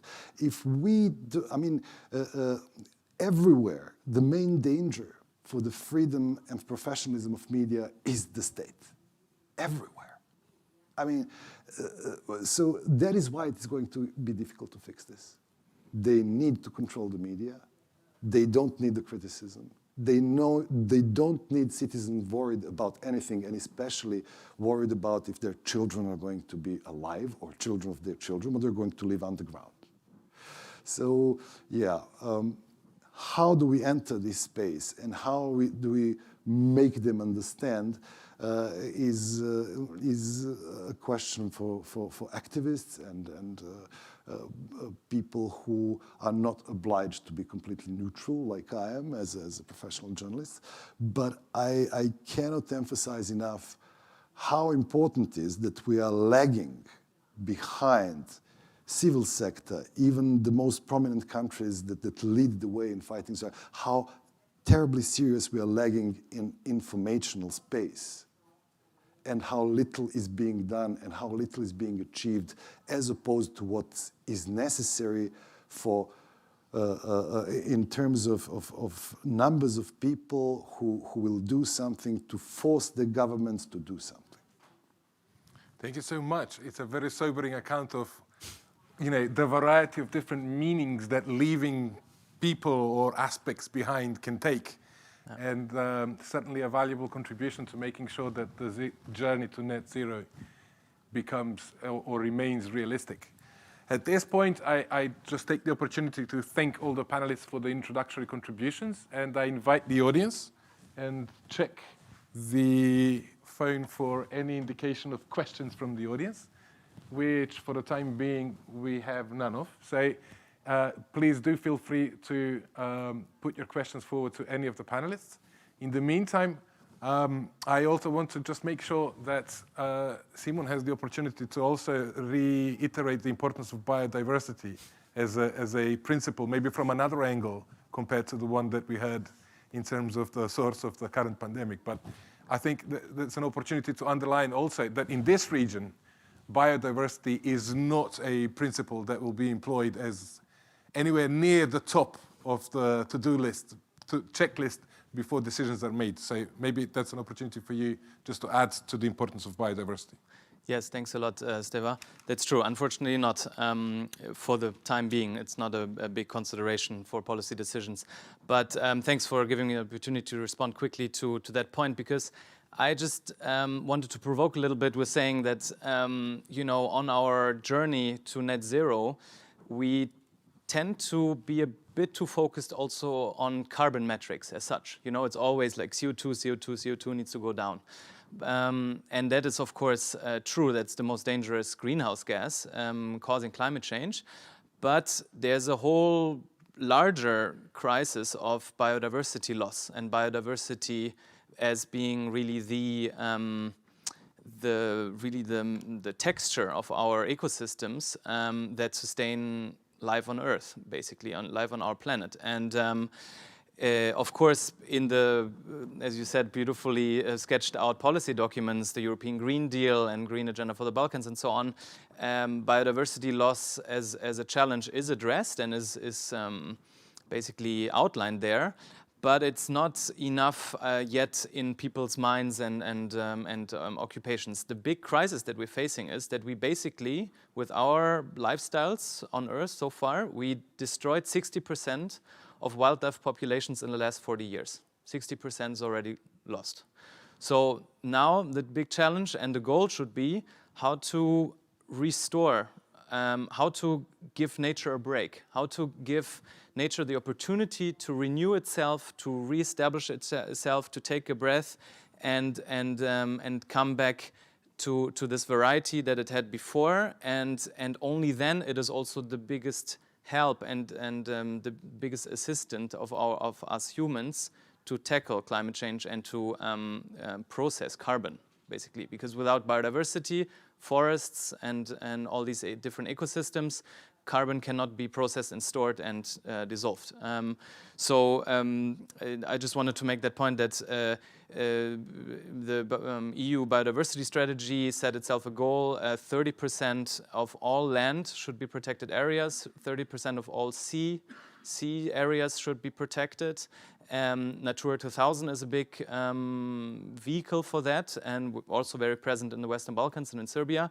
And we should all just really keep on talking about these topics and not only talking, but you know, make actions in that regard and support these processes, because it's very key and very important, and it's beyond the carbon metric CO2 focus. And just another word on the Western Balkans. The Western Balkan region has a particularly high degree of biodiversity. You have beautiful landscapes and nature here, very rare degrees of biodiversity in the rivers, as we know, and the only, let's say, sad and good news at the same time is that people seem to be waking up to that. There's a lot of public resonance with these topics nowadays. People are fed up of seeing their rivers disappear in pipes and in small hydropower plants for the sake of green energy. You know, that's not how you do it. And they're increasingly standing up. We can see that in Serbia, but also throughout the region, for their landscapes and for their nature, actually around their villages and their houses. So that is. That's a good thing, and I think we, with what you said, you know, if facts don't help to convince people, maybe the constant exposition to these facts will help, and to these topics actually will help at some point, and it should be really, yeah, center stage of any future policy decision to have a kind of a not only climate check but also biodiversity check of any measure or law. Thanks. Thank you. I, in my notes, have another principle that wasn't talked about, but before I introduce that one, I think we have a question from the audience here at our conference venue. So Ilya, please,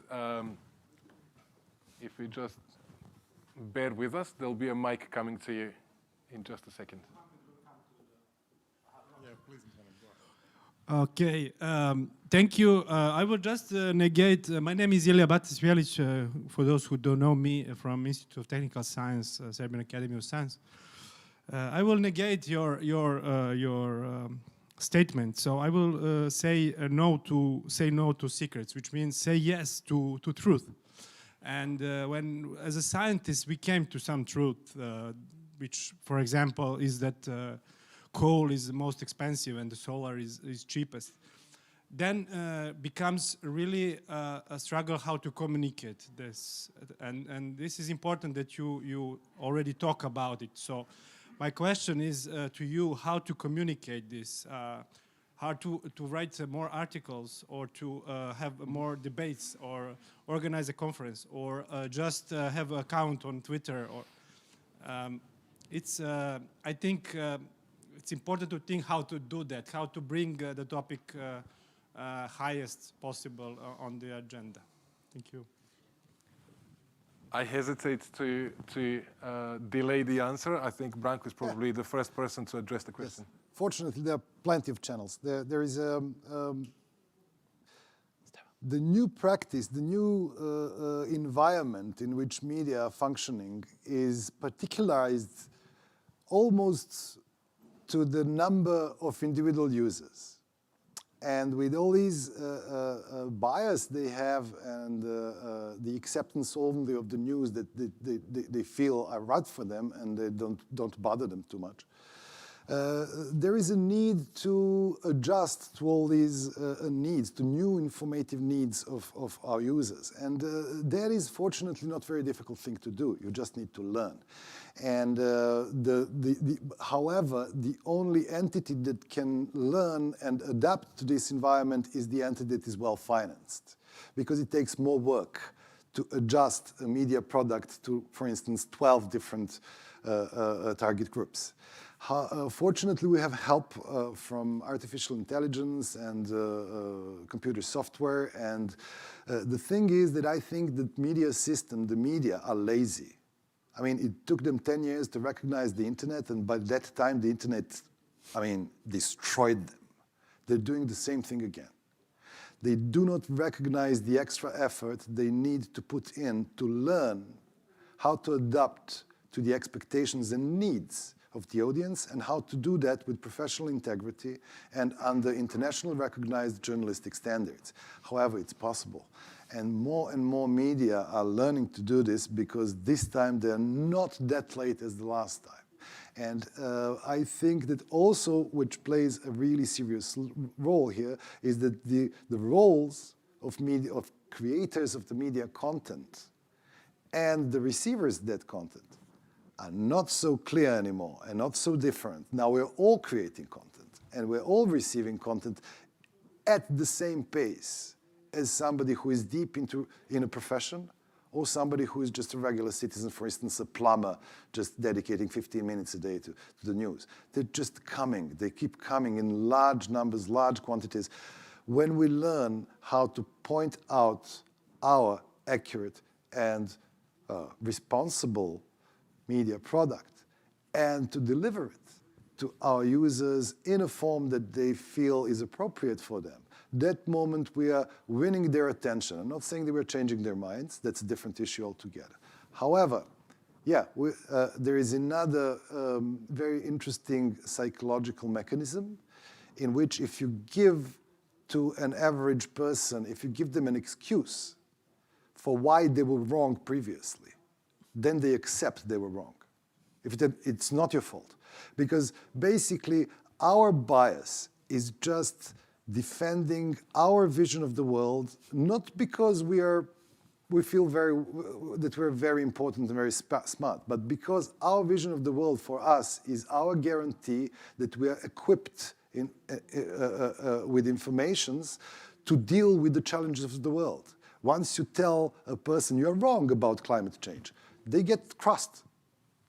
Because you are bringing, they feel like you brought under question the entire system of thought and the entire understanding of the world, and they're they put up resistance. If you tell them, of course you were wrong, because they fed you the wrong information, again in an adequate way, then they are very prone to say, oh, and what's the real truth?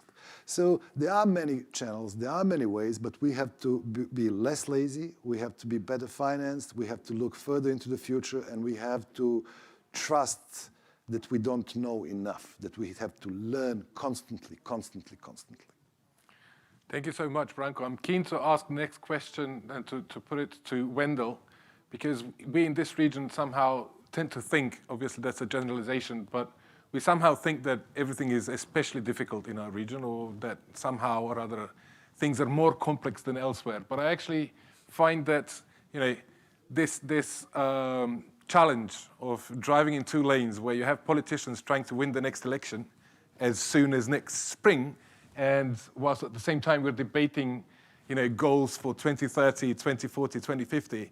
You know, it's a challenge everywhere, and I think it will be good to hear from Wendell how that challenge is addressed, to begin with, to just recognize that it exists everywhere, and that the Western Balkans really isn't that special, in the sense that real quality of life arguments need to be proactively made in an ambitious media scene everywhere. So maybe just a reassurance that, you know, what we have here is actually quite European by all means in terms of the challenge that we're facing. Thank you, Stefan. And yes, I think that is, of course, very much the case, that you have different views everywhere. And as you indicate, and this comes back to my earlier intervention, there is a clear challenge with climate change, that it needs a long-term perspective. And that, of course, the volatility of many voters in many countries in the world is that voters react on short-term issues, and thereby the political system becomes very much short-term looking. And just coming back to the question from the audience, I think it's a very good example of kind of the problems that we are faced with everywhere in the world. The person who asked the question, I don't remember the name exactly, but mentioned, look, scientific studies have made it very clear that certain solutions, such as, for instance, solar energy, but the same can be said for wind energy, at moments is cheaper than investments in traditional fossil fuel projects. And we see that happening everywhere. And that information gets into the decision makers, but still decision makers make decisions against those kind of rational pieces of information, because they are, of course, influenced by many different sides. And while people will say, oh, but climate action is expensive, and they use that as an argument not to take action, whenever climate action is actually less expensive and beneficial, also in the short term, even then we see that the powers that be are pushed by vested interests, by business as usual, by certain corporations and their interests, etc., into taking decisions that are not rational in any case, neither in the long term, but also not in the short term. So I do think that ensuring that people know as much as possible about all the different elements of this debate, so that they can judge politicians not only for short-term action, but also for their long-term perspective, will be helpful. And similarly, ensuring that it's actually relatively open and transparent who is trying to influence who on what issues will also there help better decision-making. And I'm sure, I mean, I don't know the Western Balkans well enough, but I'm sure that the challenges in your region are very similar to the challenges that we have in the European Union, which of course is a very diverse group of countries trying to come to common decisions. But still, we have been able to push decision makers to take radical decisions, to go for net zero greenhouse gas emissions by 2050, and to go for at least 55% reductions by 2030. So it is possible also in these challenging environments to get politicians to take ambitious decisions. Thank you. Thank you, Wendell. We have also from our audience online a wonderful question from Olgica Veljkovic, who basically adds to the list of principles an important point on education. If we're talking about a more prominent role for young people, the question is, should we not target more the imperative of including education as a quintessential aspect of the task? It poses a question, maybe, but I think it's safe to say we all agree, but would you like to contribute? Sure, very quickly. Completely agree, very good point, very good principle for net zero. What comes to mind to me immediately is Fridays for Future. You know, Fridays for Future as a big global climate movement, very strong and influential, being led by mainly school children. It's also very powerful in Germany and really pushed ahead the debate and woke up a few politicians also in bigger ambition. And actually one of their main claims is to teach about climate change in schools earlier. And that is one of the central claims, actually, to have more climatology units and education, basically, in different subjects such as geography and so on. So to be early informed as children about climate change. I can only agree to that. Yeah. Okay, we have another question from the audience, and I'll try to be quick about this, given that we don't have a lot of time left. And the question relates to sustainability of mining anywhere, really, but in this particular instance, it comes from Alexandra, and it basically reminds us of the fact that these considerations touch upon related sectors and the sustainability of, in this particular case, mining operations, which obviously in our region are as relevant as the question on small hydro plants, et cetera, et cetera. So maybe somebody feels comfortable in saying, obviously, there's a specific input information with over 40 new mines being developed in actual fact areas of biodiversity. So shall we say, I'm kind of struggling to formulate this as a principle, but maybe we can just say that the imperative of reaching net zero should not happen at the expense of other important sectors on which we all rely for sustainable living. I don't know. But again, another one where it's easy for all of us to agree and just to basically include mining as something that needs to be put under spotlight as an area to be monitored closely if our shared objectives are to be met. Yeah, I mean, one principle is definitely that I think Climate Action Network and others put forward is we have to keep fossil fuels in the ground, so no mining of fossil fuels I think in the foreseeable future. But of course, we have dilemma situations like the one currently in Serbia with. The question doesn't specify the kinds of mining, but we can kind of guess that it relates to the potential of exploiting lithium, which is such an attractive mineral from the point of view of the variety of renewable. Yeah. But actually, the case in point illustrates the need for principles to stick to if you're going to have anything happen in a sustainable manner. And that part of it is informed public, access to information, participation, et cetera, et cetera. So I think it reinforces the need for principles as a kind of safety belt for the safe ride. I think we're drawing to a close. I'm actually going to try to wrap things up with another principle that hasn't been voiced in quite those words, but I think is useful in kind of summarizing a number of contributions, which is this concept of intergenerational justice. We talked about just transition, justice in the climate sense, et cetera, et cetera. The reason I bring this up is because so many of the contributions were focused on, from Nikos, making sure that the youth in coal regions is being given a chance to participate in formulating the future which they are supposed to live after coal or other fossil fuels. We talked about the need for education, which is obviously needing to be centered on the young. We talked about the long-term view in the decision-making arena, which obviously needs to consider the future of younger generations today. So I think also there is this, I think there was value in articulating or spelling it out that justice in this sense should also involve this sense of intergenerational justice.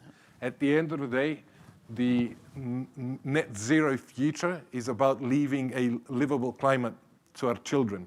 And I think that's one principle that we cannot afford to ignore in all of this. It's not about, the election in spring. It's about bigger things than short-term politics. With this in mind, I will just conclude by saying that we don't have all the time in the world to get this right. We live in a region where, unfortunately, a lot of young people, when they decide that nobody's here listening, let alone hearing, finds ways of engaging in this sustainable climate, responsible future elsewhere. We live in a world where people are free to move about and actually choose to engage, not necessarily here. The Balkans needs to keep the young people, qualified young people here. And before I conclude, I also wanted to share that I spoke to colleagues who spoke in the previous panel on technology. And one of the contributors there was a business development director for an international renewables energy companies, who basically said to me outside of the panel, look, this is not about the fuels. The tech is solved. The problem is when we make investment decisions, we find that we lack people. So I think that's one sobering way of concluding our panel, just to say that if we take all the time in the world, we're actually risking losing the human capital required to make all of this work. And unless we have more questions either from our panelists or from our audience, and given the plan to conclude at 3:30, I also want to congratulate everybody involved in this panel for being very accurate about our time. Thank you all for being with us today, and let's all make sure that we are back together tomorrow at the same time, 9:30, where we focus our attention to another challenge, which is making sure that we also, in addition to electricity, also have decarbonized heat. So with that, thank you and see you all tomorrow. Thank you, Stefan. Bye-bye. Thank you. Bye-bye. Bye-bye.